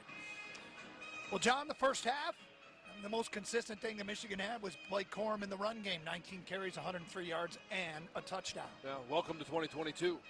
That's been the story all season long, and I expect it to be the story of the season. We do still need to see, they've taken shots downfield, but we need to be able to see them convert those into completions, obviously big plays. And how many of those shots do they take here in the second half? Some of it may be determined how successful they are on this first drive. Well, former Michigan running back coach Fred Jackson used to say of backs when their carries started to pile up, ball ain't heavy. No, it's the same way at the beginning of the game as it is at the beginning. And Jim Harbaugh likes to say of Blake Corum, he thinks he can play the 3:30 game and come back and play the 7 o'clock game. Yeah, we did see him hobble off after one of those, so you don't want to get him dinged up in a game. Right now you're at 2 scores. If you're up 3, maybe we see less of Blake Corum, but love to be able to see some of those shots downfield. Buschini will kick off to start the second half, and A.J. Henning will field it 2 yards deep in the end zone, and he'll bring it out. Ranging over to his right, he's got a hole to the 25, to the 30, and he's knocked out of bounds across the 30-yard line. A.J. Henning comes from 2 yards deep. And some good blocking up front. And he gets it to the 31-yard line. That's where the Wolverines will start their initial possession of the second half. Yeah, we haven't seen a whole lot of kick returns. So many of the kickers are able to hit the end zone anymore, but to be able to see a few of those now by A.J. Henning, whether it's punt returns or kick returns, to be able to see those and get good returns, productive yards out of it at the 31-yard line is a heck of a lot better than the touchback starting at 25.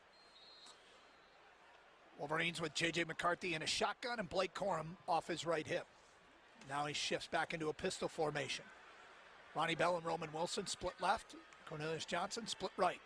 Hand off to Corum up the middle, hesitates, he's got a hole, spins out of 1 tackle and gets across the 35 out to the 39-yard line.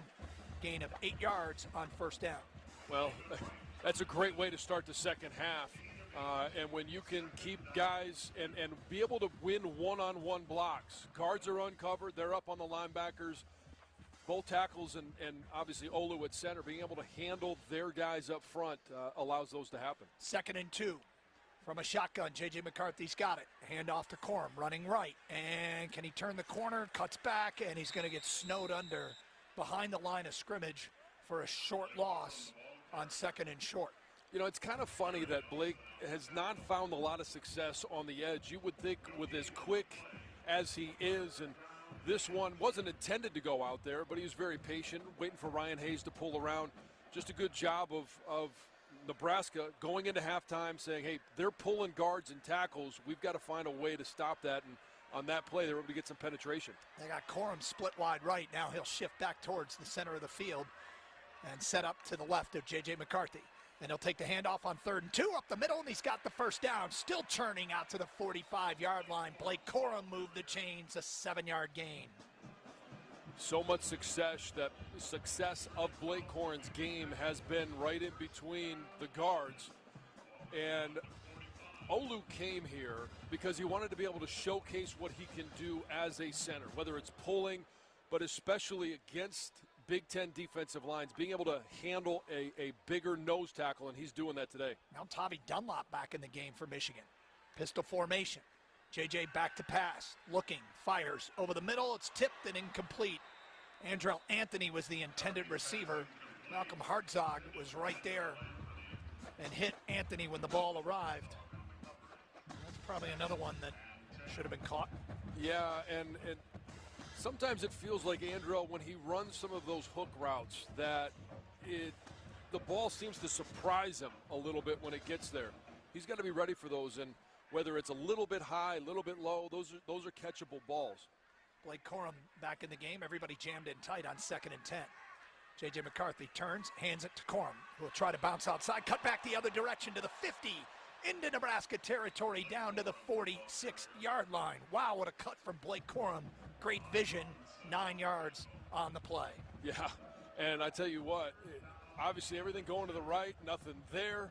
Fakes a couple of Nebraska Cornhuskers out of their shoes and picks up 9 going the other direction. Call it 8 as they mark the ball at the 47-yard line. It'll be 3rd and 2. Corum in the backfield to the left of J.J. McCarthy. Roman Wilson comes in motion. 3rd and 2. Handoff to Corum, up the middle, powering across the 45, down to the 43-yard line. Move the chains again. Blake Corum, good for another first down. Well, Michigan's offensive line is right now dominating the line of scrimmage, and you get to that 3rd and 2, 4th and 1. We've seen them do a couple of times, and it really feels like that's, I don't want to say it's automatic, but you got a high level of confidence that they're going to convert that into a first. C.J. Stokes is in the game, so we haven't seen Donovan Edwards in quite some time. Jason reported earlier that he was okay, but Stokes, the freshman in the backfield to the left of J.J. McCarthy, takes the handoff up the middle, weaving through tacklers across the 40 down to the 38-yard line. C.J. Stokes, a gain of 5 on first down. Let's go down to Jason Avant again. Jason? Donnie Edwards is available to go, but I did see a difference. He does have a right type of cast on his hand, like something on his hand, and I don't know if that's prohibiting him from playing. Okay, thank you.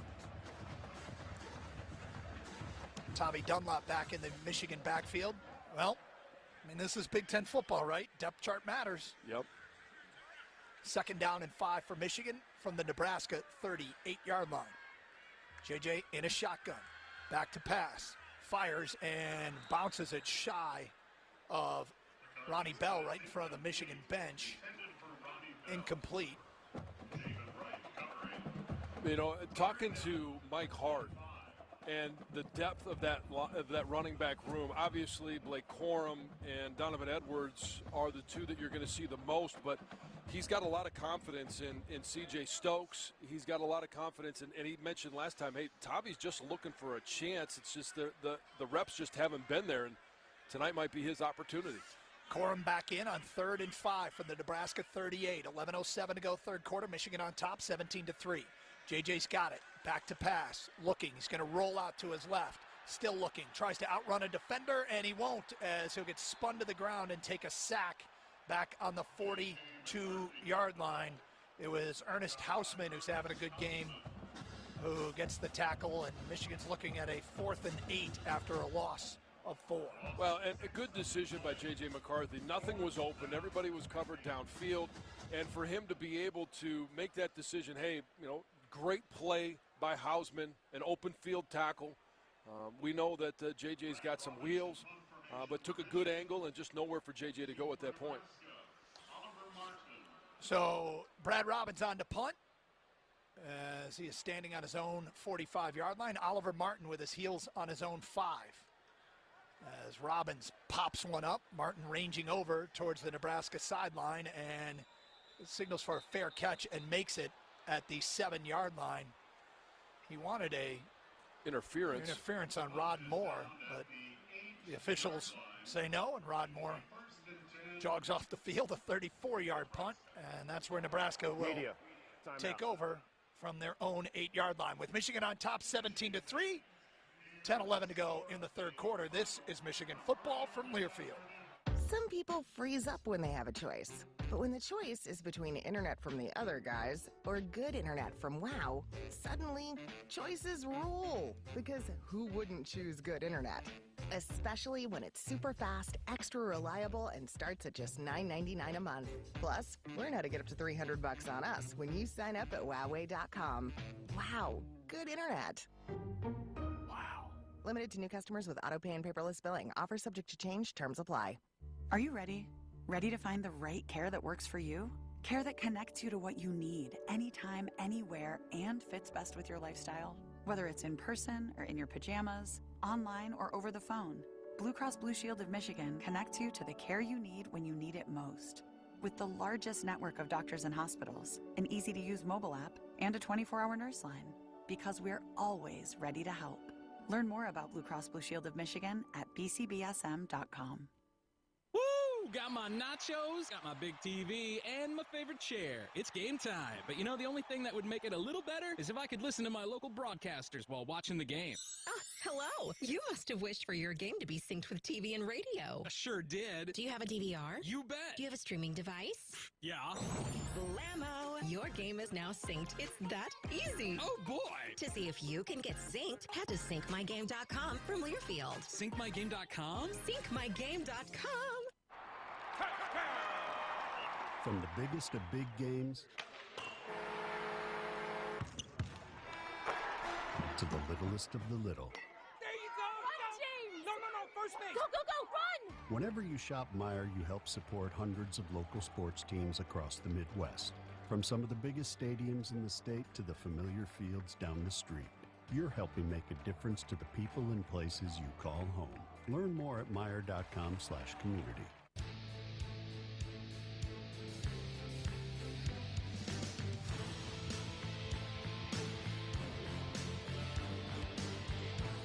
Doug Karsch, John Jansen back at the Big House. Michigan on top 17-3. Nebraska will have it first and 10 from their own 8-yard line with 10-11 to go in quarter number 3. Michigan football is brought to you by your Metro Detroit Chevy dealers. Put it in D and see why Chevy drives the Motor City. All right, our Jason Avant reported that Mark Whipple, who's been a 40-year coach in college football, but in his first season at Nebraska, he is out after being hit on the sideline following a kick return. Mickey Joseph, former Nebraska quarterback, and his background is in coaching offense. You got to believe he's probably taking over the play calling. And it'll be interesting to see what happens. Obviously, their first opportunity here to take the ball.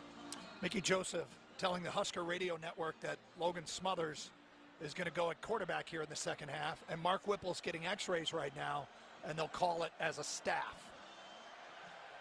So that's where we stand. Nebraska has it, first and 10 from their own 8.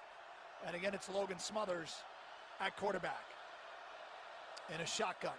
Turns and hands it to Grant, who's dancing up the middle across the 10 out to the 14-yard line, or just shy of the 14. Gain of 5 on first down. Well, Michigan's got Nebraska backed up here a little bit, John. Yeah. You know what this Michigan defense doesn't have this year? A safety. They do not have a safety. A little bit of a challenge to get it now from the 12. Yeah, they got a little too much breathing room now, huh? Yeah, good first down yardage by Nebraska on first down, but Michigan needs to tighten up the run defense just a little bit here in the second half. From a shotgun, Smothers hand off to Grant again, who's dancing around and getting the most out of what he can up the middle. Gain of about 2, call it 3. Set up a 3rd and 2. Well, Michigan has been very good defensively in that first opportunity to take the field in the second half, forcing those 3 and outs. And obviously this is no different, starting with the 3rd down opportunity here on the first set of downs that Nebraska has. All right, 3rd and 2 from their own 16-yard line. Smothers back to pass.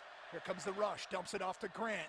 Can he get past DJ Turner? He can, gets outside, gets the first down, stepping out of bounds as he gets to the 20-yard line, move the chains for Nebraska. Yeah, DJ Turner's in position to make that tackle. Open field tackles are not easy to do, but that was a missed opportunity by DJ Turner. Correction, I think it was R.J. Moten.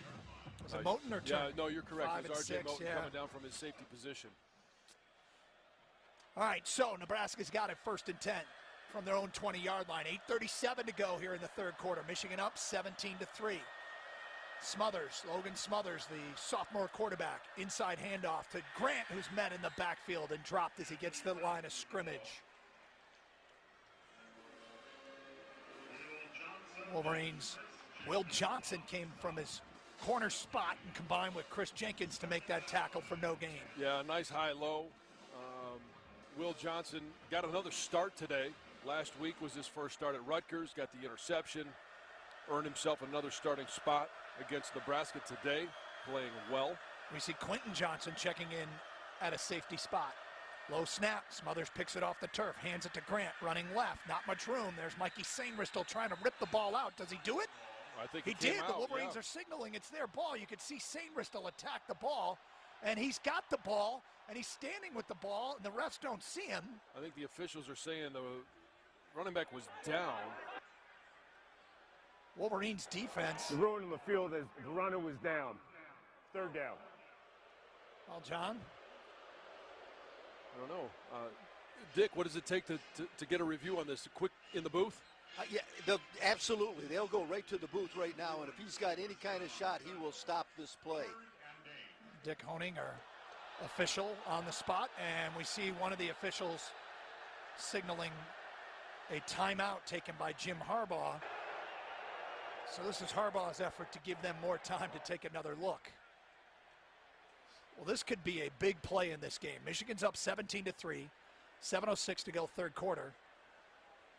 Yes, he's going to go. Well, and you know, the emphasis that Michigan has put on getting some fumbles. They haven't been able to get the ball out frequently this season. They've had some interceptions, but forcing fumbles has been a challenge for them, and Mikey Samerstill goes in there, as you mentioned, ripping at the ball. And he recovered it himself. Let's see if the Wolverines here, we're going to get a review. 17-3, Michigan on top. 7:06 to go third quarter. This is Michigan football from Learfield. It takes hard work to be the best in the game. Planning, commitment, resilience, sweat. That's why Old Dominion Freight Line, the #1 national LTL carrier for quality, works hard to be the best in the game and is proud to support those striving to be the best in theirs. Old Dominion Freight Line, exclusive freight partner of Michigan Athletics, helping the world keep promises. The excitement, the passion, the tradition. Charles Woodson down the sideline. He's going to go all the way. This is Michigan football from Learfield. Your Metro Detroit Chevy dealers are changing the game with their impressive family of SUVs, like the attention-getting Chevy Blazer. Blazer is the midsize SUV you've been looking for. Its bold design and athletic stance will turn heads wherever you go, and its roomy interior offers seating for up to 5 passengers with plenty of space for cargo. Chevy Blazer, it's the SUV that has it all. Put it in D and see why Chevy drives the Motor City. Visit ChevyDetroit.com. Vibrant colors and crisp fall breezes. Autumn in northern Michigan is more than savory harvest menus and scenic winery tours. More than the perfect drive on the golf course or finding peace of mind at the spa. More than ciders shared around a warm bonfire. It's having all of those at your fingertips. You won't believe it if you haven't seen it. Get up and go at GrandTraverseResort.com.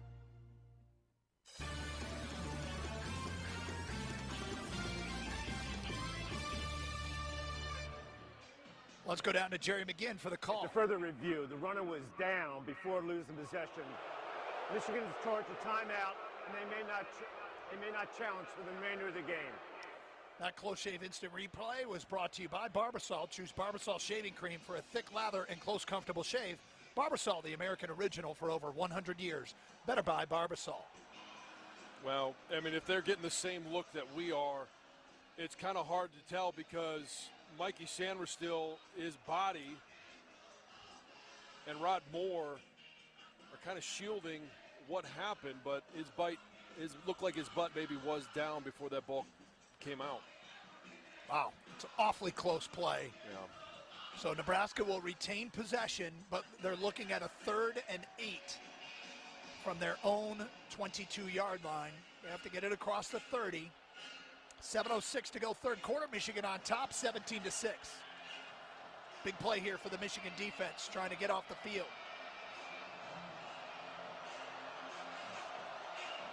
Going to have to watch those crossing routes. Anytime Nebraska has thrown the ball on 3rd down for a first, it's been on some of those crossing routes. Logan Smothers in a shotgun has the snap. They're going to roll him to the right, and he's going to fire. And it's incomplete. Pass intended for Alante Brown. And Will Jansen was there right when the ball got there to dislodge it for an incompletion, and Nebraska's forced to punt. Well, they brought him across the formation. Alante Brown trying to get an advantage on Will Johnson, who had him in man coverage, and that Will Johnson did a great job in showing off his speed and closing speed on that one to knock it free. Even if it hadn't come free, it was going to be short of the first down. Bashini on to punt, and standing at his own 35-yard line is A.J. Henning. 7:02 to go in the third quarter, 17-3. Bashini's got it, gets the kickoff, and Henning, standing at the 35, signals for a late fair catch and makes it right there. 43 yards on the punt. It really looked like he was going to be able to get a return. There's some good hang time on that. I think it hung up there a lot longer than he thought it was going to. So the Wolverines, with their 6th different offensive line combination on the year, with Trevor Keegan out, Hayes, El Hadi, Oluwatimi, Zinter, and Carson Barnhart. We do understand Trente Jones is back and available if necessary. 3 receivers split out, 2 to the right, 1 left for J.J. McCarthy in a shotgun with Blake Corum directly behind him from their own 35, 1st and 10. J.J. claps his hands it off to Corum, running left, and he'll power forward towards the 40, just shy of the 40. Gain of 4 on 1st down. Blake Corum, I mean, the first time he gets hit is about 2 yards past the line of scrimmage, and he powers forward for another couple. He's just one of those guys, when you think about a guy, and you hear people say this all the time, guys that fall forward, that's Blake Corum. He always is falling forward, finding those hidden yards. Colston Loveland in motion from right to left. Corum standing next to J.J. McCarthy will take the snap and hand it to Corum, running right across the 45 out towards the 50, where a tackler gets on his back and Corum carries him into Nebraska territory. Caleb Tanner was the guy that gets credit for the tackle but moved the chains. Corum limping off again. 12 yards on that 2nd down run. And they pulled Giovanni and Hayes from the left side, and if Ryan Hayes just gets up inside the Giovanni El Hadi block, I think that one might have been sprung for a score. Instead, he bounced it outside. Still a nice pickup. 2 receivers split left on 1st and 10 from the Nebraska 49-yard line. Tavi Dunlop, the lone running back, as J.J. will take the snap from under center. 5:34 to go, 3rd quarter. Michigan up 2 touchdowns. Hand off to Dunlop. He's got running room to the left, and he puts his head down and drives a tackler back across the 40, where he is brought down after a 9-yard gain. How about Tavi Dunlop? Oh, Tavi Dunlop is excited. You could see the excitement out of him on that 9-yard run when he pops up, and great job again by the offensive line. And this time, Olu, quick double team on the down guy, taken over by Zach Zinter, and then getting up on the linebacker. I mean, I mentioned it earlier. He wanted to be able to showcase a lot of things. Being able to block a linebacker coming out is one of those not easy to do things for a center, and he is finding great success, whether it's on the edge or in the middle of the line. 2nd and 1, maybe a chance to take a deep shot here. JJ's got it, hands it off to Gash up the middle, and Isaiah Gash has the 1st down to the 36-yard line. Well, I know that we all want him to take that shot. That would have been a great one, as you mentioned, Doug, but they're obviously seeing something. Confidence with this offensive line is a Cornhusker down on the field right now. It's Garrett Nelson, the outstanding defensive end, and their leader in sacks on the season. He got a sack. Will be extended for a media timeout. Got a sack earlier in this game, and he's slow to get up. He's having himself a good game. 4:32 to go, 3rd quarter. Michigan knocking on the door, leading 17-3 over Nebraska here at the Big House. This is Michigan football from Learfield. And we're back with breaking news. Coke Zero Sugar might be the best Coke ever. That's right, Jim. Coke Zero Sugar is a must-try for any Coke fan, so make sure you... Jim. Jim. We're on the air. Ooh, yes, this tastes like the best Coke ever to me. Your thoughts, Jen? Well, can I have a sip? Jen, we're in the middle of reporting the news. I need to try it first. The holiday shopping season is here, and we've got you covered with lots of gift ideas at your Auto Value Auto Parts store. Everything from rechargeable flashlights and wash and wax kits to screwdriver sets, ice scrapers, work lights, jump starters, and more. All in stock and specially priced for the holidays. Someone on your list that's just too hard to gift? Well, an Auto Value gift card could make the most perfect gift at your local Auto Value Auto Parts store. And thank you for shopping locally. Need metal? Alro Metals Outlet makes buying metals and plastics fast and simple. Our retail stores are open to the public to walk in and shop. Alro Metals Outlet customers include machine shops, job shops, contractors, welders, hobbyists, artists, and do-it-yourselfers. We offer saw cutting and shearing while you wait.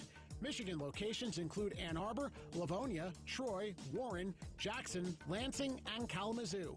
Visit us today or learn more at alro.com. John Jansen here, inviting you to check out the podcast home of Michigan Athletics, MGO Blue Podcasts with John Jansen. MGO Blue Podcast is the home of 3 different episodes. In the Trenches focuses on all things Michigan football. Defend the Block highlights both basketball programs here in Ann Arbor, and Conquering Heroes features interviews with players and coaches from all over Wolverines programs. Search MGO Blue Podcasts with John Jansen wherever you get your podcasts. MGO Blue Podcasts, subscribe today, and go blue. Wolverines, Cornhuskers. Let's head back to the broadcast booth, and our live coverage continues now. Michigan leading Nebraska 17-3 with 4:32 to go here in quarter number 3, and the Wolverines in Nebraska territory down to the 36-yard line. Before we continue, let's pause 10 seconds for station identification. This is Michigan football from Learfield.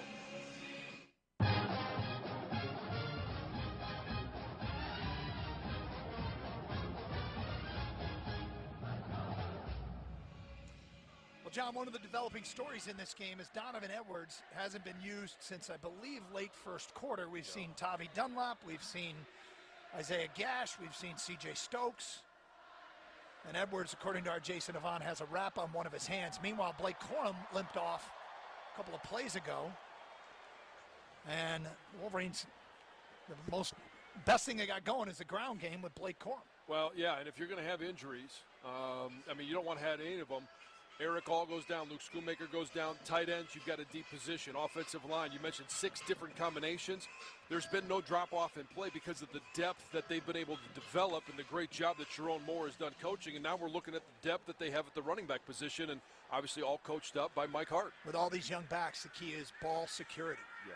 And C.J. Stokes, the freshman, fumbled against Maryland but hasn't since, is in the backfield to J.J. McCarthy's right. 1st and 10 from the Nebraska 36. Fake to Stokes. They're going to roll J.J. Wright. He's going to stop and fire it. And he's got his man. It's Ronnie Bell who's caught it inside the Nebraska 30, coming back to the football. Way to create some time. J.J. McCarthy doing a nice job to avoid the rush. And then Ronnie Bell coming back towards his quarterback on a scramble play, gain of 9. And that's one of the things that when you talk to Matt Weiss that J.J. does really well. Even though he has that ability to pick up yardage, and we've seen them do that over the last couple of weeks, he keeps his eyes downfield and sees on that one that there's nowhere to go. He's not going to gain yardage, so finds Ronnie Bell. Nice job of keeping his eyes downfield. 2nd and 1 from the Nebraska 27-yard line. JJ in a shotgun with Stokes directly behind him, and Stokes will take the handoff running right, and he slips past a tackler inside the 25 down to the 24-yard line. Move the chains with C.J. Stokes.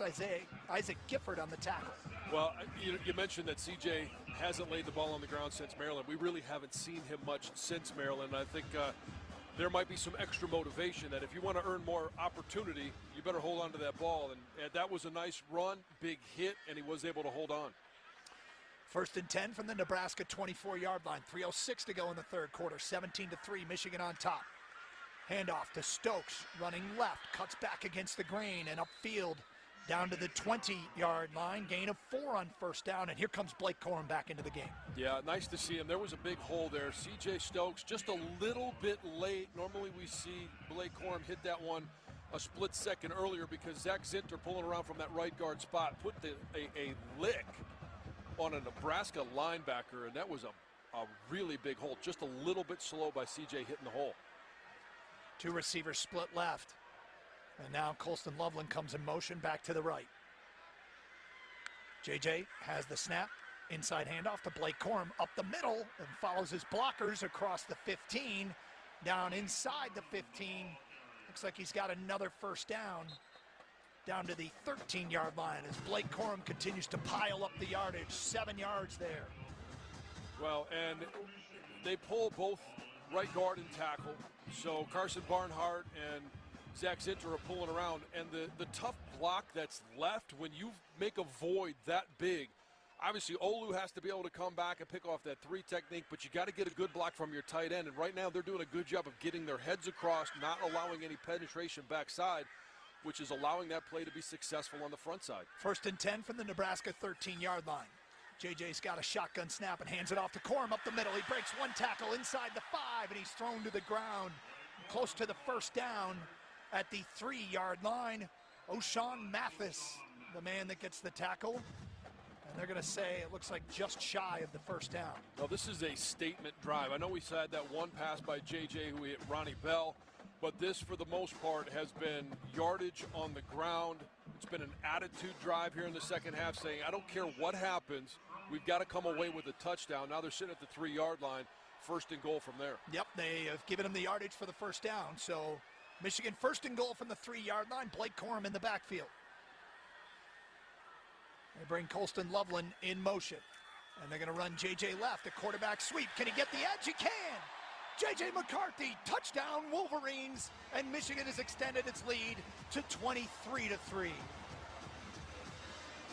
That was a well-blocked play. When you have a quarterback run, and the value of Blake Corum is not just in being able to carry the ball for yardage. That's the one thing everybody sees, but we've seen him in blitz pickup, and here you get that extra blocker. When your running back is your quarterback, you get Blake Corum as a blocker, does a great job of leading front side. Everybody front side did a great job of getting their heads across, and that was no one to touch J.J. McCarthy. QB run all the way there, and on for the extra point is Jake Moody out of the hold of Brad Robbins. The kick is up, and the kick is good. 10 plays, 65 yards, over 5 minutes and 58 seconds, and Michigan has extended its lead to 24-3 here in Ann Arbor with 57 seconds to go in quarter number 3. And Doug, the beautiful thing about that was one pass play for 9 yards to Ronnie Bell, 9 rushes, 56 yards. Let's run it right down their throat. That 3-yard touchdown run from J.J. McCarthy brought to you by your Southeast Michigan Ford dealers. Think Ford first. Well, John, I don't know if we could say enough about the offensive line and Sharon Moore. 6 different starting offensive lines this year, and it just doesn't seem to matter. No, and, I talk about Sharon Moore, and when I ask him about last year, actually against Nebraska, they played a rotation of 4 different guards, and you would have never known that there was a personnel change. Now, all of a sudden, throughout the course of this year, if you have 6 different offensive line combinations, chances are you're struggling in one of 2 areas, obviously protecting the quarterback or running the football. Michigan hasn't struggled at any of those. I would like to see them tonight protect J.J. McCarthy a little bit better, but for the most part, it has been a consistent performance by that offensive line.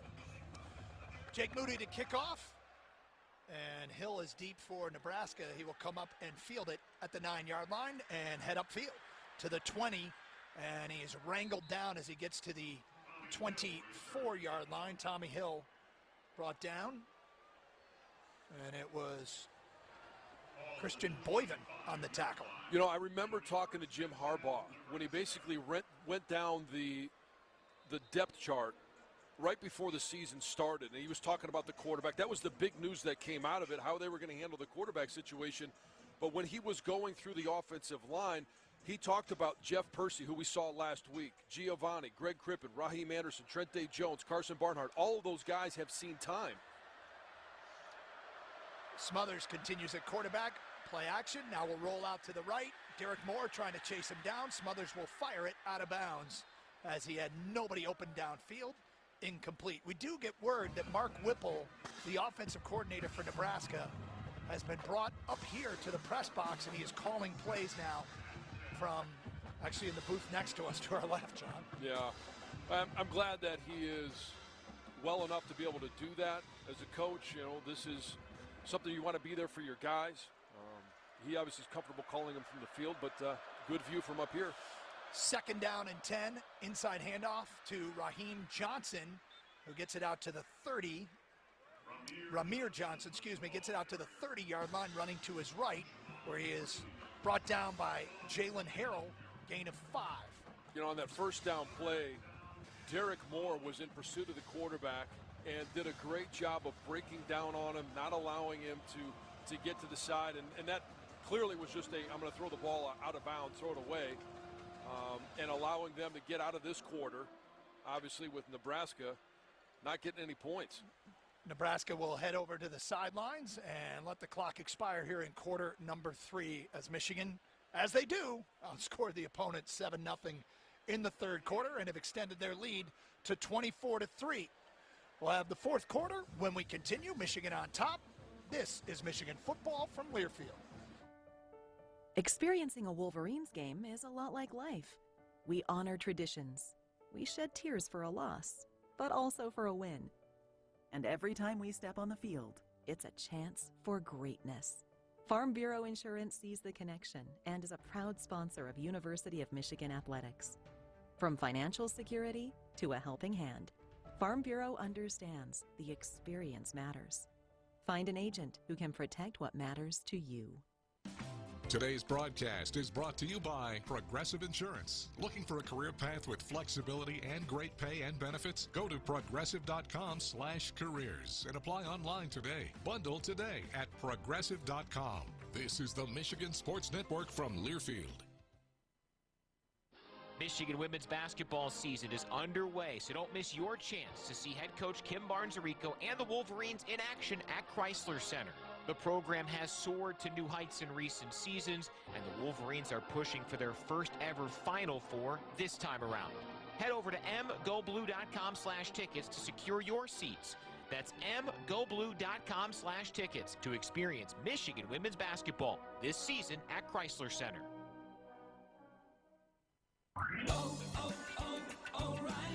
When you shop O'Reilly Auto Parts, you'll get the parts you need when you need them. Order online at O'ReillyAuto.com and choose same-day curbside, same-day pickup, or same-day delivery powered by DoorDash. Now available at participating stores near you.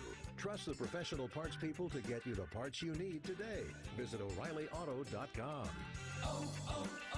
O'Reilly Auto Parts.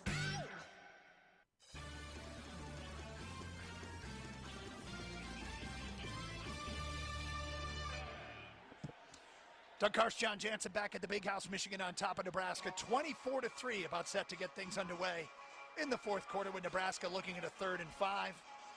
You know, there's a book coming out, John. It's called Voices of Michigan Stadium. Huh. Who wrote that thing? This guy who might be considered one of the voices of Michigan Stadium. I'm sorry, sir, could you introduce yourself? Let's get on to the sideline. Crash, what you got? I've been waiting to say that all year. Let's go down to the sideline. Crash, what you got? Yeah. How many times did I say that? You said it a lot. I did. First year. Great to be back. Great to be back with you guys, and congratulations. You're doing a wonderful job. Well, thank you. I'm looking over my shoulder. Where's Deerdorf? He's not sneaking up on anyone, is he? You wouldn't have to look over your shoulder. Yeah, he would grabbing me and moving me. He would like eclipse the moon if he were over there. Tell us about the book. Well, the book is it comes from when I wrote the 2 books, Tales from Michigan Stadium. I interviewed all these great players. I found the tapes. They're 20 years old, and I said, what am I going to do with this great audio that basically explains the history of Michigan football? Like the guy that scored the first touchdown ever at Michigan Stadium in 1927, Kip Taylor. I have his voice on tape. That was a post-game interview too. I did the post-game. I even asked Kipke about the play. Benny Oosterbaan told me he was a great fake. But the deal is I've got all these voices, and I thought, how do I utilize this to give Michigan fans a little history? So I was able to use all of these voices, put them in a book form. Shem Beckler, I've got John Jansen on this, talking about the legend. Did Charles Woodson actually stand up at a team meeting and say, let's just win? Is that true or is it not? It's true. And John tells the story. That's the kind of things I think Michigan fans love to hear. Well, we love to hear you, Jim Bradstatter, as always. And is the book available now? Book's available now. Go to jimbradstatter.com or Amazon and get the audio book, Voices of Michigan Stadium. Well, you will stop by anytime. You are welcome here. Thank you very much, John, Doug. Thank you. You guys go ahead. Go Blue. 3rd and 5. Smothers back to pass. Fires, and it is caught just across the 36-yard line in front of Will Johnson. Completion of Marcus Washington for a gain of 6. Move the chains for Nebraska on the first play of quarter number 4. Yeah, and you don't quite often see Michigan bring the house, but they brought a corner and a linebacker off of both edges, leaving everybody in single coverage. Ramir Johnson back in at running back behind Logan Smothers from a pistol. And they snap it early, and the ball's on the ground, and Smothers has to jump on top of it. Or check that, it was Ramir Johnson that got there before Smothers. A loss of 3. Boy, Nebraska's had problems with Trent Hickson. Sometimes that's young quarterback getting used to the cadence. It's the rhythm. I keep talking about that rhythm from the quarterback. When you're an offensive lineman, especially for a center, hey, it's a lot of times color number, and it's set hit. And anytime that's thrown off, it throws the offensive line off. It throws the center off. That snap has been low a few times. That one, obviously, early. Never a good situation. 2nd and 13 for Nebraska. They trail at 24-3. Early fourth quarter, handoff to Ramir Johnson. He's got some room up the middle. And he's cut down by Rod Moore in the open field at the 40-yard line, gain of 8. A really nice open field tackle. Rod Moore breaking down right in front of Ramir Johnson, and that's gave him no option. Basically stopped him in his tracks running and made the tackle. Yeah, that looked like it was going to be a bigger problem than an 8-yard gain. 3rd and 6 for Nebraska. From the 41, back to pass, Smothers, and we get a whistle. And a Michigan timeout right before Taylor Upshaw he was about to light him up. Timeout, Michigan. Second and a half. Michigan. Will be extended for a media timeout. So there you go. Timeout right before the snap. You can hear how excited the fans are for another media timeout. We'll do it again on 3rd and 5 with Michigan on top, 24-3 and 13-19 to go in the ball game. This is Michigan football from Learfield. What does it mean for you when University of Michigan Health was once again named the best hospital in Michigan by U.S. News & World Report? Or when they're recognized as the only Michigan hospital awarded straight A's for safety 10 years running? It means you can count on experts in every specialty, all in one place, working tirelessly to unlock a Michigan answer for you, U of M Health. One of only 8 hospitals in the nation to receive healthcare's top designations. Learn more at uofmhealth.org. Before you get in, get going, get gone. You need to get a tire that gets you. We suggest a Cooper tire. After all, Cooper engineers its tires not just for performance, but real-life performance.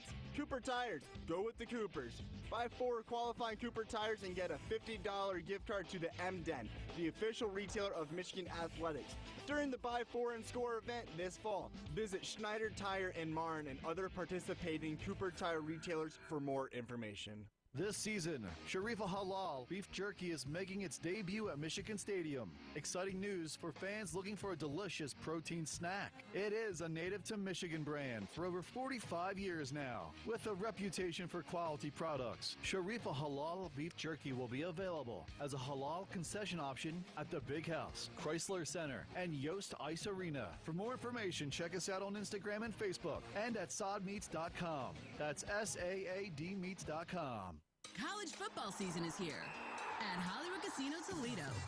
So get ready for big hits and even bigger games. That's right. It's time to turn pick sixes into lucky sevens and 3 and outs into 3 of a kind. No matter your team, we've got what you need to stay in the game. Like cold beers, delicious food, over 40 TVs, live weekend entertainment, and an all-star team ready to serve you. Play all season long at Hollywood Casino Toledo. Must be 21. Gambling problem? Call 1-800-589-9966. Doug Karsch, John Jansen back at the Big House. 13-19 to go, fourth quarter. Michigan on top, 24-3. Folga Financial Group is now a proud wealth management partner of Michigan Athletics, with its headquarters in Brighton and offices in Clarkston and Northville, and a new one opening soon in Ann Arbor. Learn more at FolgaFinancial.com. Well, the Brandstanders brought cookies. Yeah, Jim, we always say, we're kind of obligated to say, Jim, you're always welcome. But what we mean is, Robbie, please stop by every home game. Those are outstanding cookies. I got myself a pumpkin cream cheese, buttercream frosted cinnamon pumpkin cookie. That doesn't sound very good. Wow. More for me. 110,192 here at the Big House, the 307th consecutive crowd of over 100,000. Not counting the COVID year, of course. Nebraska looking at a 3rd down and 5 from their own 41. Out of the timeout, Logan Smothers, empty backfield. He's going for the injured Brock Purdy. He's got the snap, back to pass, looking, fires, crossing route behind his receiver, and almost intercepted. It was tipped, and Rod Moore tried to get his hands underneath it, but couldn't corral it. Trey Palmer was the intended receiver. The throw was behind him. Palmer got a hand on it, and then that ball popped up in the air and looked like Could have been picked, but Rod Moore couldn't quite cover the ground. No, and Michigan rushed 5 on that play, slanting the 3 down linemen across and bringing the 2 linebackers around the edge. That's a difficult blitz for an offensive line to pick up. A.J. Henning standing inside his 15 to accept the Bashini punt. Puts his right foot into it, low line drive. It's going to bounce in front of A.J., and he'll clear everybody out there, and the ball will check up at the 23-yard line of Michigan, and that's where the Wolverines will take over. Well, I expect to see a very similar drive that we saw last time. And the last scoring drive was 9 rushes, 1 pass play. That 1 pass play to Ronnie Bell for 8 yards, and everything else was a methodical, business-like drive. And now that we're in the fourth quarter, I expect that we'll see very similar drive here to start the fourth quarter. I'm going to guess they'd like to do it without Blake Corum. Yeah, I don't know that we'll see Blake again. These have been a couple of times where we've seen him get up and gingerly run off the field. I don't want to say limp, I just say gingerly run off the field. He's had 28 carries in this game for 162 yards. C.J. Stokes in there, and he'll take the handoff. Check that, it's Tommy Dunlop, but he's got some open room. And across the 35, out to the 40-yard line, it is C.J. Stokes. My apologies to C.J., and he's across the 41-yard line. A burst of speed from the freshman, a gain of 17. Yep, and running right behind Zach Zinter. He's done such a good job today of squaring up his defensive linemen, getting some push off the ball, and all those runs that we saw Blake have, 5-6 yards. CJ was the beneficiary of turning that one into a much longer run. CJ limped off, and now Isaiah Gash is in. And he'll take the handoff running right, and he'll get met in the backfield and thrown to the ground. Colton Feist in there. Yeah, and that one's not on him. I mentioned just a few minutes ago those backside blocks, and that one was just one that Giovanni El-Hadi didn't get his head across, and that was a split double team between him and Olu. Loss of 3. 12:05 to go in the ball game. 24-3, Michigan on top. Stokes back in a pistol formation directly behind J.J. McCarthy. 2 receivers split left, 1 split right. On 2nd and 13, Stokes up the middle. He's got some room across the 24, out, excuse me, across the 45, across the 50, into Nebraska territory. He's got a first down. Isaac Gifford on the tackle, moved the chains. Yeah, and he was really close to breaking that one free. Colston Loveland with the breakout block. You know, we talk about the depth of this offense, whether it's offensive line, running back, deep wide receiving room, but the tight end room has taken some losses, but man, they just keep producing. They had 4 tight ends on the field for that J.J. McCarthy touchdown run.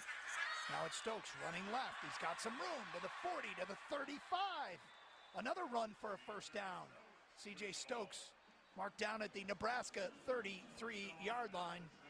Another first down for Michigan after a 14-yard gain. And a nice job holding onto the ball there. You get a nice double team by Ryan Hayes and Giovanni to spring them. But Marcus Buford, we've talked about him a couple of times today. As C.J. Stokes ran by him, tried to punch that ball out from behind, and high and tight is where C.J.'s got that ball right now. Isaiah Gash back in the game for Michigan. Pistol formation directly behind J.J. And it'll be Gash running up the middle across the 30. Wow, he ran over a tackler to the 29-yard line. Isaiah Gash on first down goes for 5 yards. Yeah, he didn't get much of an opportunity in his first carry as he had an unblocked defensive lineman hit him. But this time he takes exception and runs over one Nebraska Cornhusker and a nice pickup of 5 yards. C.J. Stokes' last 4 runs, John, 13 yards, 17 yards, 15 yards, and 14 yards. Take that all day long. He's earned himself some more opportunity. Isaiah Gash back in. Well, and credit the offensive line as well, because they are just wearing down that Nebraska They really front. are. Now play action. JJ's going to roll right. Fire. He's got his man, Ronnie Bell, who's got it at the 20. Stays in bounds. Up the sideline. Ronnie Bell down the sideline. Fumbles as he gets into the end zone. The ball is loose. And we await a call. Who's on top of it? Did it go out of the back of the end zone? I think they might have corralled it just before it went out. It's either a Wolverine touchdown or a Nebraska touchback. And they're saying a Michigan touchdown. Who's on top of it?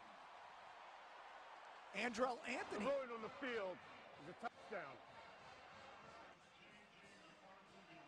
Great hustle to the ball. Great effort by Ronnie Bell. First of all, as you mentioned, staying in bounds, making a couple of Cornhuskers miss, and might be a little bit over-aggressive trying to get into the end zone. Fumbles it into the end zone, and Andrell Anthony. There's a couple of Wolverines right there. Let's bring in our rules expert, Dick Honig, who is here in the booth with us. Boy, that was awfully close at the end line. If the ball goes out of bounds without being recovered, it's going to be a touchback, and it's going to be Nebraska's ball. But I think they do get it in the field of play before it touches that end line. Well, and it's being reviewed right now. I think they're reviewing it for two reasons. One is, did Ronnie Bell step out of bounds? And when you see this replay, people, you see that his heels were hovering over the white chalk, but he never went out of bounds. And then lost the ball as he was stretching for the end zone. And Andrell Anthony gets his first touchdown of the season, recovering that ball in the end zone. Great hustle from Andrell. And I'm looking, he was right behind Ronnie Bell, and he was the first one to get a chance to get, it might have touched the end line.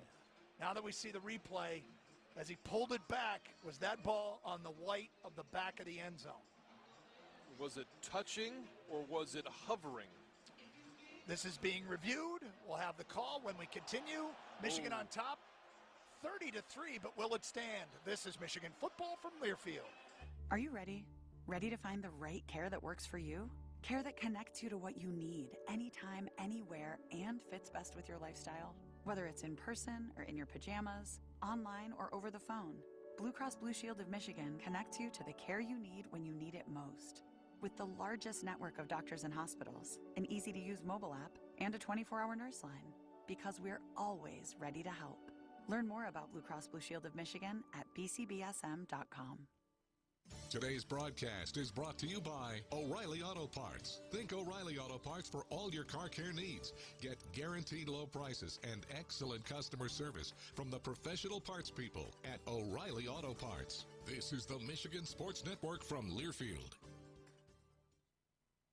Place an order for a 2023 Explorer lease today and receive $1,000 bonus cash. Plus, you can lock in your deal right now. And if at the time of delivery the deal gets better, you get the better deal. Returning AZ plan lessees can order a 2023 Explorer and lease it for $339 a month for 24 months, with $4,509 due at signing. Order today and take delivery by December 31st, 2022.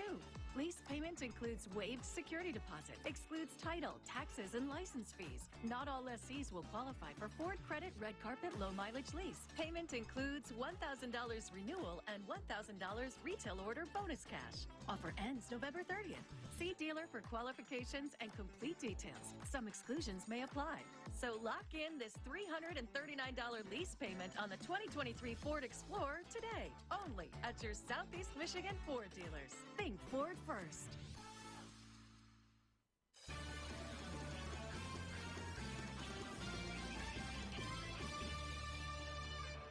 While we were gone, the official Jerry McGinn let everybody know that the ruling on the field stands. Touchdown Michigan, Andrell Anthony on the fumble recovery. Jake Moody's extra point was good. That close shave instant replay brought to you by Barbasol. Choose Barbasol shaving cream for a thick lather and a close, comfortable shave. Barbasol, the American original for over 100 years. Better buy Barbasol. 31-3, Michigan on top, 9:39 to go in the ball game. You're listening to Michigan football from Learfield. Foguth Financial Group is now a proud wealth management partner of Michigan Athletics, and we want you to help us celebrate. We're inviting you to attend our night out at the Big House on Thursday, December 1st at Michigan Stadium. Enjoy complimentary dinner and drinks and get exclusive access to see the Big House. Just go to mgoblue.com/Big House to sign up. That's mgoblue.com/Big House. Limited seats are available. Sign up today and go blue. It takes hard work to be the best in the game. Planning, commitment, resilience, sweat. That's why Old Dominion Freight Line, the #1 national LTL carrier for quality, works hard to be the best in the game. and is proud to support those striving to be the best in theirs. Old Dominion Freight Line, exclusive freight partner of Michigan Athletics, helping the world keep promises. Knockoffs and imitators share one thing. They pale in comparison next to an original. Like the stylish and versatile Lexus RX. It's still the best for one reason. Nothing beats the original. Experience amazing at your local Lexus dealer. Lexus is a proud partner of University of Michigan Athletics.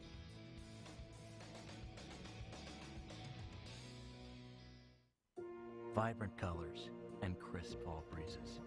Autumn in northern Michigan is more than savory harvest menus and scenic winery tours. More than the perfect drive on the golf course or finding peace of mind at the spa. More than ciders shared around a warm bonfire.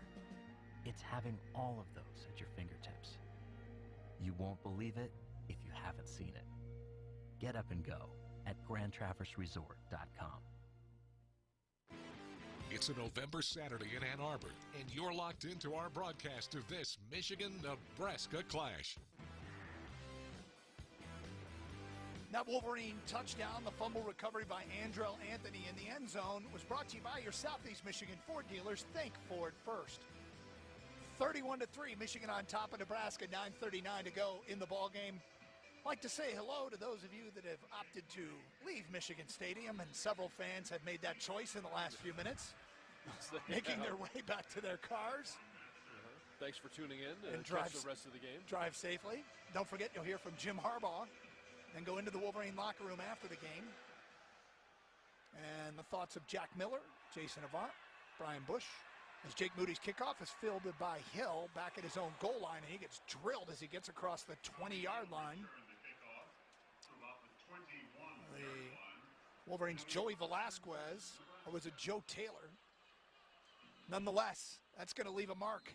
Yeah. Joe Taylor gets the tackle at the 21-yard line. Nice job by the kickoff team today. Hit squad, they call themselves. Yep. Great in pursuit. They're staying in their lanes, closing in at the last second. A very nice job. We haven't been able to see them very much this year.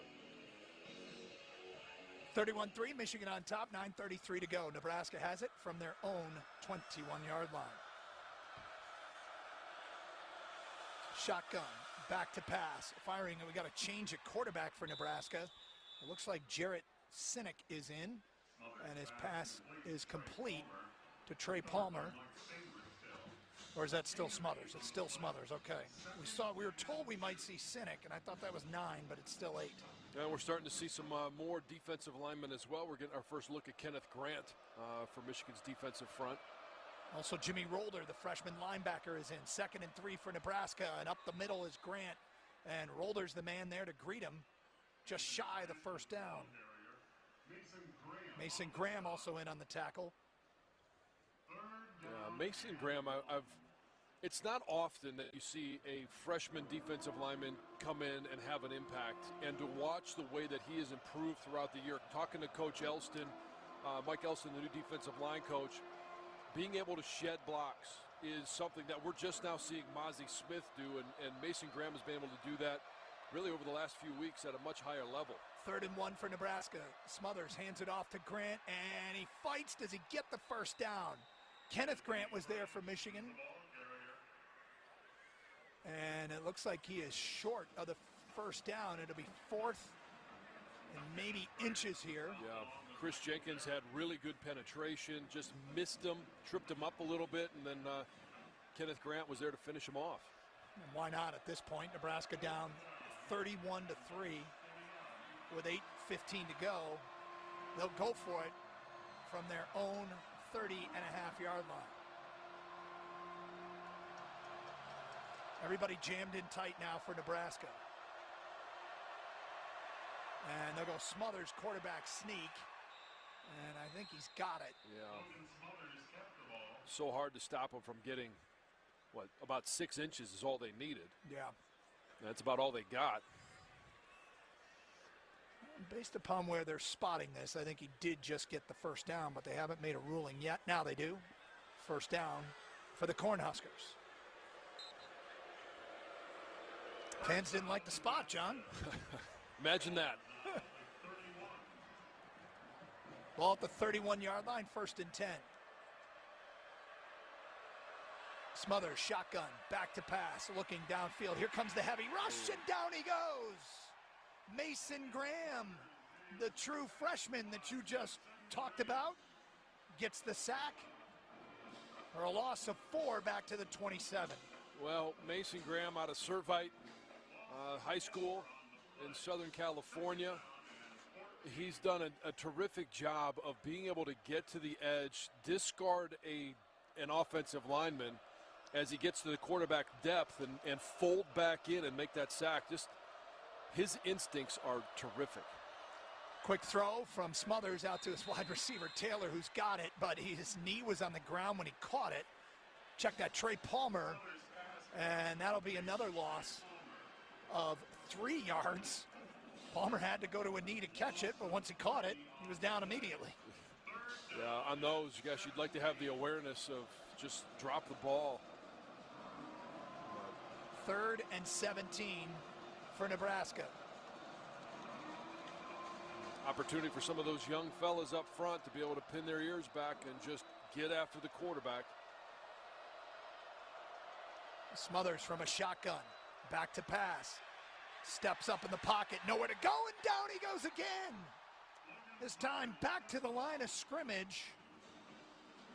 And officially a gain of 1, and now we have a flag thrown, and we have an injured Wolverine. Officials time. Injured player. Is that Mike Morris? It is Mike Morris. Oh boy, he took his helmet off, and now he's going to hop up. Extended for immediate timeout. Mike Morris is back on his feet, but is being attended to by the trainers. And we'll try and get an update from Jason Avant when he gets to the sideline. We'll have a timeout with 6:03 to go in the ballgame, and Michigan on top, 31-3. You're listening to Michigan football from Learfield. From the biggest of big games to the littlest of the little. There you go! Run, James! No, first base! Go, run! Whenever you shop Meijer, you help support hundreds of local sports teams across the Midwest. From some of the biggest stadiums in the state to the familiar fields down the street. You're helping make a difference to the people and places you call home. Learn more at Meijer.com/community. George Thorogood, bad of the ball, shaking down the thunder. Wednesday, December 28th at Soaring Eagle Casino and Resort. Plug in and rock hard. Tickets start at $45 and are on sale now at the box office and etix.com. The New Year's pre-party starts here. George Thorogood and the Destroyer. Wednesday, December 28th at Soaring Eagle Casino. College sports fans now have access to hundreds of weekly podcasts that zero in on the college sports world. Now available in the Varsity Podcast Network and part of the new Varsity app. The app is free and available from wherever you get your favorite apps. Download the Varsity app today to have access to hundreds of national podcasts as well as your favorite team-focused podcasts. The Varsity Podcast Network, now available for free on the Varsity app. Download from the App Store and listen today. When you call on your local Root dealer for service, rest assured that our technicians are adhering to all health and safety protocols when they work in your home. Trust the experts at Root, keeping your home and family safe and comfortable for more than 100 years. We service all makes and models, and we meet or exceed all home air quality inspection standards. Find your local experts at Root.com and schedule an analysis to be sure your system can keep you cool and healthy. That's RUUD.com. Rely on Root.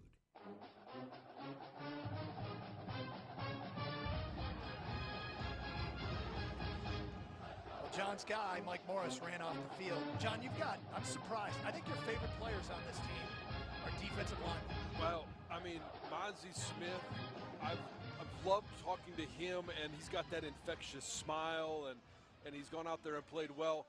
Mike Morris, every time you need a big play, he's there. He's a great interviewer. Chris Jenkins, there's probably nobody on the defense that's got more energy than Chris Jenkins.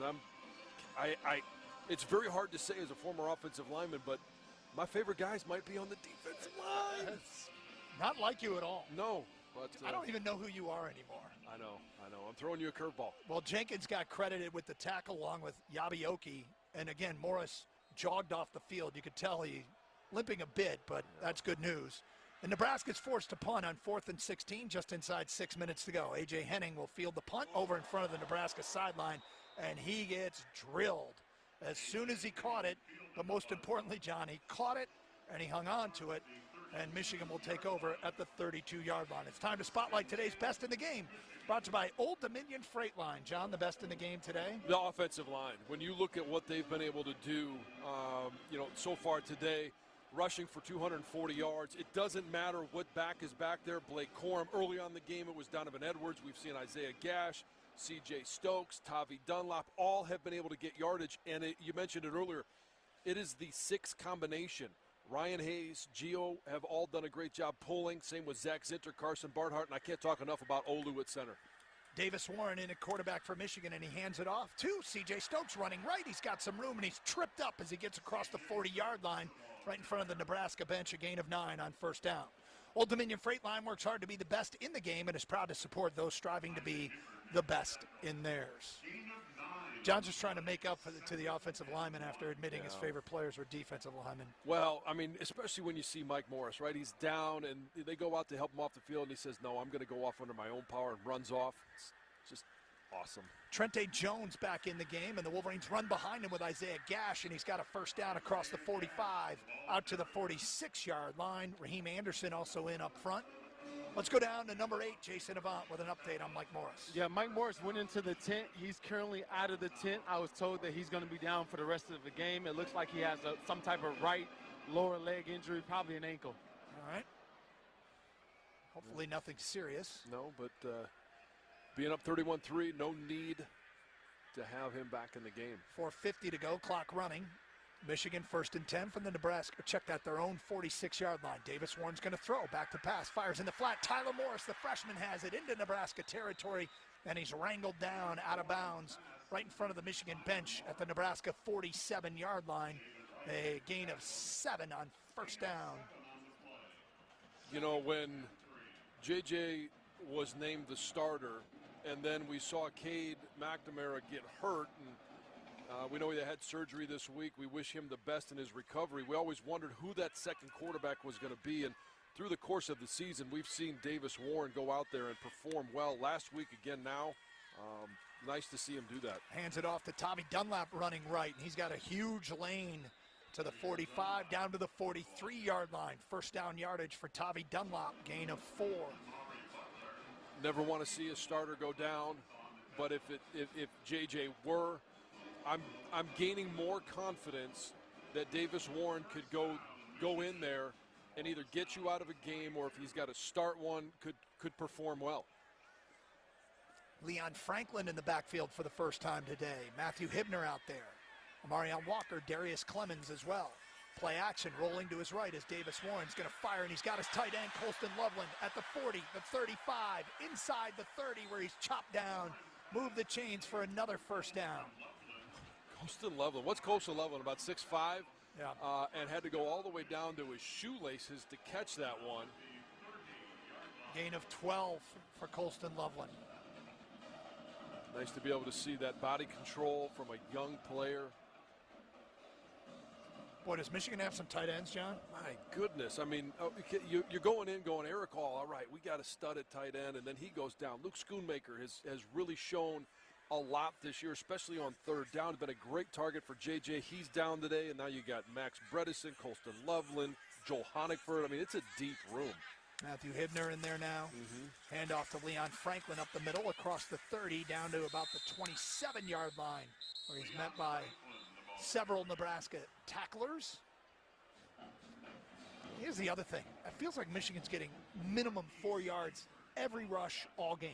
They are. I mean, there was that one lost yardage play when I think it was Isaiah Gash, and there was an unblocked defensive lineman. Other than that, it's been 4 yards minimum, and we've seen C.J. Stokes go for, 13 yards, 14 yards a run last drive. Tyler Morris back in there. Isaiah Gash behind Davis Warren on 2nd and 6. Handoff to Gash. He's going to bounce it outside and can't quite get the corner as he's chopped down as he gets to the 25-yard line. Isaac Gifford on the tackle. Let's preview the upcoming schedule brought to you by Meyer. Michigan hosting Illinois next weekend. We await a start time. Yeah, we're still waiting on that start time, but Illinois was leading in the West for most of the Big Ten season here. Now there's a log jam because they lost today to Purdue. But when we talk about coaches, Brett Bielema is one of those guys in his second year at Illinois has completely changed the face of that program. 3 receivers split left on 3rd and 5. Davis Warren back to pass, going to fire. Tyler Morris is out there and he can't bring it in as Marquise Buford met him as soon as the ball got there. Incomplete. It'll be 4th down. Well, that ball was right where it needed to be, and Davis Warren was under pressure as they've got Jeff Percy in now at left tackle. Just gave a little bit of a short corner, got his hand swatted down, and took a hit that you don't want to see your quarterback take. But nice to see Davis Warren stand in there and deliver a catchable ball, but not put it at risk. Michigan and Illinois next week. That preview of the upcoming schedule is brought to you by Meyer, presenting sponsor of the 2022 Michigan football season and proud supporter of hundreds of local sports teams across the Midwest. Jake Moody on to try a 43-yard field goal, and we get a whistle and a timeout just as the ball is snapped. Jim Harbaugh will take the timeout. Timeout. Michigan, their final charge, timeout at the half. That's with 1:21 to go, and Jake, ball was snapped, spotted, and kicked, and Jake's turned to the sideline. What gives? Coach, what are you doing? When we talk about the preview of the upcoming schedule, I know that we're talking about Illinois, but the elephant in the room is in 2 weeks, 14 days from now, making that trip down to Columbus, Ohio. Last year, we obviously had a chance to witness a terrific performance by the Michigan Wolverines against the Buckeyes and a win that was a long time coming. Now it's an opportunity to go down there, and that's what's on everybody's mind. Yes, we need to consider Illinois. We need to talk about Illinois, and we will throughout next Saturday. But the conversation is still always going to be about, is it going to be an 11-0 Michigan versus 11-0 Ohio State? They've got a trip to Maryland this upcoming week. My first year doing sidelines was the 11-0 Michigan-Ohio State game back in 2006. It's my first year up here. Just saying. 11-0. Well, hopefully the decade that follows is better than the decade that followed 2006. Let's go ahead. I'll sign up for that. Time out here and see if the Wolverines actually follow through and kick the field goal, or just I think they might hand it off. And I don't know why they wouldn't just go ahead and kick the field goal. I give Jake Moody some in-game practice. Lou Groza award-winning Jake Moody. And Doug, I'll ask you this quick while we're still waiting for the break. I asked Jack Miller this, and I've asked a number of people this throughout the course of this past week. As we do look ahead to the Buckeyes, do you believe that Ohio State is the same, better, or worse than they were a year ago? I think they're closer to the same, really, than anything. I'm just not sure how they'll stack up against this Michigan rushing attack. Well, now, Michigan's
excited about it. All right, last question I have for you. This cold weather, you going to get used to it? Yeah, I'm from Idaho, so it gets cold over there too. Nice. Back to you guys.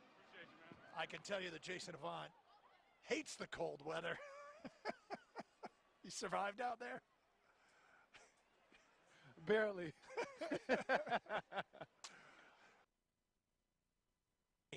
Michigan with the win, 34-3 to improve to 10-0 on the year. Lots to do here on the postgame show as Michigan, well, we'll preview next week's game with Illinois. Jason will head up into the locker room where he'll catch up to some members of the Wolverines. And don't forget, John Jansen will talk with the head coach, Jim Harbaugh. That is still to come. 34-3 the final for